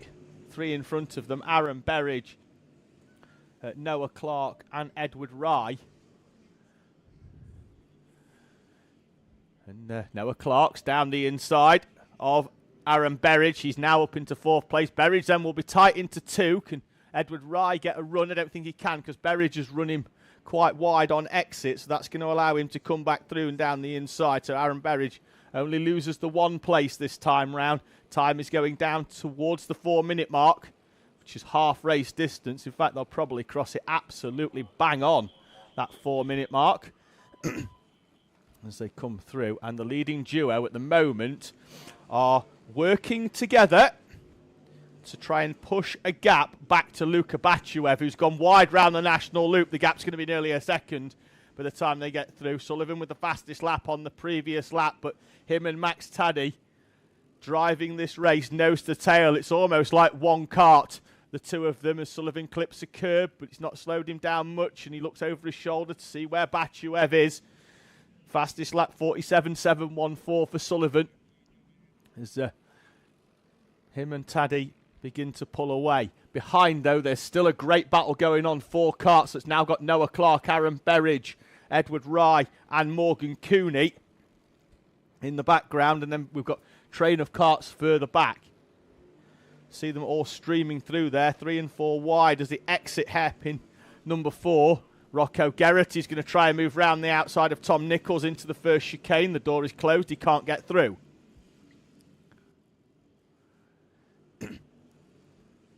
Berridge was going for a move down the inside of Noah Clark, we saw there as we just dropped back onto Hugo McCluskey, Tom Nichols and Rocco Geraghty. Oh. There's McCluskey in the green. So we pick them up with Tom Nichols in the red just behind. That's Rocco Geraghty in the 133. And Geraghty's going to go down the inside into hairpin 3. And Tom Nichols is going to fall back. And it's Ollie Crompton just behind in the 55. That'll complete your top 11 as they are. 2 minutes to go in Honda Cadet. Very little change in the top 10 with the exception of the Geraghty and Nichols place swap on that previous lap. In fact, that was the only overtake of the whole Honda Cadet on the previous lap, which is strange in a Honda Cadet class, which is renowned for its scrapping. There's a warning for the 77 of Ethan Pearson in 24th place, one of the Bambino graduates from last year. Minute 40 on the clock. Looks like it's going to still be 4 laps to go in Hondas. They'll get themselves round in enough time. The two leaders have worked well together so far to push away from Luka Bachuev as they head up to hairpin number 1. So there's that battle with Tom Nichols in there in the red kart behind them. There's another train of karts behind this, which has got Ollie Carter, Piers Whitehead's in there as well. We'll pick it up now, I think, hopefully, as we go down the back straight. There's Ollie Carter defending off Piers Whitehead, Henry Colborne, Layla Berryman, Dexter Petty, Red Lind, and behind them there's a bit of a gap back to Sebastian McCarthy, Scarlett Whittaker Dunn and Jensen Whitehead as well. So great train of karts coming through with Ollie Carter and everybody else trying to get in the mix with them as well. 35 on the clock. And there's a change for the lead off camera. Joshua Sullivan down the inside at hairpin number 1 of Max Taddy. Taddy now into the back, into the slipstream of Sullivan up towards South Bank. They should see the last lap board next time round. Sullivan biding the time. And whoever wins out of the two of them will start the final from pole position. They've had 1 win apiece, level on points after the first heats. So through they come, over the line. Last lap, Joshua Sullivan, Max Taddy. Who's going to start the final on pole position? Level on points, 1 win and 1 second place each. They went toe-to-toe in the final 2 laps last time round. They're going to go toe-to-toe again this time, and it's Sullivan who's tight to the inside. As they come out onto the back straight, we'll pick them up now on our South Bank camera. Half a lap to go and Sullivan's going to park the 13 kart to the inside. Taddy's going to try and sweep round the outside and carry more speed up to 3. Sullivan parks it on the inside and gets the kart stopped as they head up towards hairpin number 4. Can Taddy get a switch back on Sullivan? I don't think he can. Joshua Sullivan's going to come through to win heat number 3, and he'll start the final from pole position with Max Taddy alongside. Luka Bachuev finishes in P3 in front of Noah Clark, Aaron Berridge and Edward Rye, Morgan Cooney, Hugo McCluskey, Rocco Geraghty and Tom Nichols round out your top 10 in Honda Cadet. After that, Ollie Crumpton finishes P11, Ollie Carter, Pierce Whitehead, Henry Colborne, Dexter Petty in P15. Then it's Red Lind, Scarlett Whittaker Dunn, Sebastian McCarthy, Jensen Whitehead and Layla Berryman complete the top 20 with Peter Webster, Ethan Pearson and Tristan Gilfillan, Jake Gibbon, Sam Dixon, Florence Walkington, William Clare and Daniel Hulse retired towards the end of that race. He finished in P28.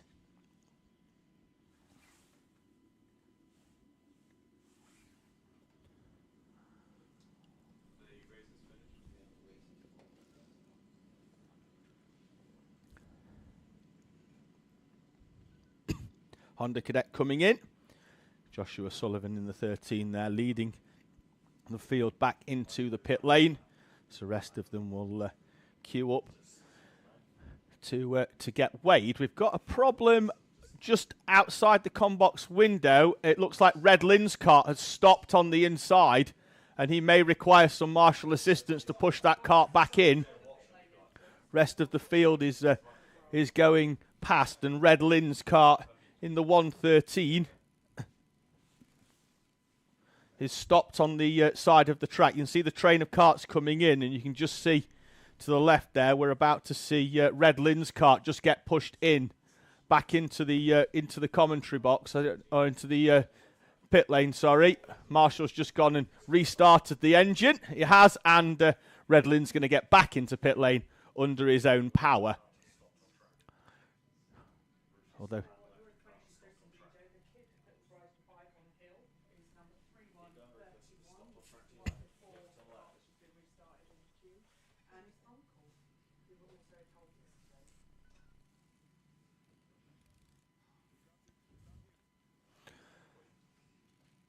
so Hondas are making their way in. We've got Inter Rotax next out on track. They have a start where you finish format similar to Honda Cadet.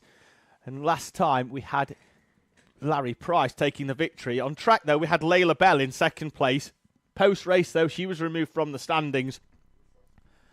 An issue saw her drop, so she'll start in 7th place. She's going to have to try and fly through this field. So it's going to be Larry Price and Joey Swan on the front row, with William Collinson and River Bell on row number 2.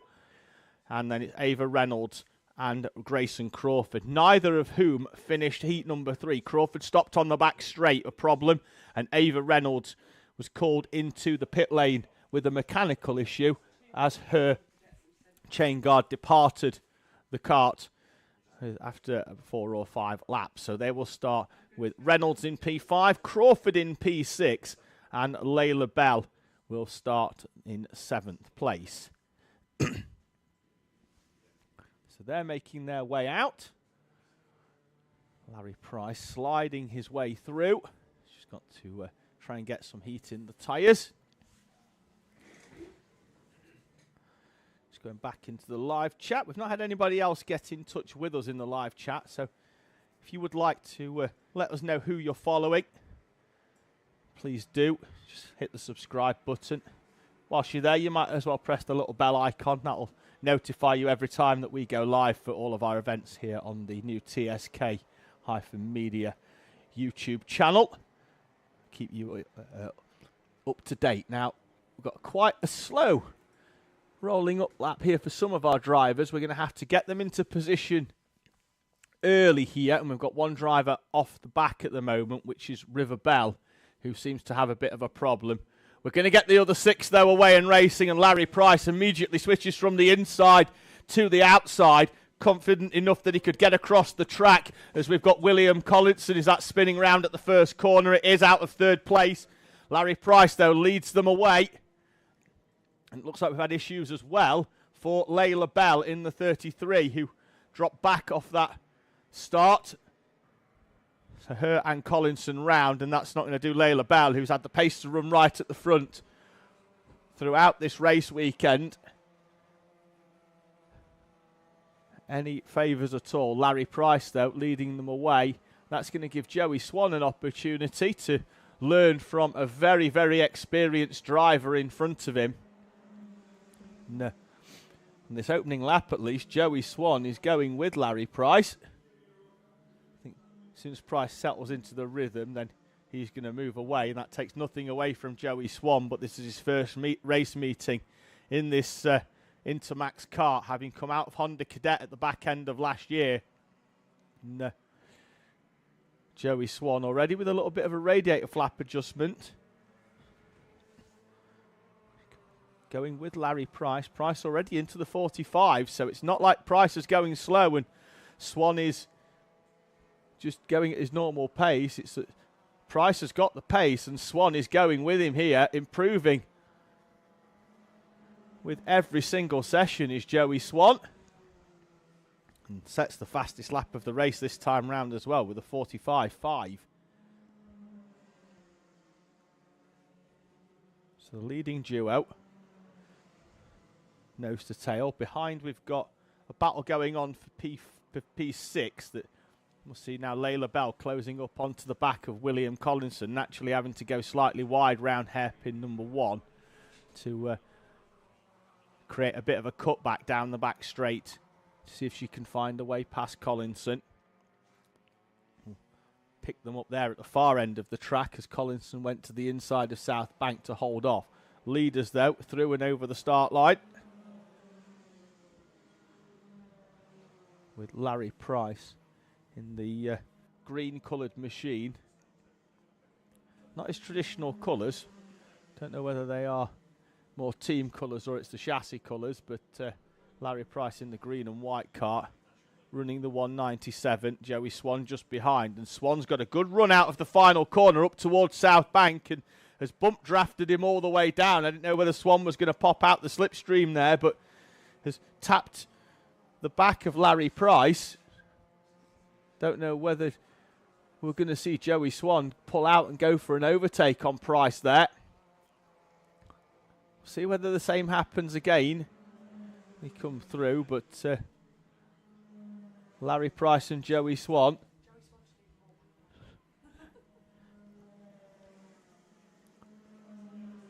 Three minutes in to this 8-minute heat. We'll see whether Swan can get another good run out the final corner as we see Layla Bell still behind William Collinson, closing up heavily on the brakes into hairpin 1, back to the leading duo, and this time Larry Price comes to the inside a little bit more to defend off.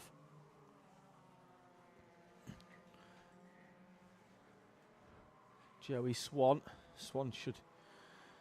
Now this is where I think Price is going to start coming into this one.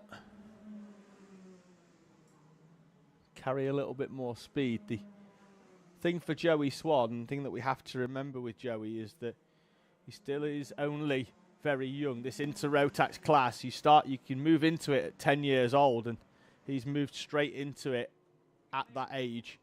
And Larry Price, who is only a fraction older actually, just turned 11 in the week just gone, but in terms of their physical stature, when they stand side by side, Larry Price is, considerably bigger than what Joey Swan is in both height and frame. Behind them, though, as this battle goes, we've got a battle going on for what will now be 5th place with Grayson Crawford in the 22, just exiting hairpin number 4 now and coming through the dogleg section over start finish. It's been reeled in by Layla Bell, and William Collinson's gone with them as well. So in the background, you can see them there going through the D chicane as they head through the S's and up towards hairpin 1, where they'll meet this camera now as they come through. And we're just about going to see the overtake. There we go, right the way round the outside as we cut back to the camera. Layla Bell goes right the way round the outside of Grayson Crawford.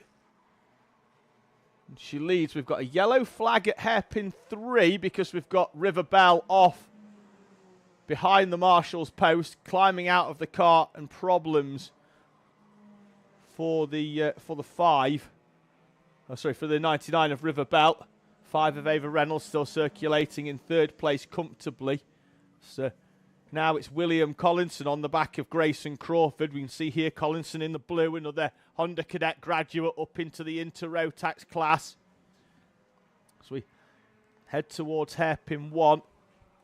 Drop back onto the 2 behind, please. There we go, onto the back straight. That's Grayson Crawford with William Collinson drawing alongside on exit of hairpin number 2 and just finding his way through round South Bank.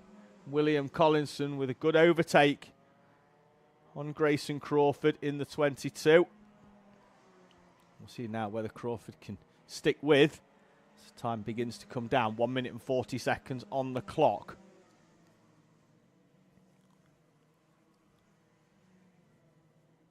Around the national loop, and the gap does begin to open up. Layla Bell with 9/10 of a second out of Ava Reynolds in front, albeit the gap is 4.9 seconds, and with the time down at 1 minute and 30, I don't think she's going to have the opportunity to close in order to challenge Ava Reynolds. I think Reynolds will have done enough, and the damage was done early doors for Layla Bell, and she'll roll off the final row, or near the final row at least, having picked up no points for the disqualification in heat number 2. She's got work to do in the final if she's going to take a trophy home at the end of the day. In terms of how she's performed throughout this race weekend, she certainly deserves to be in the mix for one, but motorsport is often a cruel sport. The amount of times where your performance doesn't get the result that justifies it.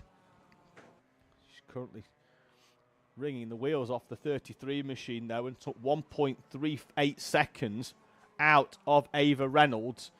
And they're going to get 2 more laps in because Larry Price is coming through. I still don't think Bell's going to do enough. Price is through, and Swan has indeed fallen away off the back. The gap's out to 2 seconds now, half a second a lap quicker now. Larry Price is starting to go. Reynolds indeed closed in actually on Joey Swan in the previous lap, and Layla Bell took 0.4 of a second out as well.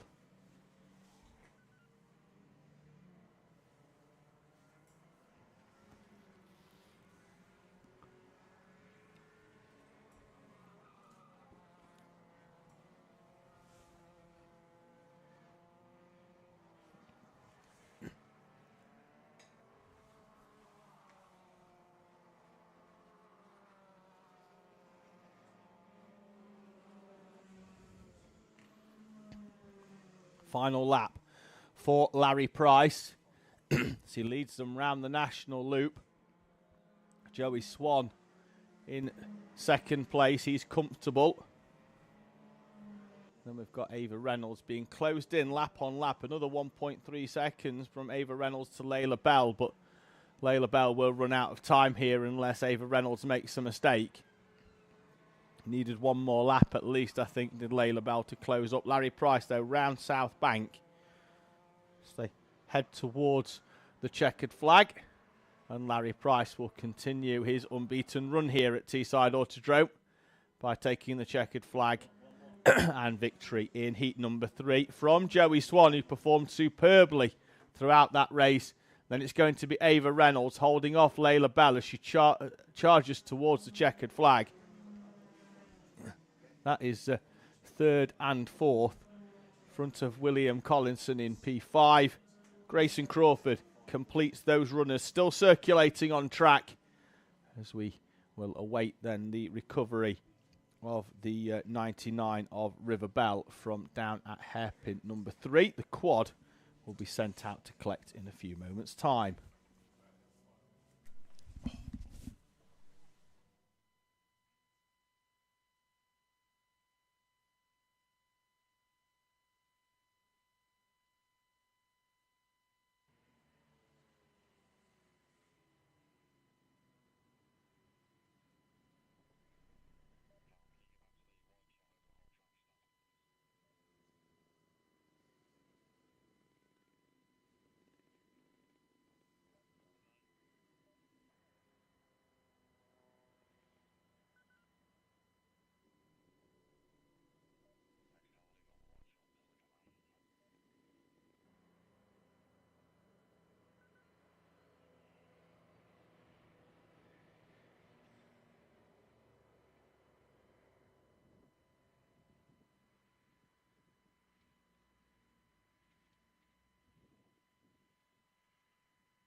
Junior Rotax with their Heat 3 random grid are making their way round. This time it's Max Wilkinson going off pole position with Luke Walton alongside on the front row, Harry Holland and Toby Bedford on row number 2. Then it's Riley Sims-Ezard and Sebastian Corking on row 3 with Alex Lynn and Samuel Yeadon in front of Freddie Lloyd and Stanley Clark completing the top 10.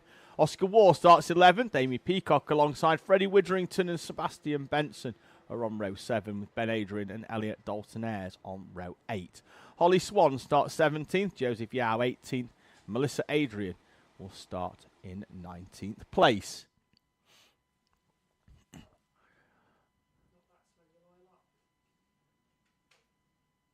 Field coming through incredibly slowly. Risk of the plug oiling up if they go any slower here. They're almost down to a walking pace as Max Wilkinson brings the field through. This is very, very slow. They're away. Power down. Does everybody get away? They do. Nobody with problems, which I'm surprised. I thought we'd get a bit of a plug oil up there, and it's Riley Sims-Ezard who's got a good start. He's through up into second place. Harry Holland. So, look like we could be missing 1 or 2 runners. Toby Bedford came in previously. He should have started this in 4th place, and his kart normally bright white colours of the 93, and he's not out for heat number 3. Retired from heat 2.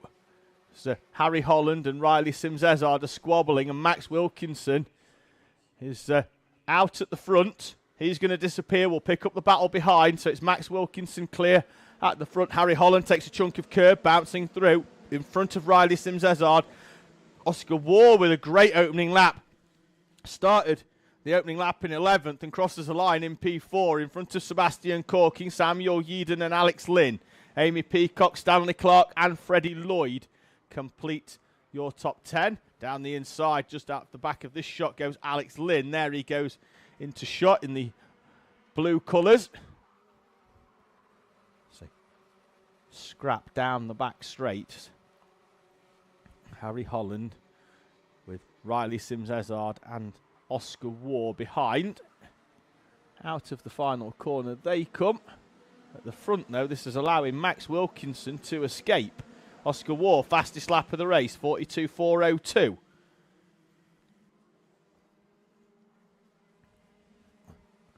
So now Waugh's going to try and move down the inside of Riley Sims-Ezard. Sims-Ezard very inviting.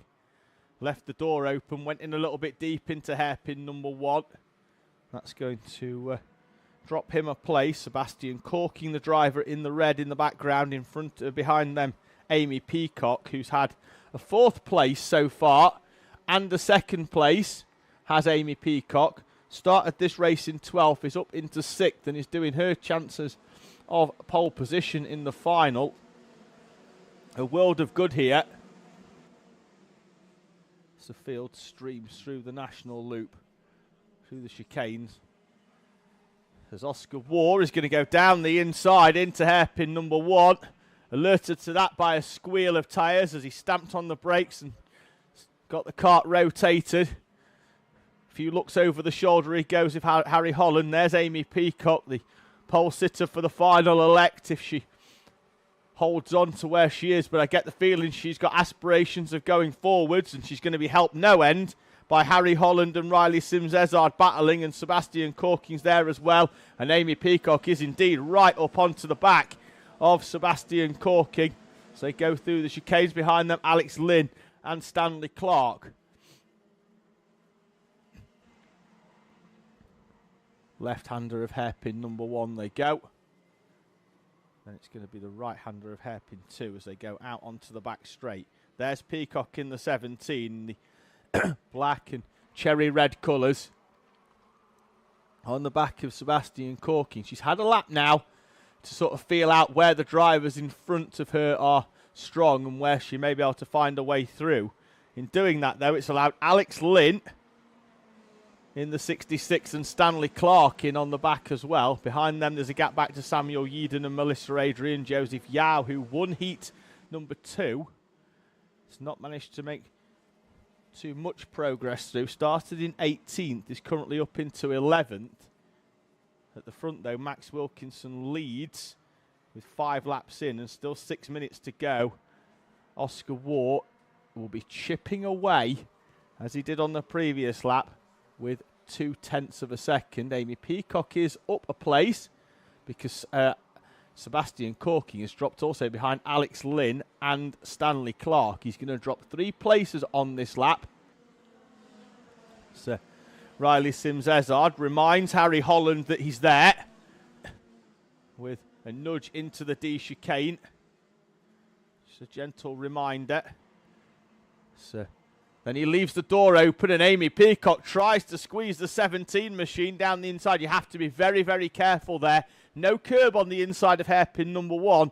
It's a tyre wall with a belt all the way round it, a rubber belt. And if you get the front wheel into there, it'll dig you in and pitch your car into a spin. And Amy Peacock clearly restless and wants to try and find a way through. At the front, the gap was still 1.4 on the previous lap. It's down 0.1 to 1.3, but Max Wilkinson is doing well here at the moment, driving his own race at the front. Oscar Waugh is clear of the battle behind. Amy Peacock is going to try another move down the inside of Riley Sims-Ezard. Sims-Ezard again with half a door open, but not enough for Peacock. She can't go through mid-corner. She's got to go down the inside a lot earlier than that. And now she's under pressure from Alex Lynn down the back straight with Stanley Clark and Sebastian Corking as well. Out of hairpin 4 they come. We're past half race distance. The gap was 1.3. The gap now is 1.4. So Max Wilkinson is starting to grow into this race, and behind Oscar Waugh, Harry Holland and Amy Peacock, who has finally found a way past Riley Sims-Ezard. But in the mix of that, we've now got Clark, Yao is on the back of it as well, as is Melissa Adrian. So we've got a huge train of karts down this back straight, all the way back to Melissa Adrian in 10th place from, effectively, Oscar Waugh in second. So this could be pan out in anybody's favour as Joseph Yao tries to get down the inside of Sebastian Corking. Corking with the door closed. Yao's going to try and switch back. Don't think we've had any changes since then, and we've got a warning for the 66 of Alex Lynn. So the only changes on that last lap were Lynn and Clark finding a way past Riley Sims-Ezard. That might have something to do with Alex Lynn's warning. He may well have levered his way through. Amy Peacock, though, in 4th place. Cancel that. Amy Peacock now in 3rd place, down the inside of Harry Holland into hairpin number 2. And Amy Peacock with what will at the minute be a 2nd, a 3rd and a 4th is putting herself into prime pole position berth for the final, picking up points throughout these heats to give her a fantastic opportunity to lead the field away in the final for Amy Peacock. 2.5 minutes to go. She's closing in on Oscar Waugh. The two of them did actually close in on Max Wilkinson on the previous lap.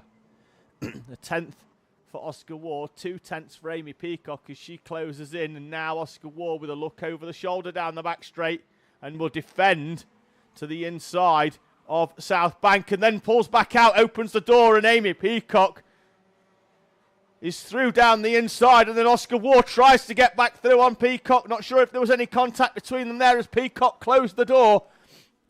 Peacock is through though, and Alex Lynn is going to be up into 3rd place as well. Waugh is down to 4th. Stan Clark in P5, Harry Holland, Riley Sims-Ezard, Joseph Yao, Sebastian Corking and Melissa Adrian. This is that train from 2nd all the way down to 10th place.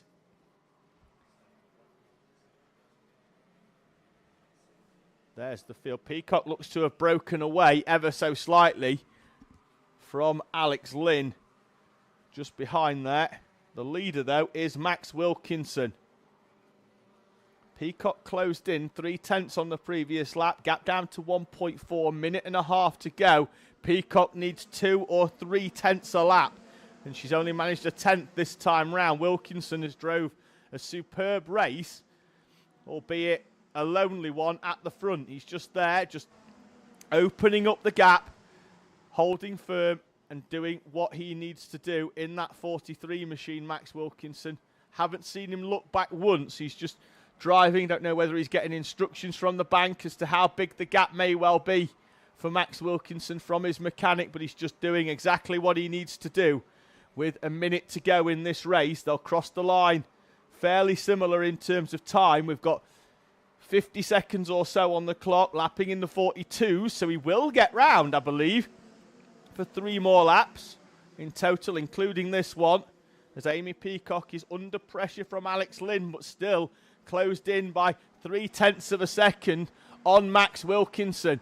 And Wilkinson could come under pressure in the final lap unless something happens behind, and it has. Alex Lynn down the inside of Amy Peacock into hairpin 2, and Alex Lynn jumps up into second place.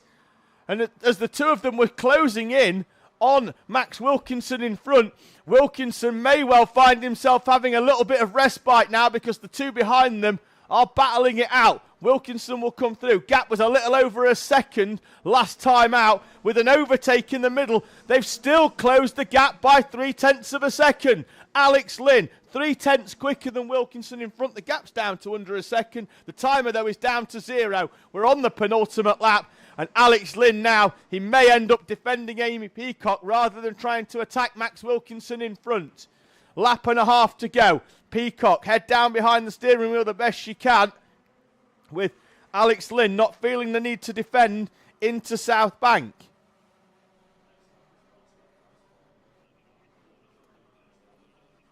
Door is closed by Amy Peacock. Final lap for Max Wilkinson. The gap down by 0.3 of a second, half a second to go between them on this final lap. Max Wilkinson, Alex Lynn, Amy Peacock into hairpin 1. Lynn might have one opportunity at hairpin 4. The gap has closed dramatically in the final stages of this race. Max Wilkinson trying to hold on for his first race victory here at Teesside. Alex Lynn, he's not had a victory either. Don't think he's close enough, though. Would have needed one more lap. Max Wilkinson out of the final corner to see the checkered flag, and a first race victory here at Teesside Autodrome for Max Wilkinson. Alex Lynn, a superb drive to second place. Amy Peacock in P3, and almost certainly pole position for the final. Here, having had a second, a third, and a fourth.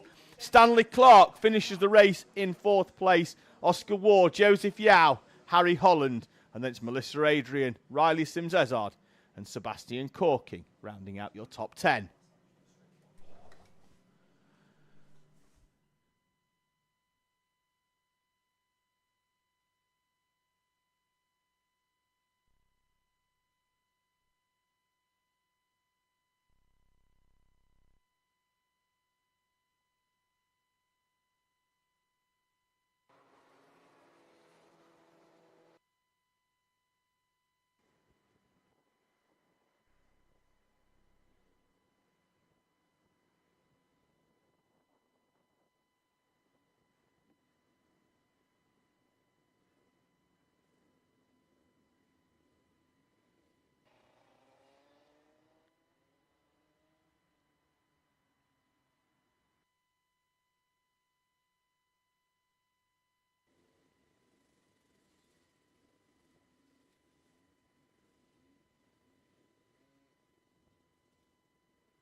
Out of the dummy grid come our Senior Rotaxers. We've unfortunately lost 20% of them because Monroe Renard, who won heat number 1 and heat number 2, has elected not to take part in heat number 3. He's got a rib injury that's been aggravated in those first 2 heats, so he's going to save himself for the final. It will unfortunately mean for him he'll have to go off the back of that final because he won't collect any points, and we hand out 50 points for wins. And then it's individual increments down, so it'll be 49, 48, etc., all the way down the points. So he won't be picking up any points. So as long as all of our drivers finish, he will be off the back of the grid. Pip Morris then will lead them through with Paul Swan alongside Owen Marquis and Jensen Jones on route number 2. Green is up. Green is down. We are away and racing here at Teesside in our Senior Rotax class. And Pip Morris will lead them into the first corner as wide goes Owen Marquis and Jensen Jones, whips through the gap down the inside. So Paul Swan still trying to get that kart stopped. The heat in the tyres, not quite enough, and he's having to chop the kart left and right to try and get it stopped into hairpin number 1. So Pip Morris will lead them round South Bank for the first time. This big banked corner at the bottom end of the circuit. Certainly flat out in our cadet and junior classes. I'm not quite sure when we get to seniors whether there's a bit of a middle corner lift. And there's certainly Pro Kart there flat as well. So Senior Rotax and Juniors Rotax may well have a bit of a mid-corner lift round that South Bank corner. We'll see now whether we find something happening. Owen Marquis has found a way past Jensen Jones. Jones was slow through the chicane, so I don't know if he's had a slight problem at the national loop. And now he's got a very big problem going down the back straight. He's slowing. I think he might get the kart round, and now it just seems to be back up to pace. But just doesn't seem to be working for him at the moment. He may well peel off into the pit lane.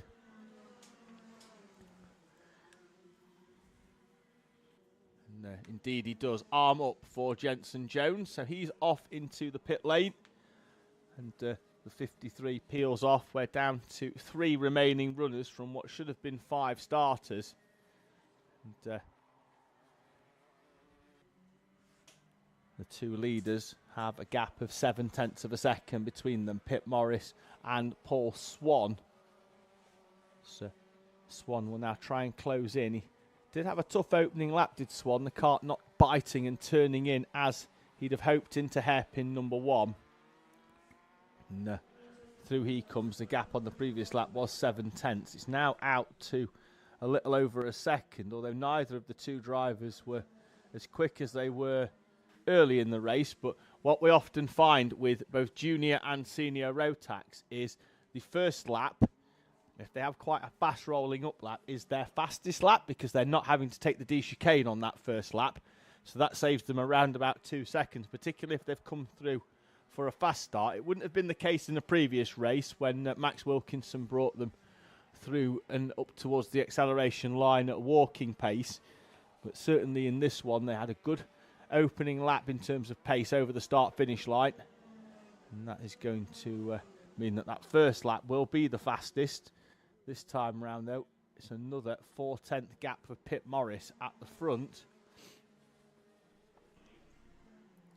Paul Swan not able to close in the early part of this race, but we have seen this before with Paul Swan, where he's sort of played the long game, particularly with tyre pressures, and then half race distance the kart comes alive and he starts taking huge chunks out of the karts in front of him.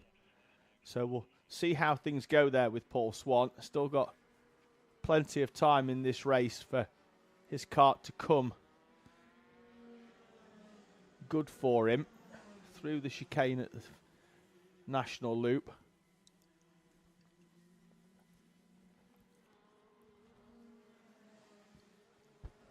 So Morris goes into hairpin number 1 slightly sideways.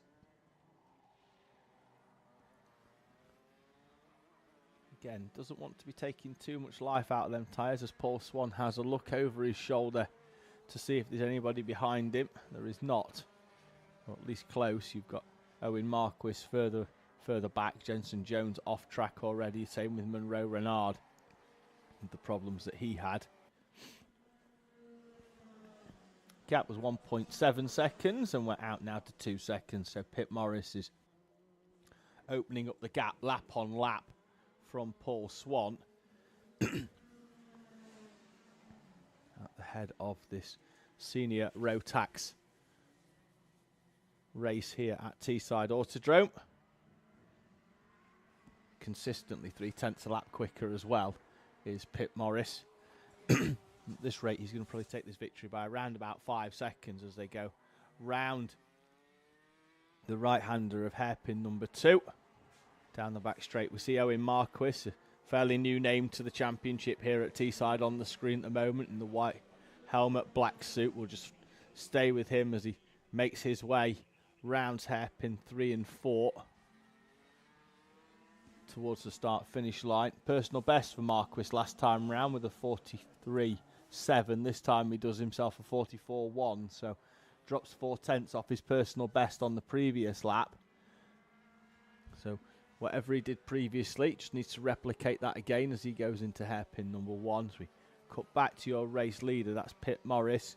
Still opening up the gap. It was 0.8 of a second last time, so looks like they're just taking this one steady with 4 to go. We come up and over the start line. There is Pit Morris. So karts rise up through that D chicane, then dropping into the gap. The sort of bomb hole to an extent, as it feels like, as you drop into it and it shoots you out the other side and round the national loop. Feels a very different corner when you're using it on the national loop as to what you do when you're using it on the full international circuit here at Teesside, where you go left rather than right round the national loop. You tend to take a lot more exit curb when doing that, whereas if you take exit curb when you're going around the national loop, it'll just unsettle the kart and make it very difficult on the corner that they're coming up to here on the back side of this.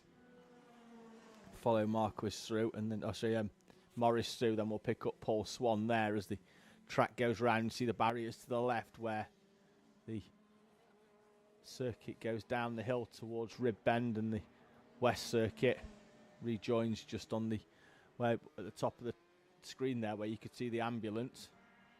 So out onto the back straight they go.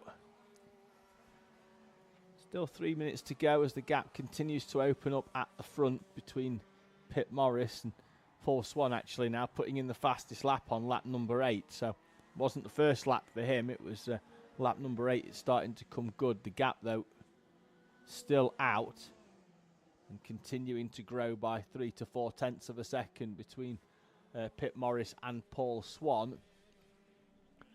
So through the chicanes they go.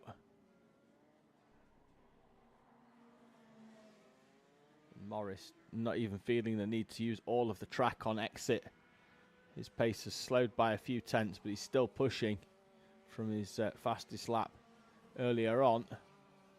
Still not using all of the track though, so could potentially go even quicker if he can exit hairpin 2 with just a bit of a smoother exit.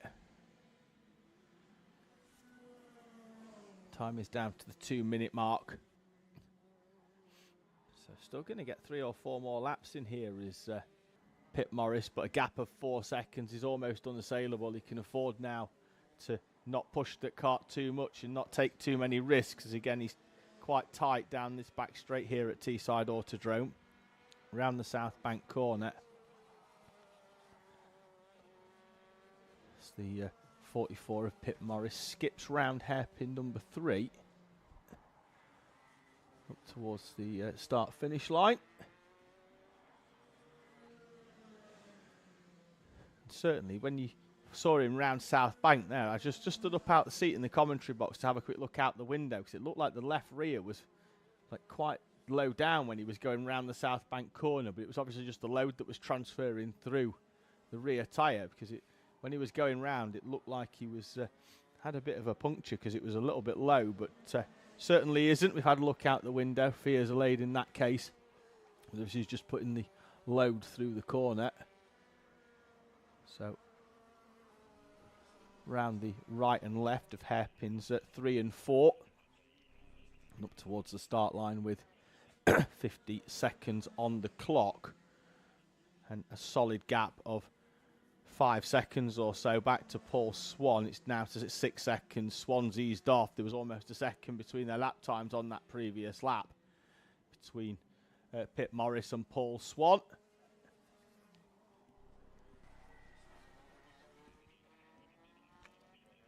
Owen Marquis will now cross the line with a 43.989 on that previous lap. So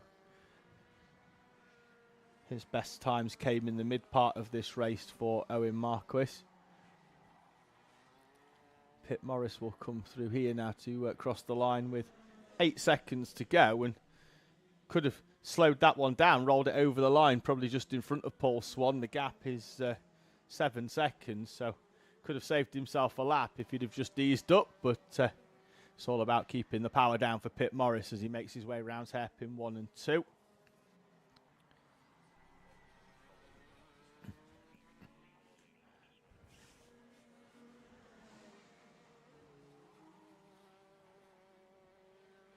Round the South Bank corner. Sun now firmly out here at Teesside. See the clouds in the sky, but the sun has been baking this track for the last hour or so, so we're getting a lot more heat into the tarmac, albeit we are still in March, so it's been quite nice whenever that sun has come out. I've been out of the commentary box on the lunch break. Pip Morris, though, sees the last lap board, and he's got half a lap to go for what will be his first race victory here at Teesside as well for the 44 of Pip Morris. Again, taking it quite easy out of hairpin 2, not going out onto the rumble strip on the outside, but Pip Morris round the South Bank and up to hairpin 3 will bring the 44 machine home to take the checkered flag and victory in heat number 3 here at Teesside. Behind him, Paul Swan. The gap will be out to nearly 10 seconds by the time they come through. Swan will see the checkered flag and waste no time in returning the 95 machine back into pit lane as we see Pip Morris there going through. I'm going to pick up Owen Marquis too.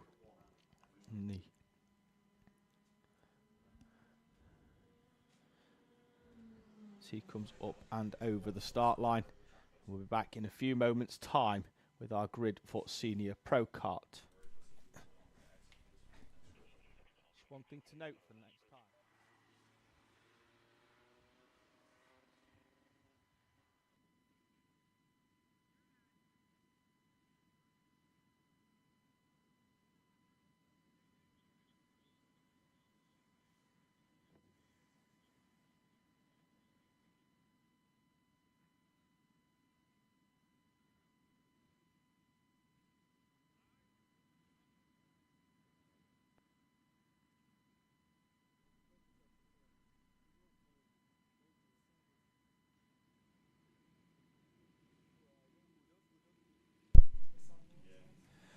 Senior Pro Kart then are making their way out with their juniors for company.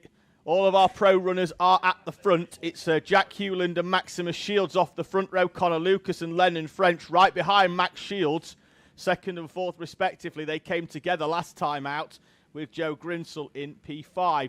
Then it's Sophie Pawsey, the first of the Clubman runners, with Danny Bean alongside Cameron Bailey and Sebastian Pereira on Clubman row 2. Dominic Needham and Isaac Needham share the next row with Harry Roddis, Jordan Cranston, Tom Hewland and Darren Lowe, George Ludwell, Brandon Jennings and Sam Barrett, who had a great second heat, goes off the back of the Clubman runners. Wayne Pearson leads the novices with Zach Dawson alongside James Kay and Flynn Claxton on the second row for novice. Sean Feehan and Macaulay Parnham, then it's Gary Clark, Colin Handy, Kyle Byrne and Matthew Hauschby with Chris Beanie and Connor Cram. Then we go into our junior runners, Isaac Duff and Alana Howard, Oliver Watson and Joseph Williamson with Jared Fox-Whiteley and Reese Cranston. The next two, looks like we've got a few of our novice runners electing to go right off the back behind the juniors. Through we go, we're away and racing. As the field comes to the inside, Shields going to get hung out to dry round the outside, as he know. Lennon French is levered wide. Cameron Bailey's down the inside of him as well. Everybody else is trying to squeeze through. We're 2 and 3 wide. We've got a couple bouncing up and over the curbs. As we head down towards hairpin 1, there's a little bit of contact, but it looks like everybody so far has managed to find a way through, including a fantastic move by Fox-Whiteley, and then he comes into contact with the spinning Connor Cram. It's hairpin number 2, but what Fox-Whiteley had done is he saw everybody go tight into hairpin 1, and he went all the way round the outside and took 7 or 8 places, and then unfortunately he found a stationary car on the racing line where he wanted to be. Connor Lucas, though, will lead them over the line at the end of the first lap. Jack Hewland just behind with Max Shields, Joe Grinsell and Lennon French. So all of our elite runners, or all of our pro runners, sorry, making their way back into the top 5 positions.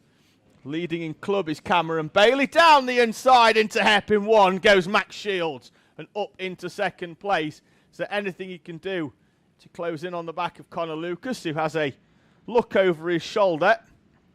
In one of the most relaxed looks over the shoulder that I think you'll ever see from Connor Lucas. But now he's going to find Max Shields right behind him with maybe a little bit more pace this time. He hurt his wrist when he bounced over the curb last time in that battle he had with Lennon French. And let's see whether he can close up, albeit he did have an overtake in that one, so did lose 2/10. Let's see whether Max Shields can close in on the back of Connor Lucas. Contact warning for the 13. That's George Ludwell. Where is he in position? Having a quick look at the timing for George Ludwell.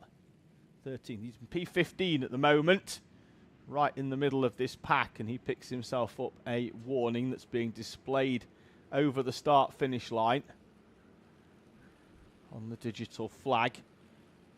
It's a quarter flag. It's half black and half white in a diagonal from top right-hand corner down to the left corner, and will be shown on the digital flag as a contact warning. Fastest lap of the race by Connor Lucas with a 46.569, matched almost by Shields with a 46.572.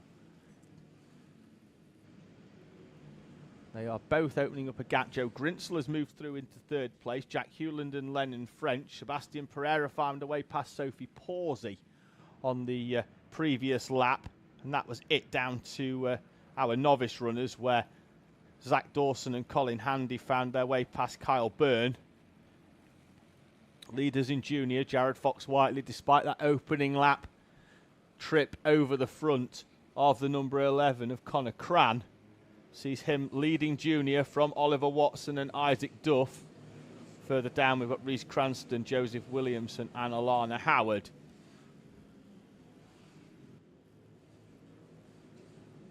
It's the field streaming through towards the D chicane past the commentary box. It's a superb rumble of karts when they come through. 36 karts, that's 72 engines on these twin engine pro karts.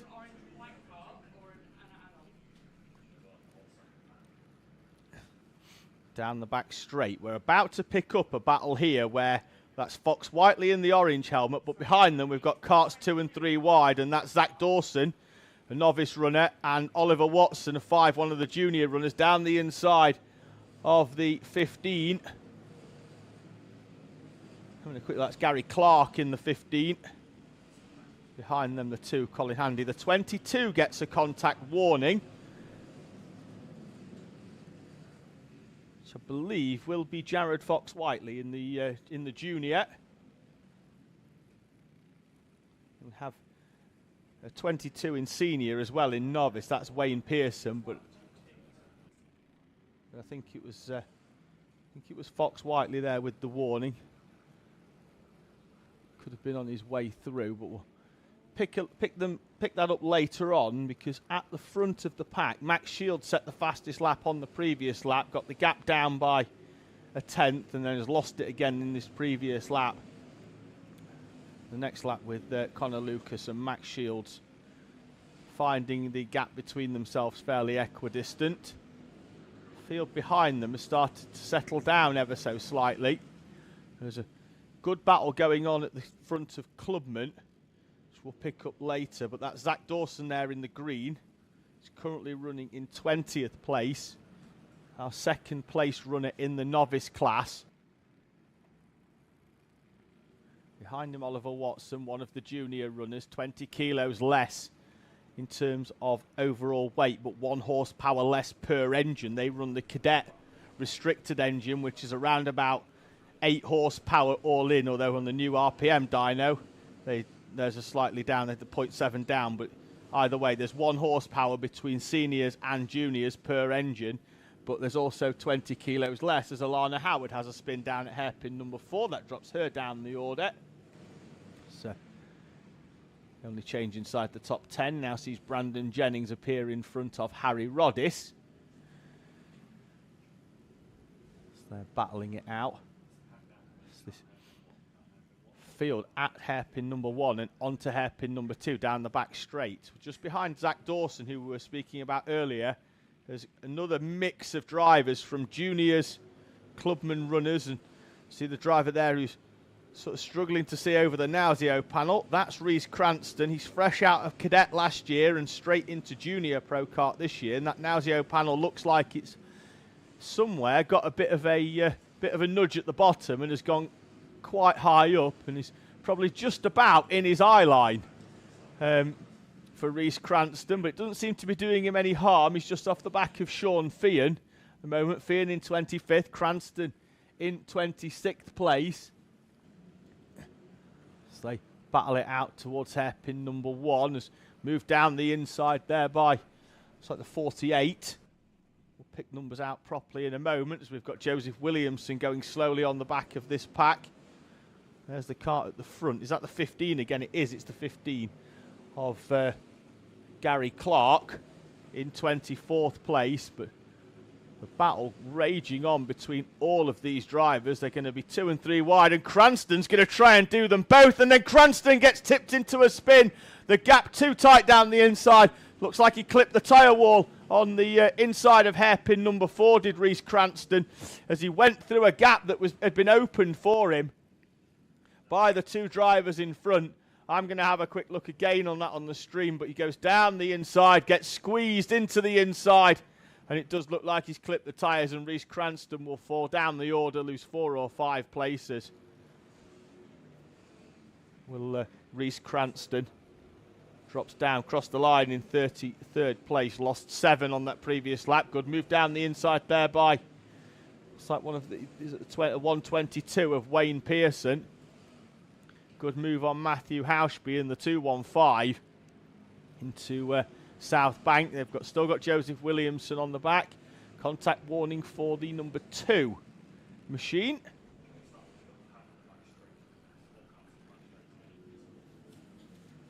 That's Colin Handy, who picks himself up a contact warning. Minute and 30 to go at the front. The gap is out to 1.1. It's not really gone out too far. It's not really closed in either, but they're both moving away from Joe Grinsell. Lennon French and Jack Hewland. Sebastian Pereira, though, has come through to lead the clubman class, as there's a great battle going on behind them for the rest of the clubman runners, with Brandon Jennings, Cameron Bailey, Isaac Needham running the UK plate, which he won earlier on in the year, and Sophie Pawsey just behind as well, last year's Junior Pro Kart champion.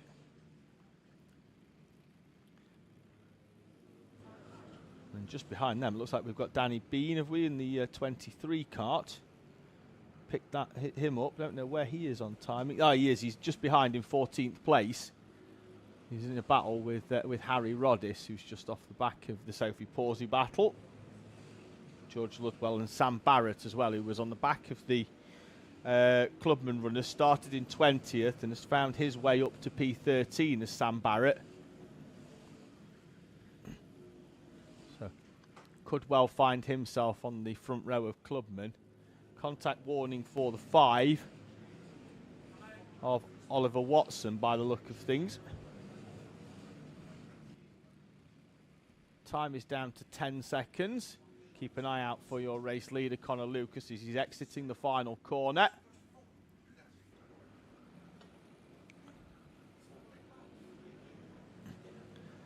And indeed, I have just had a look there. Rhys Cranston's Nauseo panel, which normally sits over the front of the nose, has been pushed back and is in behind the actual nose panel, and that's why it looks a lot higher than what it was on that previous lap. Someone's at the door, Cat. I don't know who, though. Leaders are making their way round the South Bank corner, with Connor Lucas still leading Max Shields. They've both found their way past some lap traffic. Out of hairpin number 4. Connor Lucas will lead them through to take the checkered flag and victory, with Max Shields Crossing the line in second place, Joe Grinsell is going to be in P3. Lennon French and Jack Hewland are third, fourth and fifth. Then it's going to be Sebastian Pereira, Brandon Jennings and Cameron Bailey, Isaac Needham and Sophie Pawsey. And then it's Harry Roddish, George Ludwell and Sam Barrett with Danny Bean, Jared Fox-Whiteley, Jordan Cranston and Darren Lowe with Tom Hewland, Zach Dawson and Oliver Watson rounding out the overall top 20. So your top 3 in each class, Connor Lucas, Max Shields and Joe Grinsell. Then in Clubman it's Sebastian Pereira, Brandon Jennings and Cameron Bailey. Novice, we'll see Zach Dawson take class victory from Finn Claxton and Gary Clark.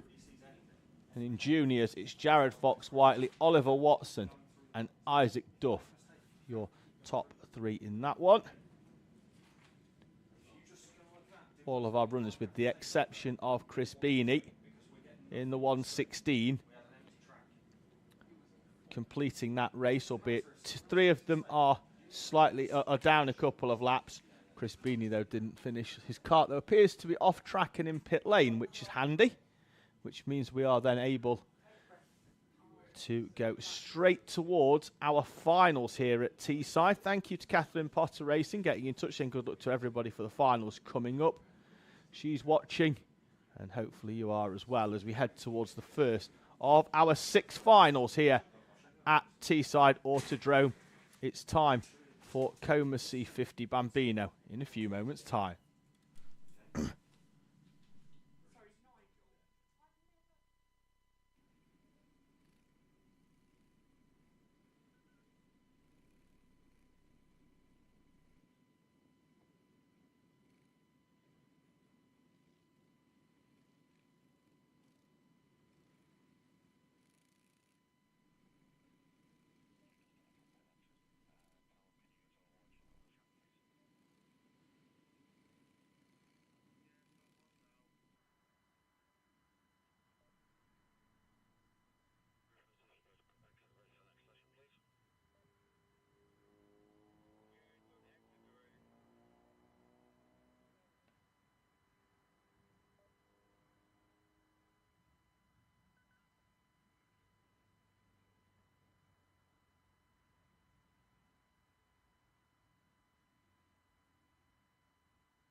Tacoma C50. Bambino making their way round to the grid then for the first final of this 9-round championship here at Teesside. We'll be racing over 7 weekends. We've got 2 double headers coming up for you in both July and October to end the season.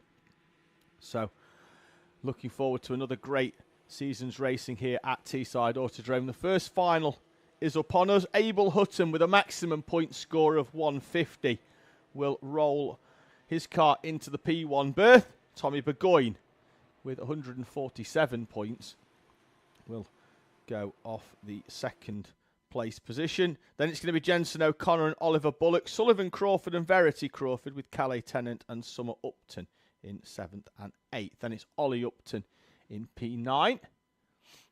I'm going to wait for Tommy Burgoyne in the 68. There he is. He's just been found behind the number 22 of Sullivan Crawford, and he's been sent on his way to the second place berth. Arrives with a fair amount of pace as well. Gets himself stopped though. Didn't stop the clerk of the course jumping out of the way when the kart was arriving at him at a decent pace. So, bit of a tap on his shoulder. Final few words of encouragement for the driver from Scotland in the 68 machine. Abel Hutton waiting for the rest of the field to come into position.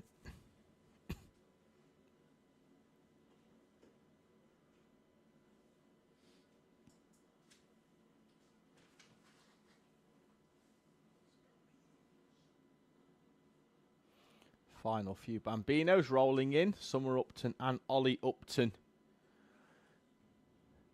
in 8th and 9th respectively. Final few parent helpers just clearing the grid as the marshal gets with the green flag in hand. Sees the green up, green down, and we are away and racing. It's a reasonable start from Burgoyne, who's going to slot into second place. Jensen O'Connor didn't get away particularly well, but then all of a sudden the kart just decided it wanted to spool up, and away it went. So he moves into third place with Sullivan Crawford with a good start, jumping ahead of Oliver Bullock. So Jensen O'Connor goes really wide round hairpin 1, and that opens the door up for him to go down the inside of Tommy Burgoyne into hairpin number 2. And I don't know whether Jensen O'Connor's found something there and whether he does it next time round as well, but the speed he carried when going all the way round the outside could give him something here as he's up into second. Burgoyne's in third place. There's a gap back then to Sullivan Crawford, who takes the uncharacteristic straight line towards hairpin number 4. So they come up and over start finish, and Jensen O'Connor looks this time round to have the measure of Abel Hutton. Certainly in the early part of this race. He comes through in second place, a tenth of a second behind the 17, who is unbeaten so far here at Teesside, and indeed has to weave his way through the chicanes. Goes tighter into hairpin 1 this time, but then he's going to be tight out of the hairpin 2, and they'll run side by side down the back straight, and Jensen O'Connor could find his way through on Abel Hutton here. There's side by side contact between the two of them as Hutton tries to close the door, but Jensen O'Connor is through down the inside. Abel Hutton's immediately coming back down the inside into hairpin 3. And these Cobra Bambino drivers turning this one into a scrap early on. O'Connor then round the outside, gets the power down, and Tommy Burgoyne's coming through as well, is he? Trying to draw alongside. Jensen O'Connor slots back in, and the three of them, the history books will say nothing changed on that lap, but great lap for Jensen O'Connor, and will he do exactly the same? Last time he had to wiggle through the chicanes rather than take the straight line. It's not happening this time. He's got a little bit more room on the back of Abel Hutton. But Hutton sweeps his way round the outside. And this time it's not going to be the same for Jensen O'Connor. Can't draw alongside down the back straight. And in any case, Abel Hutton's had it scouted and comes to the inside O'Connor's going to try and go round the outside, and that's allowed Tommy Burgoyne to come through back up into second place.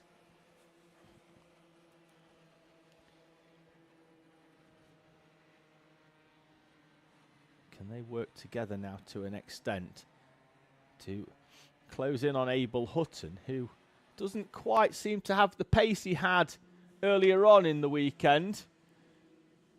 Times are coming down now into the 101s for the first time in this race as everybody sets a personal best on that last lap. Tommy Burgoyne, though, with the fastest lap of the race with a 101.118. So he closes in 2/10 quicker than Abel Hutton.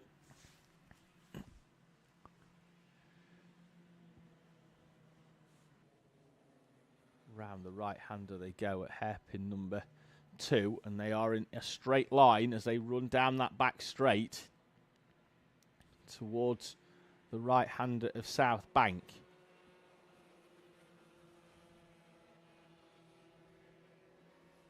Four minutes to go on the clock, so we're almost there to the half race distance. The top 3 is where the focus has been. They're the ones that are close together. Behind there's a decent battle going on from 5th back for Oliver Bullock. They'll come through and over the start line there. You can just see them now on the screen, and we will pick them up. It's Oliver Bullock leading Calais Tennant, Verity Crawford, and Ollie Upton is in the mix as well there.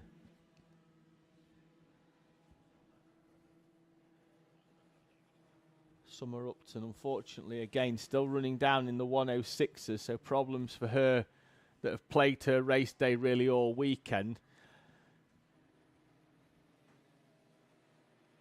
Oliver Bullock holds off. There's a move in advance of that of Jensen O'Connor. We just saw him going through on Tommy Burgoyne in the distance. He's up into second place, but in doing that, they have both opened up a gap to Abel Hutton at the front.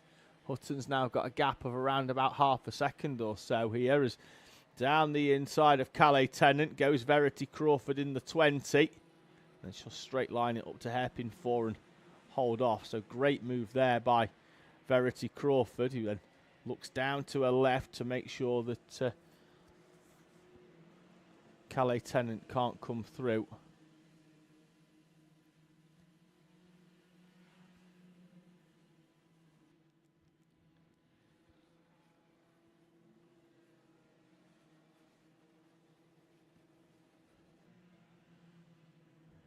Verity Crawford now. He's found that way past Calais Tennant and has broken away. Can she push Oliver Bullock? He'll find a way through. Try to nibble down the inside into hairpin number 2. That's dropped her back ever so slightly. We'll now have to try and close up again at the end of the straight, and looks to have done so with Oliver Bullock. We'll try a late dive down the inside again. Bullock will probably not even know that happened as he tries to sweep all the way around the outside and then back onto the left-hander as they go round.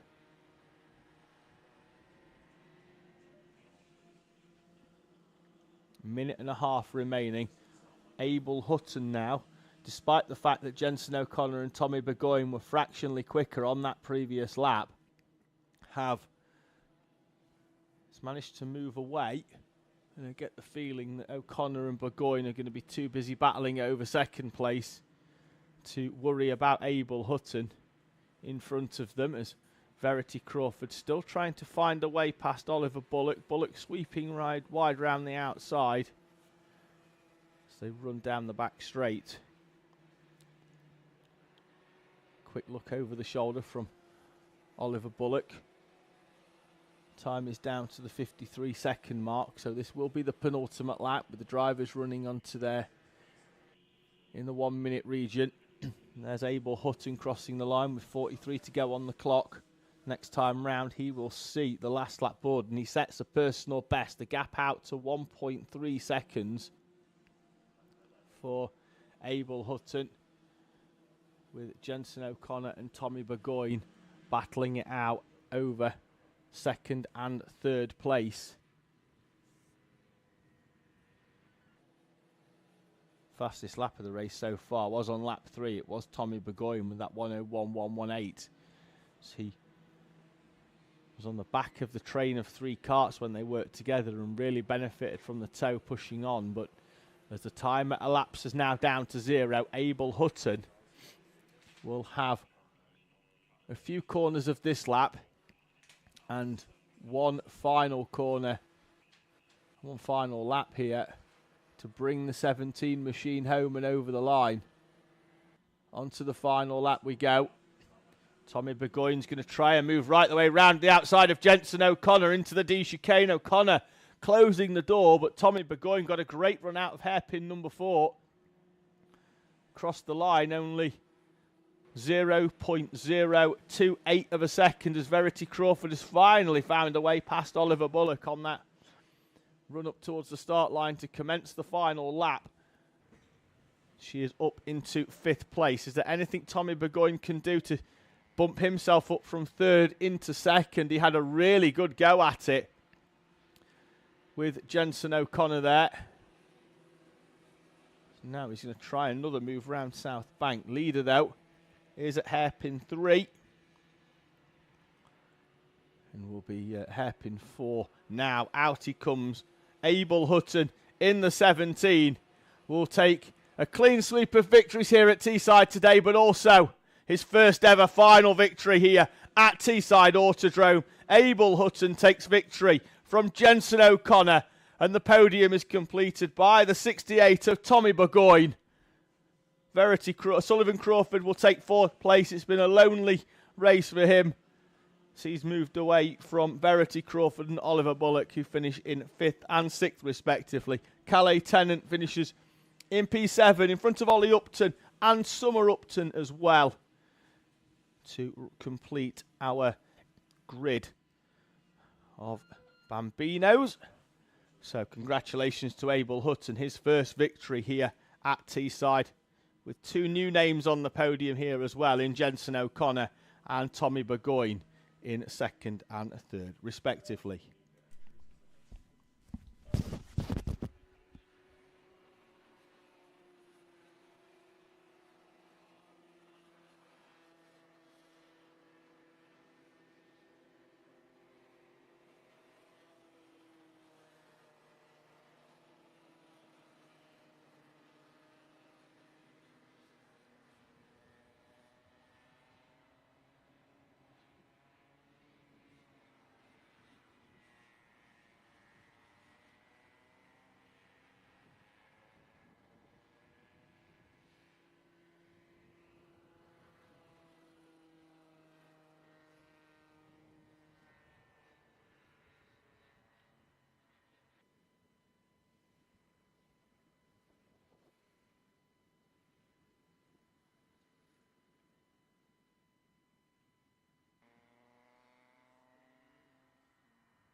Honda Cadet rumble their way out of the holding area.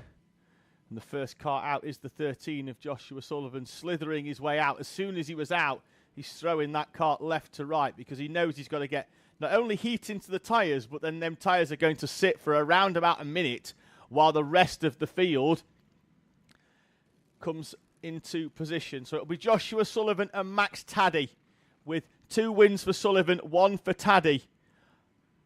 Today, they'll go off the front row. Edward Rye and Luca Bachuev off row number 2. Then it's Morgan Cooney and Noah Clark with Aaron Berridge and Rocco Geraghty on row 4. Tom Nichols and Hugo McCluskey round out your top 10. Ollie Crumpton starts 11th with Ollie Carter alongside. Henry Colborne and Dexter Petty in front of Scarlett Whittaker-Dunn and Layla Berryman. Then it's going to be Red Lind. He starts 17th with Piers Whitehead in 18th. Sebastian McCarthy and Peter Webster complete the top 20. Jensen Whitehead, Ethan Pearson. Then it's Sam Dixon and Tristan Gilfillan with Daniel Hulse, Jake Gibbon, Florence Walkington and William Clare completing your 28 Honda Cadets here at Teesside Autodrome.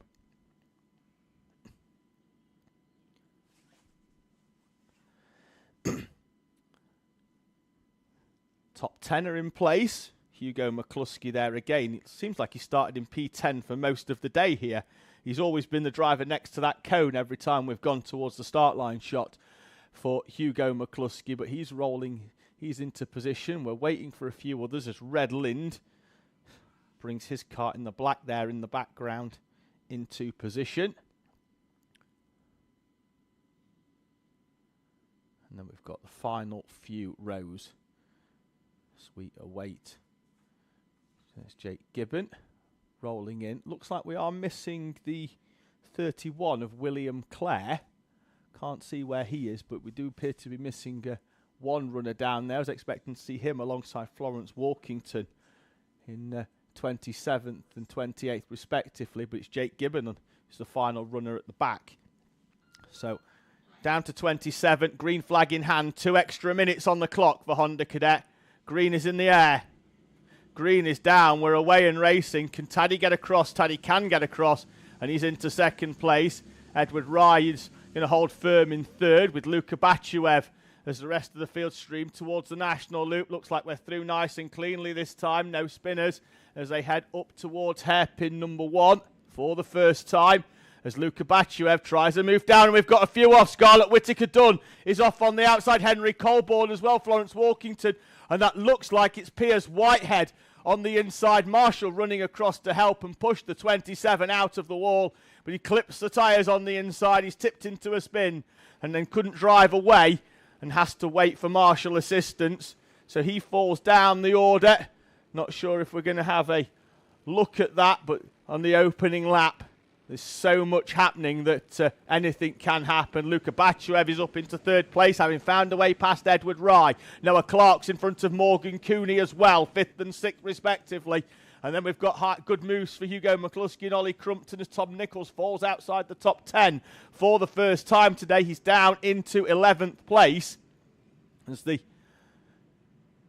top 10 are through.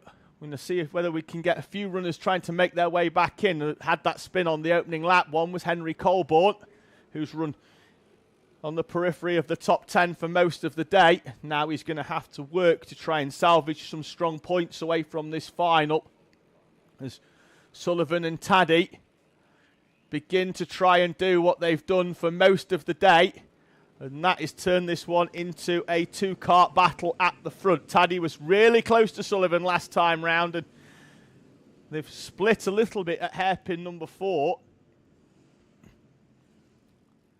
So they run up towards hairpin 1. All the karts rotating. Morgan Cooney wide, don't know why, but he's gone wide. Aaron Berridge is through, Rocco Geraghty and Hugo McCluskey as well. There's Luka Bachuev goes for the line on the inside. 122 is Aaron Berridge. He's got a contact warning. That will go some way to explaining why Morgan Cooney was wide at hairpin number 1. As the field come through, there's a few kart lengths between Sullivan and Taddy. Can't be too comfortable at the front though, because they've got Luka Bachuev not too far back, Edward Rye and Noah Clark as well.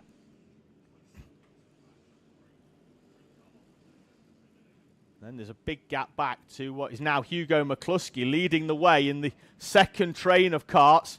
He's got Rocco Geraghty, Morgan Cooney, Ollie Crumpton, Tom Nichols and Ollie Carter. And Carter's going to try and get down the inside there as you have Tom Nichols.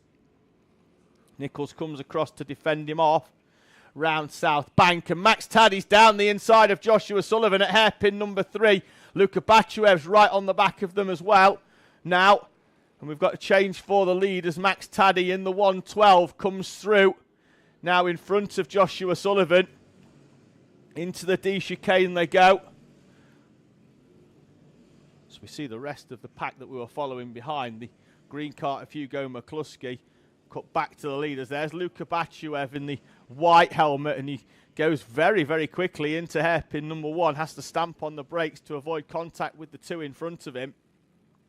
So they run down that back straight. Sullivan with a precautionary look over the shoulder, but now just beginning to try and push Max Taddy if he can. So they head up towards hairpin number 3. bank once again here at Teesside, packed with spectators watching this Honda Cadet race unfold. Rocco Geraghty is doing well. He's up into P7 as Noah Clark's going to find a way past Edward Rye over start finish. He is up into 4th place, Rye down to 5th. Behind them we've got Hugo McCluskey off at the D chicane. The yellow flags are out, and Hugo McCluskey has now got to wait for the entire field to come through so he can safely rejoin. And Hugo McCluskey, who was running comfortably up in P9, is now off track and on the grass. His race, in terms of points, really over. He'll still carry on and take the checkered flag, but Hugo McCluskey, who's run comfortably inside the top 10 all day, is down to 27th and last place on the track here at Teesside Autodrome. Luka Bachuev, fastest lap on the previous lap, as he tries to get onto the back of this Max Taddy, Joshua Sullivan leading duo. They've got 2 or 3 kart lengths. Sullivan's right on the back of Taddy this time. Are we going to get a follow into the first corner? We are. Sullivan electing to continue to ride shotgun at the moment rather than try and find a way through. 4 minutes and 50 on the clock still, so just after half race distance. And Sullivan not ready then to pop out. He was right on the rear bumper of Max Taddy as they went through, and Taddy didn't particularly defend. Sullivan, though, still in the wheel tracks and continuing to push. Luka Bachuev there. He's close, but needs another kart length maybe, but as they push through, gap back then to Noah Clark, who's now got Aaron Berridge for company. Edward Rye's dropped back into P6. That was on the previous lap rather than this time. And this time now Sullivan still on the back of Taddy as they come through the shot there. But Luka Bachuev is a lot closer than what he was. So they get run down this back straight towards the South Bank corner at the end of the straight. We're on fixed gearing, of course, for Honda. It's a 20-tooth clutch and a 68 rear sprocket. So every one of these Hondas on the same gearing, keeping it fair, meaning that nobody can sort of gear up, gear down or anything like that. Sullivan's alongside Taddy out of the final corner, slots back in early. Luka Bachuev's right with them though. Sullivan's the meat in the sandwich here.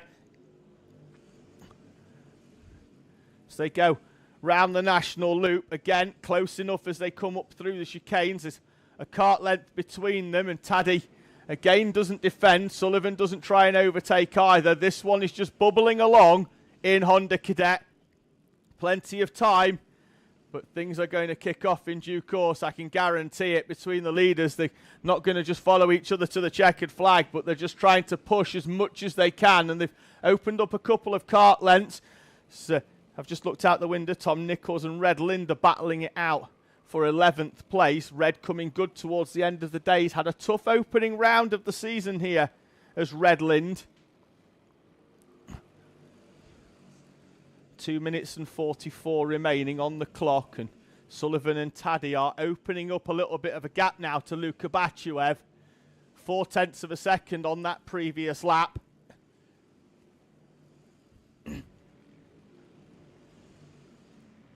So it's Taddy from Sullivan, Bachuev, Noah Clark, Aaron Berridge, and then Edward Rye, who's dropped off those in front and is coming under pressure now from Rocco Geraghty. Morgan Cooney, Ollie Carter and Ollie Crumpton are completing the top 10 as it stands. Behind them, Nichols, Lind, Berryman, Petty, McCarthy, Whitehead, Pearson, Webster, Gilfillan, Whittaker Dunn. Then it's Colborne, Gibbon, Dixon, Piers Whitehead, Daniel Hulse, Hugo McCluskey and Florence Walkington. As with 2 minutes to go, the 2 leaders at the front now are opening up a gap to Luka Bachuev, who looks like he's fallen away. Don't know whether the tyres have gone past the level of adhesion that he was hoping for, but he's falling back at the rate now on that previous lap. Another 3/10 of a second for Luka Bachuev, and it looks like he's going to have a comfortable run to 3rd place, but he needs to keep himself there or thereabouts to take advantage should there be a problem with our 2 leaders. We've had a spin at hairpin 3 for Florence Walkington. I think she's got back going again, has rejoined the circuit in the 24 kart. She has. Minute and 16 to go on the clock here between Max Taddy and Joshua Sullivan. They'll get round for 3 laps. This is going to be the third from the end. And Taddy's got a kart length on Sullivan. Sullivan not close enough. So they go round hairpin 1, hairpin 2 as well. Down the inside, out of the window, is Ollie Crumpton on Ollie Carter. He's up into 9th place. His season starting well for the 55 of Ollie Crumpton. Leaders may well catch some lap traffic towards the end of this race. Walkington had a slow lap previously, but that was the spin. It's weather.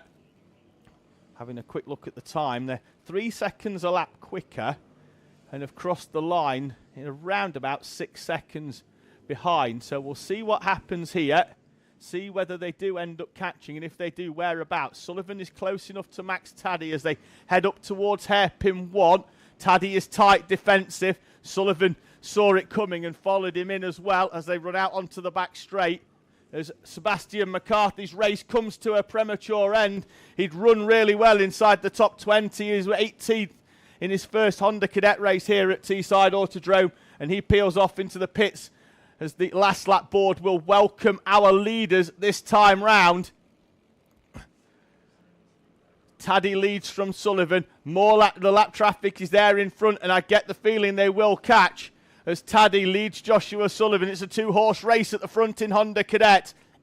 Max Taddy, Joshua Sullivan. Taddy will almost certainly defend hairpin 1. The prime overtaking spot in the early part of the race. Sullivan's going to have to try and find a way down the inside. There's a little bit of a nudge from Sullivan. He tries to open the door. Taddy's going to come back down the inside, and Taddy holds on. Sullivan's into the wheel tracks as they head down the back straight on Max Taddy, and Sullivan's going to pop out at South Bank. Taddy's got it scouted. Taddy has the door closed. Lap traffic in front. Walkington moves out of the way. Great awareness by the 24. Taddy's tight into hairpin 3. Don't think there's anything Sullivan can do. He's going to try a straight line into 4. Can't do it. Max Taddy will come out of the final corner. And the opening round of the season goes to Max Taddy. Joshua Sullivan in second place. Luca Bachuev P3. Then it's going to be Noah Clark, Aaron Berridge and Rocco Geraghty in front of Edward Rye, Morgan Cooney, Ollie Crumpton and Ollie Carter, rounding out your top 10.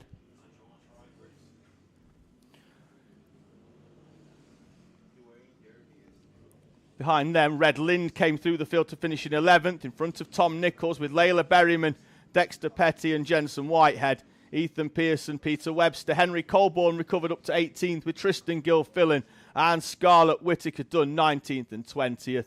Then it's Piers Whitehead with Jake Gibbon, Sam Dixon, Hugo McCluskey and Daniel Horst, Florence Walkington, and then retiring before the end was Sebastian McCarthy.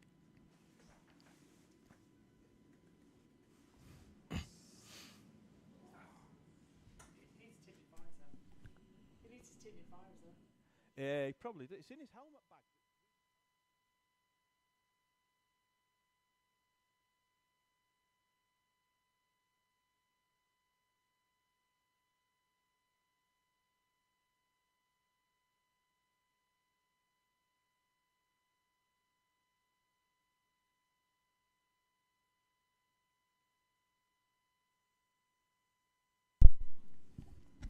Just getting an update there as to why Edward Rye may well have fallen back towards P7. Apparently had a brake issue, brake sticking on there for Edward Rye. The reasoning behind his fall back towards P7, having started up in 3rd place. So issues with Edward Rye, unfortunately for him.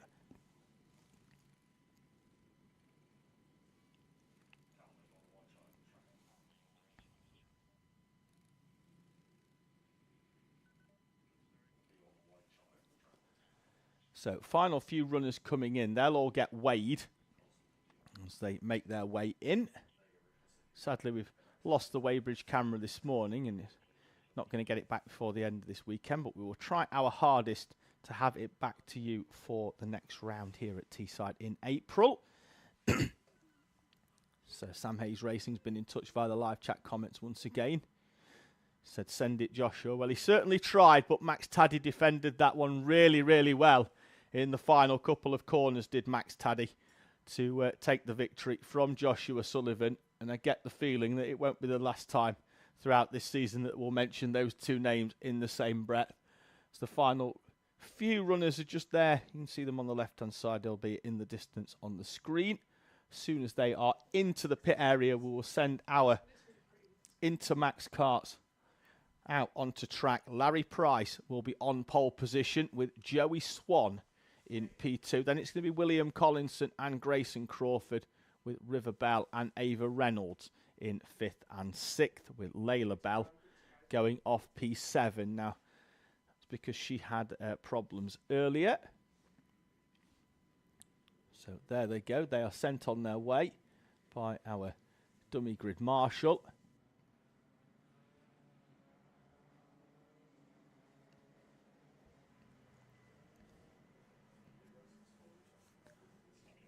Larry Price will lead them out. Just trying to get heat in his tyres once again.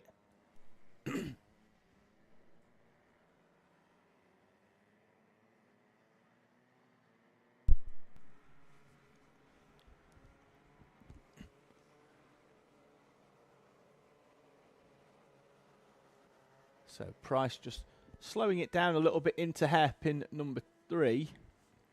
We'll need to do so again into hairpin 4 because the field behind just needs to form up a little bit tighter. They've done so. And they come through to see the green flag. It's up.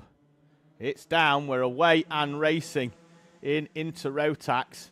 As the field makes their way towards the first corner. Everybody gets through nicely. Grayson Crawford with a good start. Sees him up from 4th into 3rd place. Larry Price, though, at the front already on a bit of a mission to try and escape. There's Layla Bell with a superb cutback. You'll see her coming into shot on the left side of the screen as we head up towards South Bank in the pink kart. She's managed to get down the inside of River Bell and is through up into P6. Now it's just a case of trying to progress and pick up those in front. Larry Price then leading from Joey Swan, Grayson Crawford and Ava Reynolds. Then it's William Collinson and Layla Bell as Collinson goes in a little bit deep into the D chicane. Bell still trying to find her way through.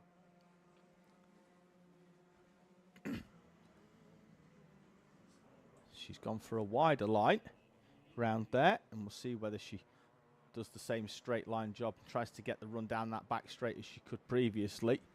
She got balked a little bit on exit, and the top two are already beginning to break away and leave Grayson Crawford and Ava Reynolds, who are there in 3rd and 4th place,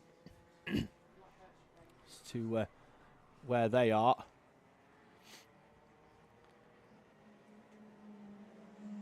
Ava Reynolds trying to close in a little bit on Grayson Crawford. Round the national loop. Ava Reynolds tries to close in on Grayson Crawford in this 10-minute plus 1 lap final. Again, like Honda Cadet, it's an extra 1 lap. There's a Crawford, and in the background, Layla Bell hasn't been able to find her way past the 74 of William Collinson either.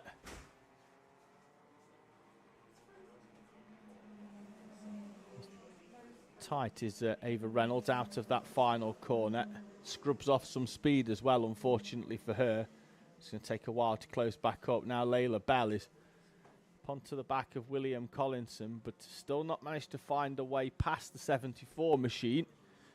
She's going to try the move down the inside into hairpin number 1, trying to go late on the brakes, and will now aim for a little bit of a switchback. And Collinson appears to have it scouted, and Layla Bell cannot find the way through. She is much, much later on the brakes, and I get the feeling if she can find the way through, she will be able to escape the clutches of the 74 kart, but by then the damage could well have been done for a podium for Layla Bell. In front of them, though, Grayson Crawford and Ava Reynolds. Going very, very well. Still got a battle for... We've got field really split into 3 groups of 2 for those battling for positions. The two leaders are still only half a second apart, really, between Larry Price and Joey Swan. And we've got Grayson Crawford and Ava Reynolds, William Collinson and Layla Bell in 5th and 6th. So they make their way, and this could be Layla Bell down the inside of William Collinson. It is. Collinson's going to try and come straight back at her as she sweeps all the way around the outside. And Layla Bell is through and up into 5th place. Now has got to try and close in Ava Reynolds and Grayson Crawford, who are 3rd and 4th respectively. They've got around about a second gap back to Layla Bell. Going to as Ava Reynolds tries a move down the inside. We saw it there bouncing up and over the curb on the inside. That's not going to do either of them any good at all. And Layla Bell still with the radiator flap down on the kart. It's probably still got a little bit more, has she, in that machine, as Ava Reynolds goes wide. Layla Bell's going to try a little switchback move as they come through and up and over start finish. Oh, and Ava Reynolds has had a spin up onto the grass. Layla Bell is collateral damage in that as well. And it looks like Ava Reynolds could be stuck. We've got a yellow flag out the corner. I'm just going to have a quick look in the commentary box as to what may well have caused that. Grayson Crawford was leading as they came up, and Ava Reynolds tags the back of Grayson Crawford's kart, and Layla Bell is collateral damage, unfortunately, in that battle. Nowhere to go other than a trip up and over the grass. And the yellow flag is out.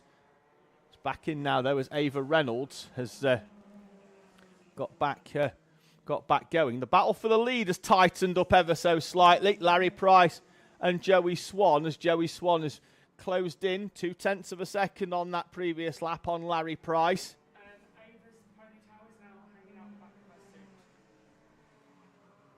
To hairpin number 2. Can Joey Swan get the run? He just seems to have dropped back a little bit there out hairpin 2, but then we'll get on the power a little bit sooner.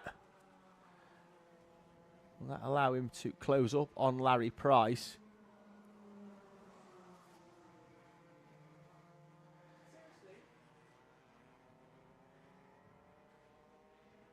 Gap on the previous lap was down to 1/4 of a second. Now it's back out to 1/2 a second with that slight mistake by Joey Swan round hairpin number 2. Larry Price, though, is leading by 1/2 a second.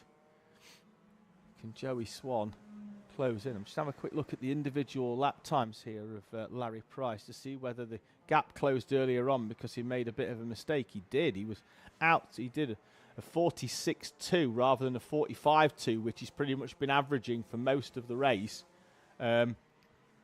before that earlier on.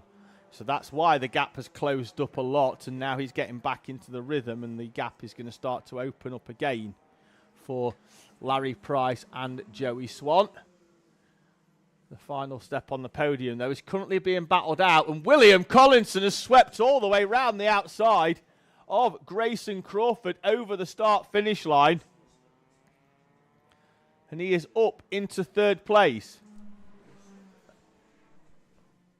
Rob, can we drop back?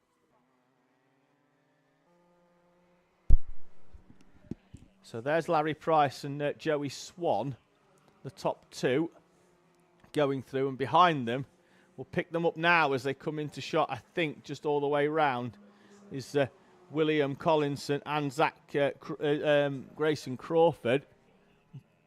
There they are into hairpin 3.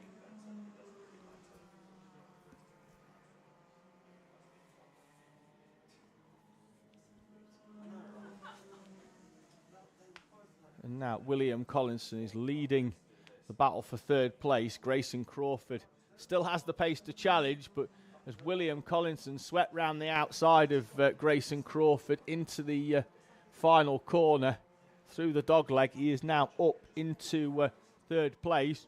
Leaves the door open slightly for Crawford at hairpin 2, and he's back through. Holds on to 3rd place.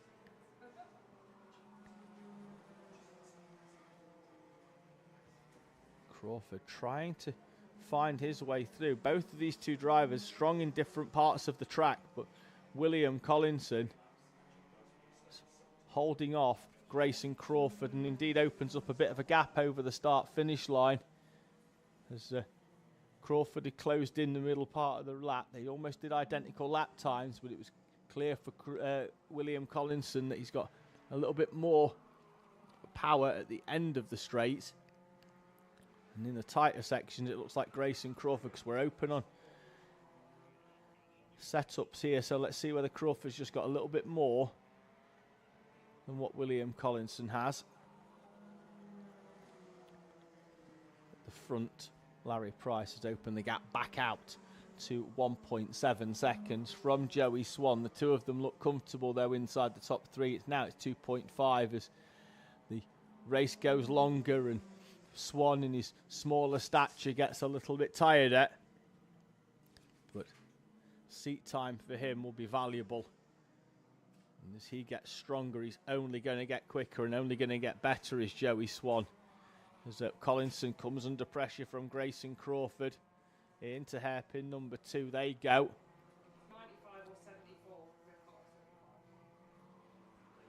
74 of Collinson down that back straight. The 22 of Grayson Crawford is trying to find a way past and has had a few little nibbles throughout this race, but hasn't had a meaningful attempted overtake as Collinson makes a bit of a mistake, goes in a little bit deep. That's going to offer Crawford a chance to get through.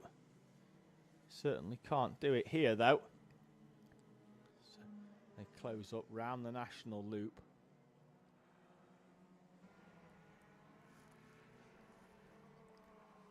And right now on the rear bumper of the 74. I don't know whether if you could just do a straight line move down into nice. Oh, he's caught the back of William Collinson and there's a spin for Grayson Crawford at hairpin 2. And Grayson Crawford spins out of podium contention. And now William Collinson in 3rd place has just got to bring this machine home. Larry Price begins the final lap from Joey Swan. And then William Collinson. Grayson Crawford still in 4th place despite that spin. Will cross the line in front of Layla Bell with Ava Reynolds and River Bell. The field, although River Bell's number 99 kart has returned to pit lane. A day to forget for the 99 of River Bell. Problems throughout. And Ava Reynolds will now be almost a lap down and certainly will be by the end of this race. I think, nope, she's going to get through to take the line before Larry Price takes the checkered flag for victory in Inter Rotax here at Teesside Autodrome. Joey Swan and William Collinson are 2nd and 3rd.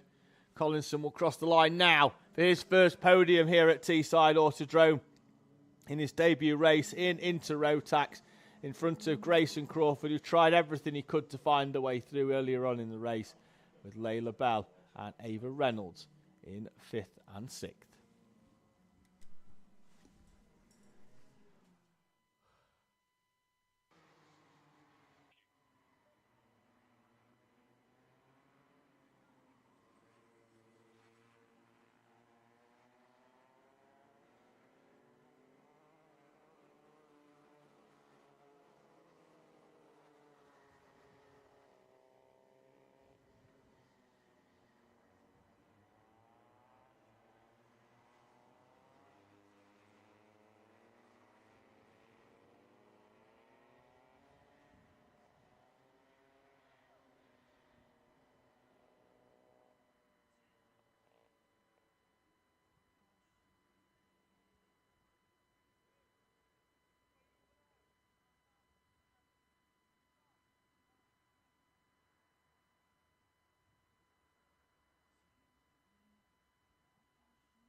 Ooh, it didn't sound brilliant.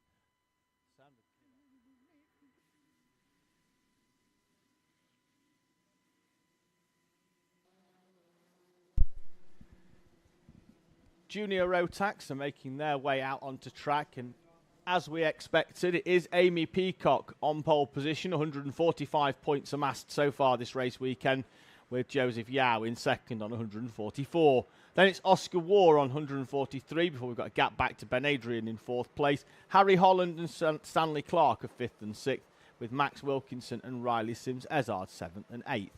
Then we've got Sebastian Corking and Alex Lynn, with Elliot Dalton Ayres and Samuel Yeadon in 11th and 12th.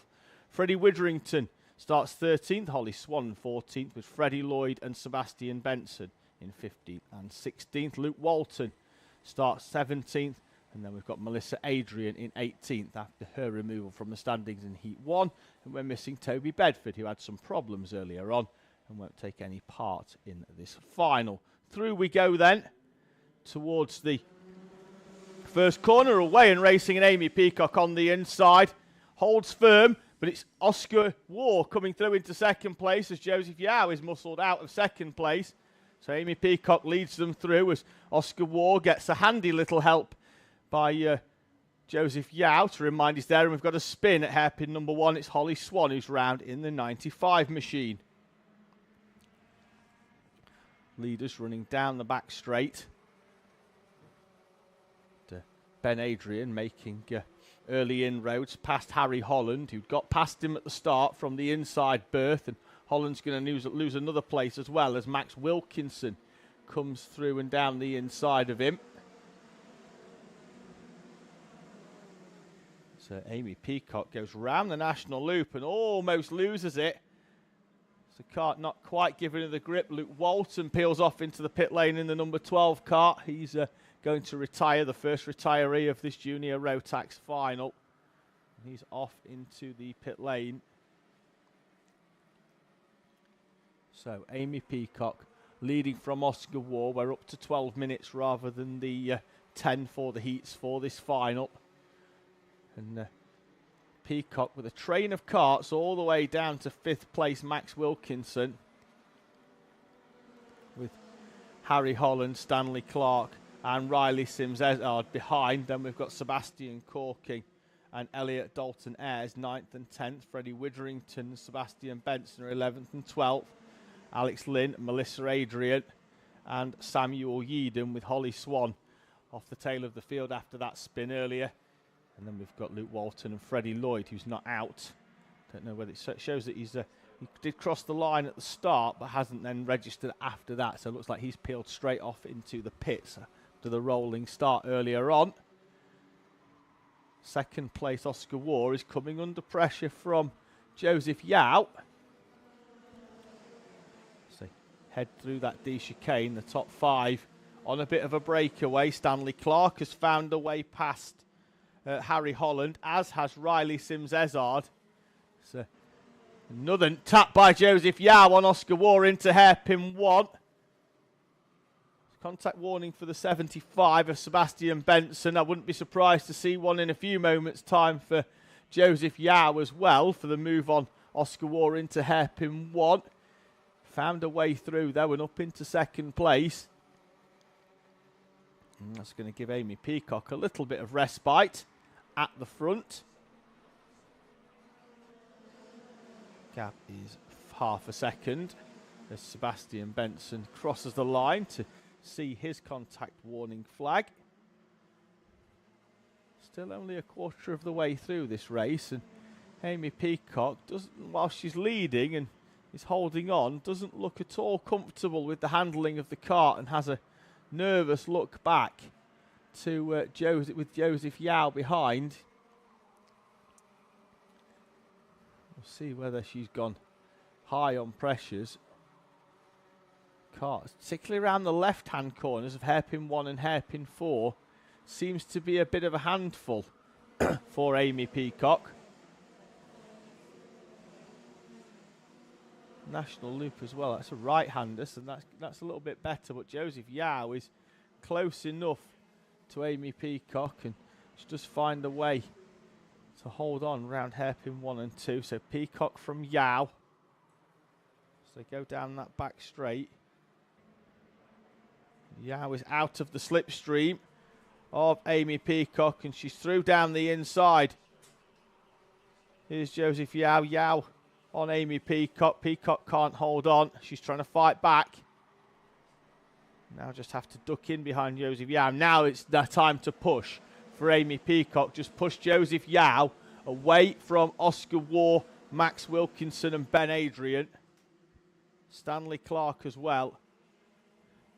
And Riley Sims-Ezard, who's closed in on the back of Stanley Clark since they both got past Harry Holland. Then the gap was out slightly. Now he's going with them on the previous lap. Clark was 4/10 quicker than Ben Adrian in front, as we have a contact warning for Amy Peacock. And she's dropped back behind Oscar Waugh. Now she's back through on Oscar Waugh down the inside of hairpin number 3, hairpin 3 and 4. Side by side with Waugh over start finish. Peacock is back through and up into second place. Contact warning on the overhead gantry. Don't know how much of that she'll have seen as she was in the midst of battle with Oscar Waugh over start finish.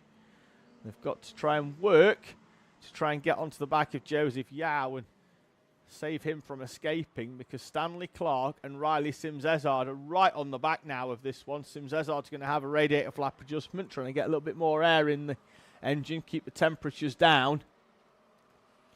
So Joseph Yao under pressure once again from Amy Peacock, although Peacock again seems to be gripping up a little bit too much around those corners, but she has opened up the gap to Oscar Waugh. Now can Peacock come good again? Personal best for Peacock, 41.969, 2/10 quicker than Joseph Yao, and we're not even at half race distance yet. Straight line into hairpin number 2 sees Amy Peacock back past Joseph Yao at the front of this race, and Amy Peacock trying to hold on. Yao's coming back down the inside into South Bank. Peacock's going to run wide round the outside, and Peacock, fresh off a victory last weekend at Fullbeck, wants to take one here at Teesside as well, and she's back down the inside of Joseph Yao. Side by side over start finish. Yao is back through, and Yao holds on from Amy Peacock, but that has allowed Oscar Waugh back into the mix as well. And Amy Peacock is round and backwards. The door open, and Oscar Waugh with the nose down the inside, and Amy Peacock from pole position falls all the way down the order. She's not even back on track. She is now behind the 19 of Freddie Witherington. She's 15th is Amy Peacock. And Joseph Yao now has a gap of around about 1.5 seconds. Down the inside of Oscar Waugh has gone Max Wilkinson for second place. And Sims-Ezard is through as well on Stanley Clark. That was on the previous lap. He's up into P5 now, is Riley Sims-Ezard. As Sebastian Benson's traumatic day comes to an end already, he's off into pit lane with a early trip back to the paddock. Unfortunately, not for the first time this weekend as well, sadly, for Sebastian Benson. Joseph Yao is off into the distance, though. Gap of 1.4 seconds. That'll be even more at the end of this lap with the way that those behind are battling. So Yao will cross the line with 4 minutes to go with Max Wilkinson and Oscar Waugh. Ben Adrian, Riley Sims-Ezard and Stanley Clark.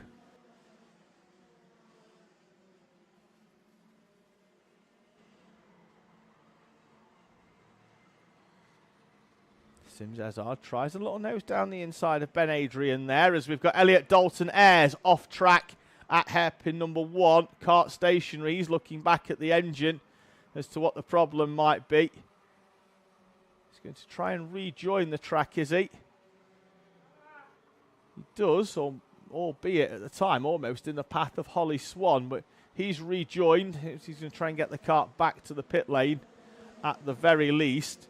Stan Clark's found a way past Riley Sims-Ezard on that last lap. Moves him up into 5th place.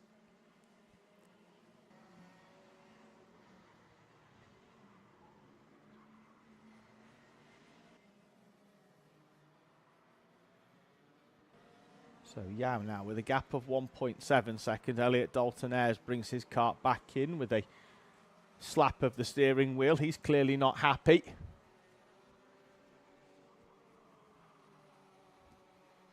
Two minutes and 50 on the clock. Things have calmed down a little bit in this battle for second place that goes deep into the field with Riley Sims-Ezard in P6.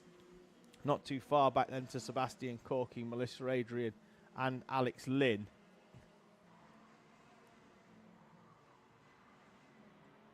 We'll see what pans out. I get the feeling these drivers might just take it up a notch a little bit further on into this race as Melissa Adrian's found a way past Sebastian Corking. She's up into 7th. There's a train of karts that we're going to follow, probably now until the end actually, just because of how close they are. Just settling in. Still plenty of time to go as they cross the line, still with 2 minutes on the clock, so 4 laps of racing for our Junior Rotax runners. Joseph Yao is comfortable at the front. Juniors together, and Sims-Ezard tries the straight line down into hairpin 2, and Sims-Ezard is through. A superb move by the youngest driver on the grid here in Junior Rotax. He's had plenty of practice in that junior already, and he's going to try and move on. Oh, and there's contact in front of them. Oscar Waugh into the back of Max Wilkinson, and that sees Stan Clark in the wall as well. Riley Sims-Ezard from 6th place at the start of the lap is in 2nd place now. Melissa Adrian, who was 7th, is up into 4th. Alex Lynn for company as well, but we've got 3 drivers off into the hairpin 4 or hairpin 3. Having a quick look, and it's Oscar Waugh who turns Max Wilkinson round, and then Stanley Clark has got nowhere to go. Neither's Ben Adrian really. He goes quite slowly. But it's Oscar Waugh into the back of Max Wilkinson there, and I knew something was going to happen in this one, and it certainly did. At the front though, Joseph Yao crosses the line with 43 seconds to go. He's going to get round. This is going to be an 18 or 19 lap final.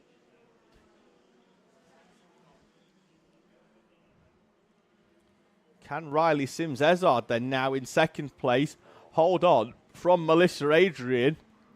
Everybody that was 7th, 8th, 9th and 10th previously are up to 3rd, 4th and 5th. Ben Adrian, who was there, has dropped back down into P6. He was in the mix already. He was up in 4th place. Now he's dropped down into 6th, but it's the rest of them. It was Max Wilkinson and Oscar Waugh. They're coming together. Time is down to 0, but Yao is already through. Leading comfortably, 3.7 seconds. From Riley Sims-Ezard and Melissa Adrian. Adrian looks like this one could be hers for the taking. Look over the shoulder by Riley Sims-Ezard, sees Melissa Adrian lurking. And Melissa Adrian, who started this race in 18th place, is going to challenge on this final lap for 2nd place. Currently guaranteed a podium if she finishes where she is. Final lap for Joseph Yao as Riley Sims-Ezard comes through in 2nd place. Melissa Adrian in 3rd, and Sims-Ezard makes a mistake. He goes wide into the national loop, trying to hold on from Melissa Adrian, and he's going to come back at her down the inside into hairpin number 1. Contact between the two of them. It's going to give Alex Lynn an opportunity to run down towards South Bank at the back of them. Melissa Adrian defends to the inside as we follow Joseph Yao round the final 2 corners towards the checkered flag, and Sims-Ezard hasn't given this one up yet. He's still battling it out into the final corner. Joseph Yao takes victory at round 1 in Junior Rotax from Melissa Adrian and Riley Sims-Ezard, the top 3. He's still thrilled with P3 in his first Junior Rotax race. Riley Sims-Ezard will go to the podium with Joseph Yao and Melissa Adrian. Alex Lynn finishes in 4th. Ben Adrian P5. And then it's going to be Sebastian Corking, Max Wilkinson, Harry Holland, Amy Peacock and Samuel Yeadon rounding out the Junior Rotax top 10.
The penultimate final of the day here then at Teesside Autodrome sees another 4-kart runoff because we're missing Jensen Jones, who pulled off into the pit lane in heat number 3. He's had a problem that is clearly terminal and he's unable to get back out onto track. So unfortunately for him, will mean that he takes no part in this final. Pip Morris then will take the pole position berth with Jensen Jones, Paul Swan, Owen Marquis and Monroe Renard, but with Jones out the standings. Swan goes up a place and we're through. As Monroe Renard tries to waste no time in coming through, but then gets sandwiched in the gap. As he then comes down the inside of Owen Marquis into the right-hander of the national loop. Paul Swan hard on the brakes, and Pip Morris will lead the field through the opening complex of corners. So Paul Swan slots into second place as the field of 4 karts runs down the back straight towards hairpin number 3, and that is where Monroe Renard finds his way through on Paul Swan up into second place already for Monroe Renard. Seems to be taking it a little bit tentatively through the D chicane, that rapid change in direction. Probably not going to do his ribs any good, the reason he missed heat number 3. But with a good start, he's up into second place, and I'm guessing his thought process will be here. If he can get to the front and open a bit of a gap, then he can go easy on himself, rather than have to do too much later on. And here the move is coming down the inside into hairpin 3, and Monroe Renard is already up into the lead. Now the idea is for him, I'm guessing, if he can pull a bit of a gap like he did earlier on, and then he just eased off the power ever so slightly, saved the kart, saved himself as well, hence by when he missed heat 3.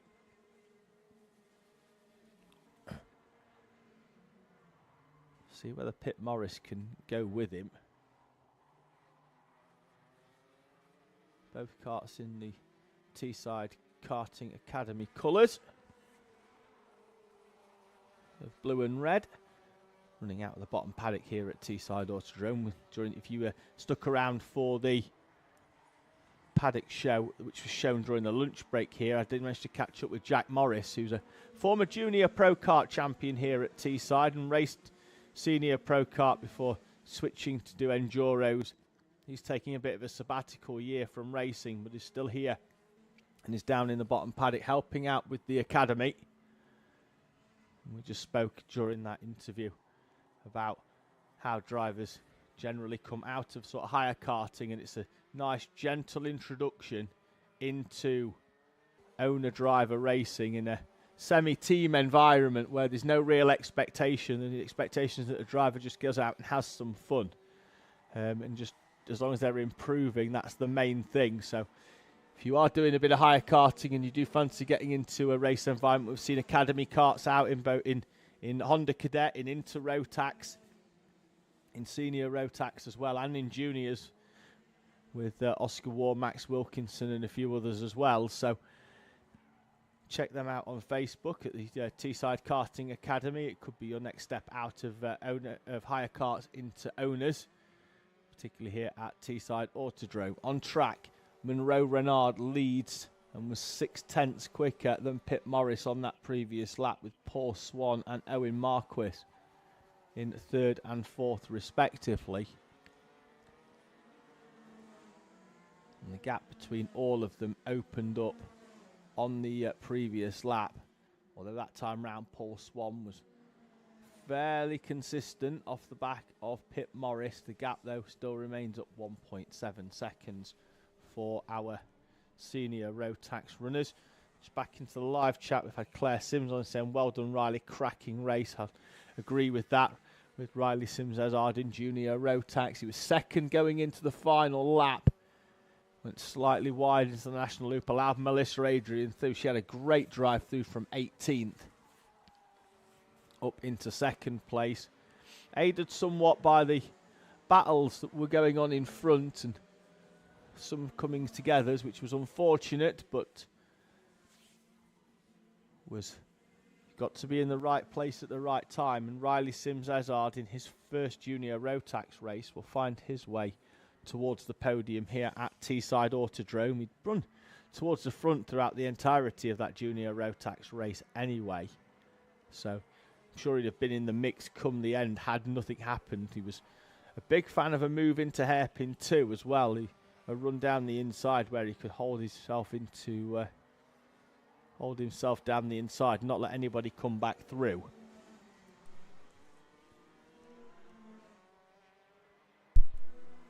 Final race after this one of the day will be Senior Pro Kart.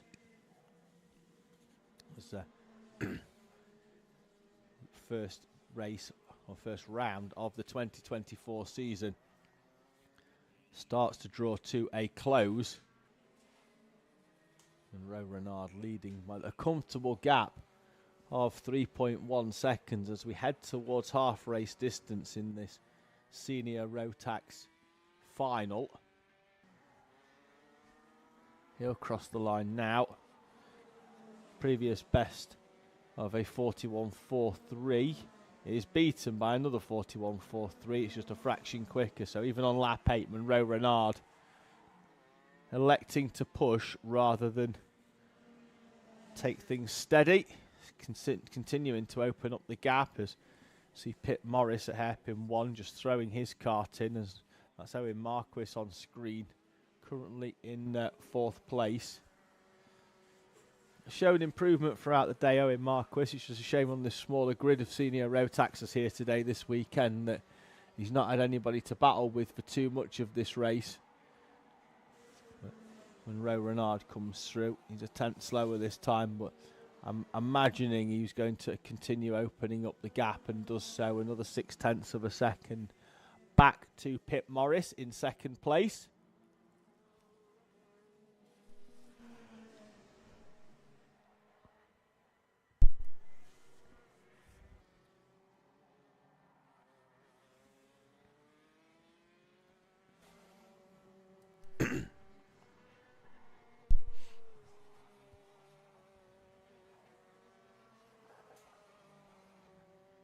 Monroe Renard will come through once again then to cross the line and sets another fastest lap, which is surprising. 10 laps into a final that he's got a comfortable gap of 5.4 seconds, but he's out to 41.398, the fastest lap of the race so far for Monroe Renard. So deciding not to ease up too much for Renard in the O plate.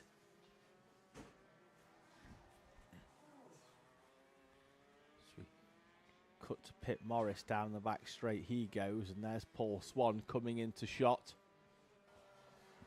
down that back straight. We're back with Renard in the helmet that looks all white from the front, but when you get round the side it's got the gold band and black accents on it.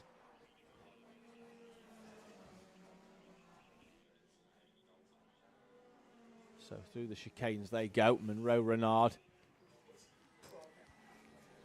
into the left-hander of hairpin 1.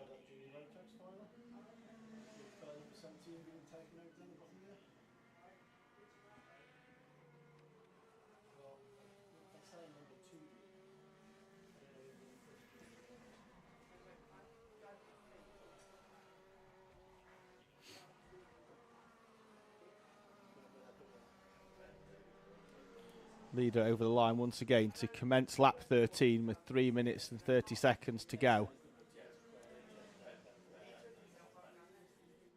With Pip Morris, Paul Swan and still Owen Marquis in 2nd, 3rd and 4th.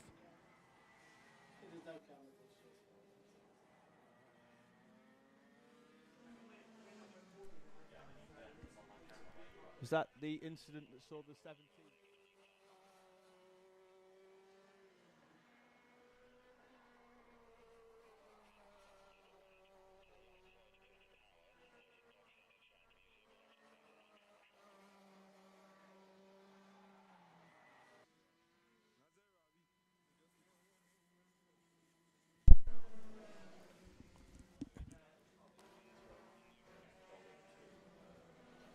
Pip Morris took a bit out of Monroe Renard on that last lap. I get the feeling now Renard, as he's gone round hairpin 1, gets to look back at Pip Morris in the 44 and just see that he's got a comfortable gap and is now starting to ease back on the throttle of his O-plate machine.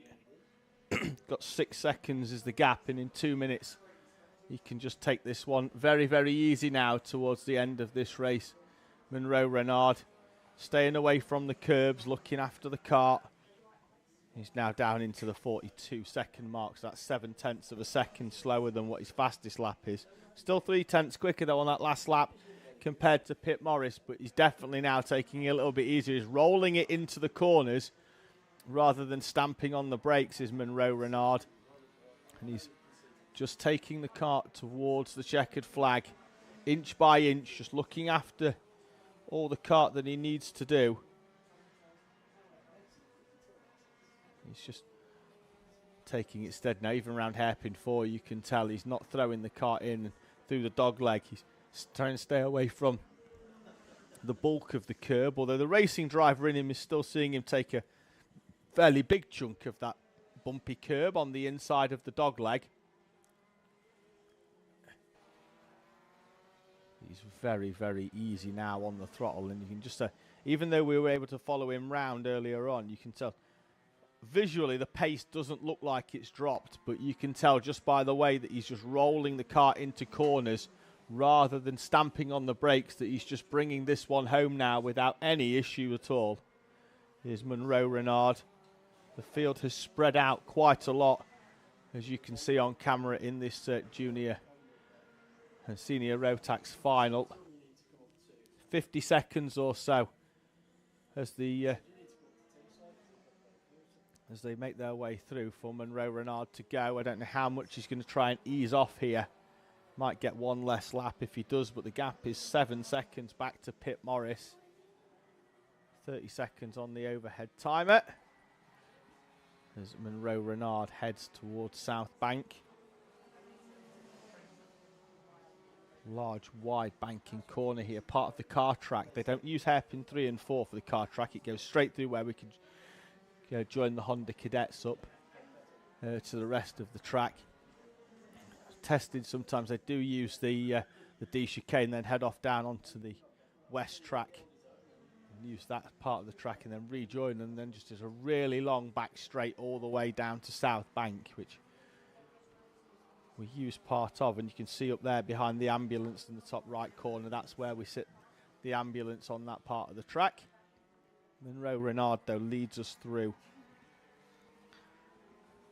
this Senior Rotax final. Having started at the back of the 4 runners, he is has 7 second gap back to Pip Morris. He's going to bring it through, take it steady, staying away from that curb on the inside this time as he goes through the D chicane. That's where he's rolling it through, really, through that D chicane, not changing direction too harsh to hurt his body. He's dropped around about a second from his best time. He's just not coasting it home by a long stretch, but he's just keeping out of trouble and doing what he needs to do.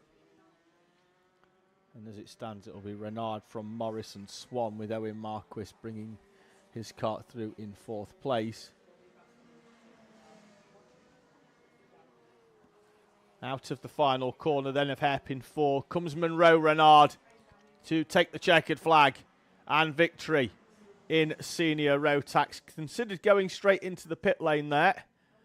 And now he's going to have a victory lap here in the O-plate as they make their way round. Final step on the podium will be Paul Swan, as Pip Morris has already taken the checkered flag. Swan will come through to end the day in P3.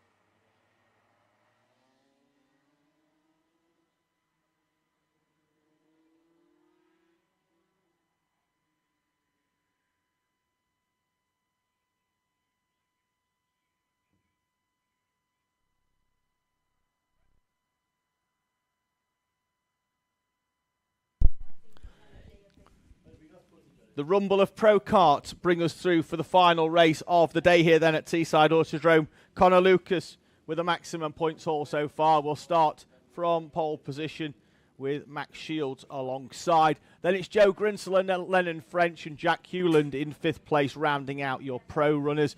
Then we go into club with Brandon Jennings in front of Sebastian Pereira, Sam Barrett and George Ludwell with Cameron Bailey, Isaac Needham and George Cranston. Then it's Sophie Pawsey with Danny Bean, Harry Roddis, Tom Hewland, Dominic Needham and Darren Lowe. Then we're into our novice runners. Zach Dawson on novice pole with Connor Cran. Then it's Macaulay Parnham and Matthew Howsham, James Kay and Flynn Claxton with Colin Handy, Kyle Byrne, Sean Fee and Gary Clark with Wayne Pearson and Colin Beanie. Then we go into our juniors of Jared Fox-Whiteley and Reece Cranston on the front row of juniors. Oliver Watson should be on the second row, but he's currently trying to join the back of the pack. And it's Isaac Dove, Joseph Williamson and Alana Howard. So Watson is getting back into position just as they come round the final corner. And there's a shot of all our senior pro karts coming through. It's a good start by Connor Lucas, and it's also allowed Joe Grinsell through into second place off the inside row in 3rd place as everybody round. Almost all of them are. We had one driver going very, very wide. I think that was the 31 of Kyle Burns. So we head up towards hairpin 1. They're 3 wide. They're going to concertina together. So far, it's all good. And once again, Jared Fox-Whiteley goes round the outside. And we have got one round. It's the 22 in our novice class. It's the 1-2-2. I think that's... we'll find him in a minute. It's Wayne Pearson. It is, because he was signed on as 22, and now he's 122. So that's Wayne Pearson round, unfortunately, on that opening lap. Connor Lucas leads us over the line. Then Max Shields is back up into second place, having found a way past Joe Grinsell. And also trying to find a way past Joe Grinsell is Jack Hewland. The door closed there, and he has to take the evasive action up on the curb. Isaac Needham's had a good start, as has George Ludwell, although he's also going to get a contact warning in the 13, is Ludwell. Up into 5th place. We've got Kyle Byrne going slowly at hairpin 1. The car managing to sort itself out as he's going to rejoin, with Jack Hewland's getting a contact warning when he comes through as well. Connor Lucas is going to lead them over the line then, and he's going to open up more of a gap, 0.3 of a second this time, to Maximus Shields. Behind them, though, here's a great battle going on. Let's catch them coming through the shot now. There they are. That's Jack Hewland in the yellow cart, leading the rest of them through. George Ludwell, last year's novice champion, up into clubman. Isaac Needham in the UK plate, and Brandon Jennings is down the inside of Lennon French. French out onto the rumble strip on the outside. He's going to get the power down. Brandon Jennings, though, in the orange machine, is going to have the track position. No, he's not. Lennon French holds on, sweeps all the way round the outside, and holds on behind them. Sebastian Pereira in the stealthy all-black colours, as Ludwell tries a move on Hewland. As they come through, trying to keep an eye out on where other drivers are in other classes. Zach Dawson, the leading novice, is up to 13th. Connor Cran is doing well as well. He's in the number 11 cart, just behind him, P14. Finn Claxton in the 131 is the third runner in the novice class. He's currently in P20.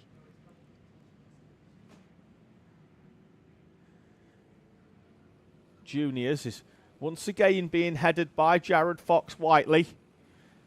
Knows that he's got to try and maximise the points from the 7 rounds that he's going to contest here this season, with 2 rounds clashing with other commitments that he's got in Junior Rotax. So he's got to maximise as many points as he can in the 7 rounds, because he's not going to have any drop rounds. We race 9 rounds. Drivers will take the best score from their top 7 point scoring rounds.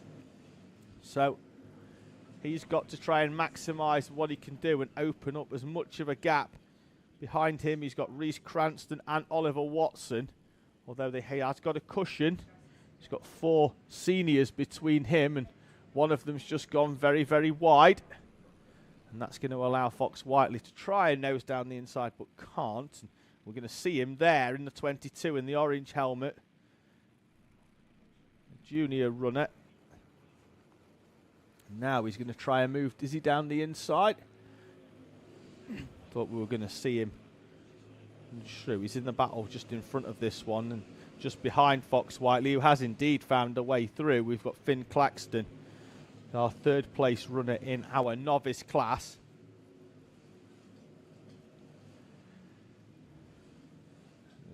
Front now, Max Shields took a few tenths out of Connor Lucas on the previous lap, the gap down to just under a second. So just seeing our mid-pack at the moment as we see our karts coming through. There is Reese Cranston, there's Jared Fox Whiteley trying to make a move down the inside. What looks like Gary Clark is it into the bottom corner at South Bank, and Fox Whiteley is beginning to. It was Thomas Hewland actually in the number 8 machine that Fox Whiteley, and we've got drivers spinning there at hairpin number 4. Just gonna have to get up out of that and just get it pushed away from the tyre wall. We'll catch the number in a moment, but we'll see who's dropping down. It is Gary Clark in the 15, so we spoke about him incorrectly before that incident. And now we've got a yellow flag out as his kart is being lifted up and over the barriers, and Gary Clark is out of the race. So 34 runners. He's down to 33. Gap out is gap is a second between the two leaders, Connor Lucas and Max Shields, with still half race distance to go. Shields trying to close in on Connor Lucas. Behind them, though, is a great battle just behind Joe Grinslow, who's currently a comfortable third, with most of our clubman runners and a smattering of pro runners in there as well, with Jack Hewland and Lennon French 4th and 6th, with Brandon Jennings up there as well. Behind them, George Ludwell, Sebastian Pereira in 3rd place in clubman, now in front of Isaac Needham. They've got Danny Bean, Cameron Bailey and Sophie Pawsey on the back of that. And then there's a big gap back to Harry Roddis, who is coming under pressure from Connor Cran. Cran now leading in novice in the number 11 from Jack Hewland. Sorry, from Zach Dawson. They've got Sam Barrett behind them in 16th overall. And our leading junior runner, Jared Fox Whiteley, in 17th place at the moment. 16th place now as he's down the inside of Zach Dawson, taking advantage of Sam Barrett's opening the door for him. And he's through and moves up into 16th place. Battle on screen, though, sees Brandon Jennings in front of Lennon French, up into 4th place now overall. French is in 5th, Jack Hewland, George Ludwell and Sebastian Pereira. As we see there, Brandon Jennings running up towards hairpin number 1. There's a little bit of contact. Is that Ludwell? Ludwell coming into contact with the 171 of Jack Hewland. Got squeezed tight to the inside and then didn't have the pace to run out, but that's allowed Sebastian Pereira to come through on George Ludwell and up into 2nd place. There he is in front of the UK plate of Isaac Needham, who will now also be up into 3rd place in that class. And they're all still squabbling. You can see there in the middle is a little bit more contact between the two of them. Pereira will come out in 2nd in class, with Isaac Needham just behind. Jack Hewland down into 8th place, with George Ludwell in 9th, Danny Bean in P10, Sophie Pawsey on the back of it as well. And they're side by side. Warning for the 111 of Cameron Bailey. He's on the back of Danny Bean on the outside of the top 10 in P11. Behind them is a gap back to Harry Roddis. Now there's a gap back to Jared Fox Whiteley as he's down the inside of Harry Roddis into hairpin number 2. And asks Harry Roddis for a push down the back straight. And Jared Fox Whiteley is up into 13th place in front of Harry Roddis. Got a bit of a field split now in that battle because of what's going on a bit further back, but we're going to see if we can pick it up as Hewland takes a chunk of curb, forces Danny Bean wide in this battle that we're about to pick up in the background of this. If we can just fall back ever so slightly, we've got Sebastian Pereira and Isaac Needham there battling out for second and third as Darren Lowe peels off into the pit lane and retirement, unfortunately for him, just in 28th place. So this is the battle that we're staying with on track. There's another good battle here as well.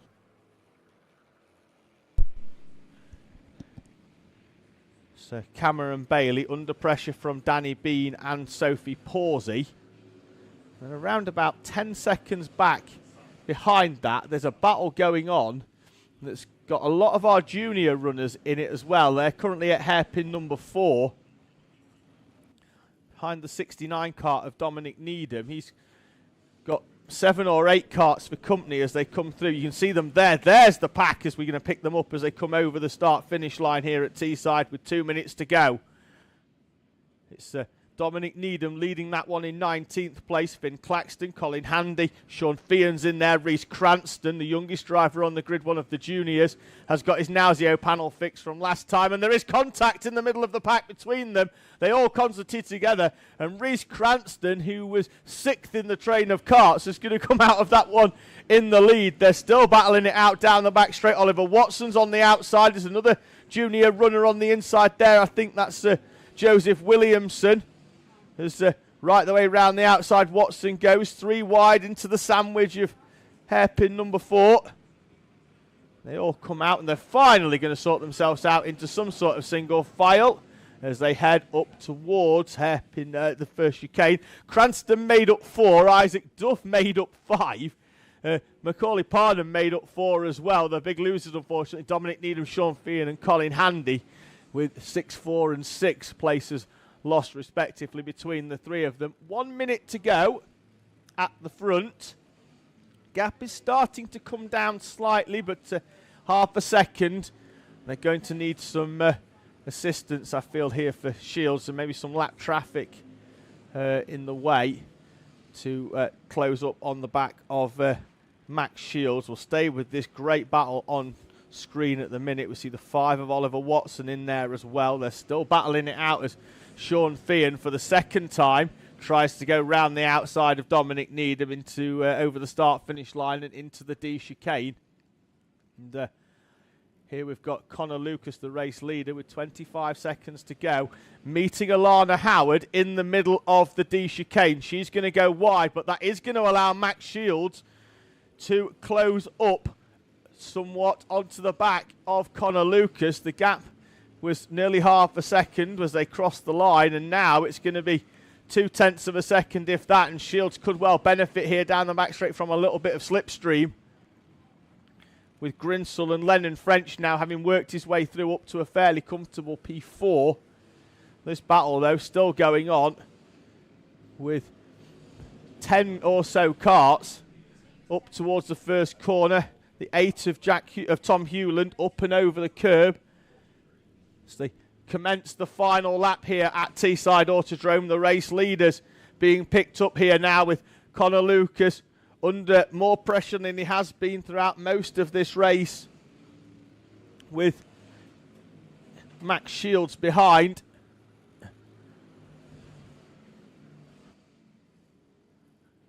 Bent track rod was the reason that we had Kyle Byrne out on the opening lap. So unfortunate for Kyle Byrne. It's been a reasonable day for him up until now.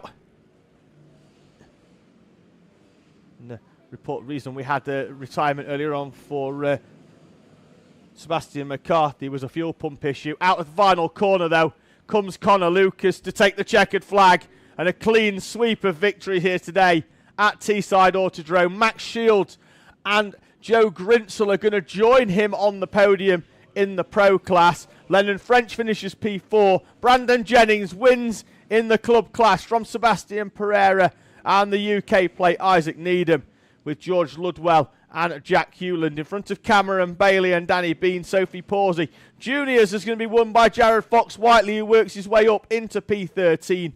Behind him, we're going to wait for the next few juniors to come through. It's going to be Reese Cranston in second place in juniors, with Isaac Duff in third place in that class. Novice has been won by the 11 of Connor Cran, with Zach Dawson and Macaulay Parnham in the 222 machine, rounding out the novice podium here at Teesside Autodrome. The full results: Lucas Shields and Grinsell in front of French, Jennings and Pereira, Needham, Ludwell, Hewland and Bailey round out your top 10. In front of Bean, Pawsey, Fox, Whiteley, Barrett, Roddis, Cran, Dawson, Cranston, Duff and Williamson. The top 20 behind them: Parnham, Watson, Claxton, Dominic Needham and Sean Feehan, with Colin Handy and Matthew Hauschby, Tom Hewland, James Kay and Jordan Cranston. The final runner on the lead lap. Behind them, Alana Howard, and then Darren Lowe, Gary Clark and Kyle Burns retiring in the early part of that race. Field are making their way off track. The quad's gone to collect Gary Clark from down at hairpin number 4 as our seniors make their way off into pit lane. It brings a close to our race day here at Teesside Autodrome. We've got 24 races in the books for us and still 8 rounds to go in this championship for 2024. Congratulations to all of our winners here at Teesside today. Thank you, of course, to the marshals. Thankfully, we didn't need to see the medical team today, but they've been here just in case.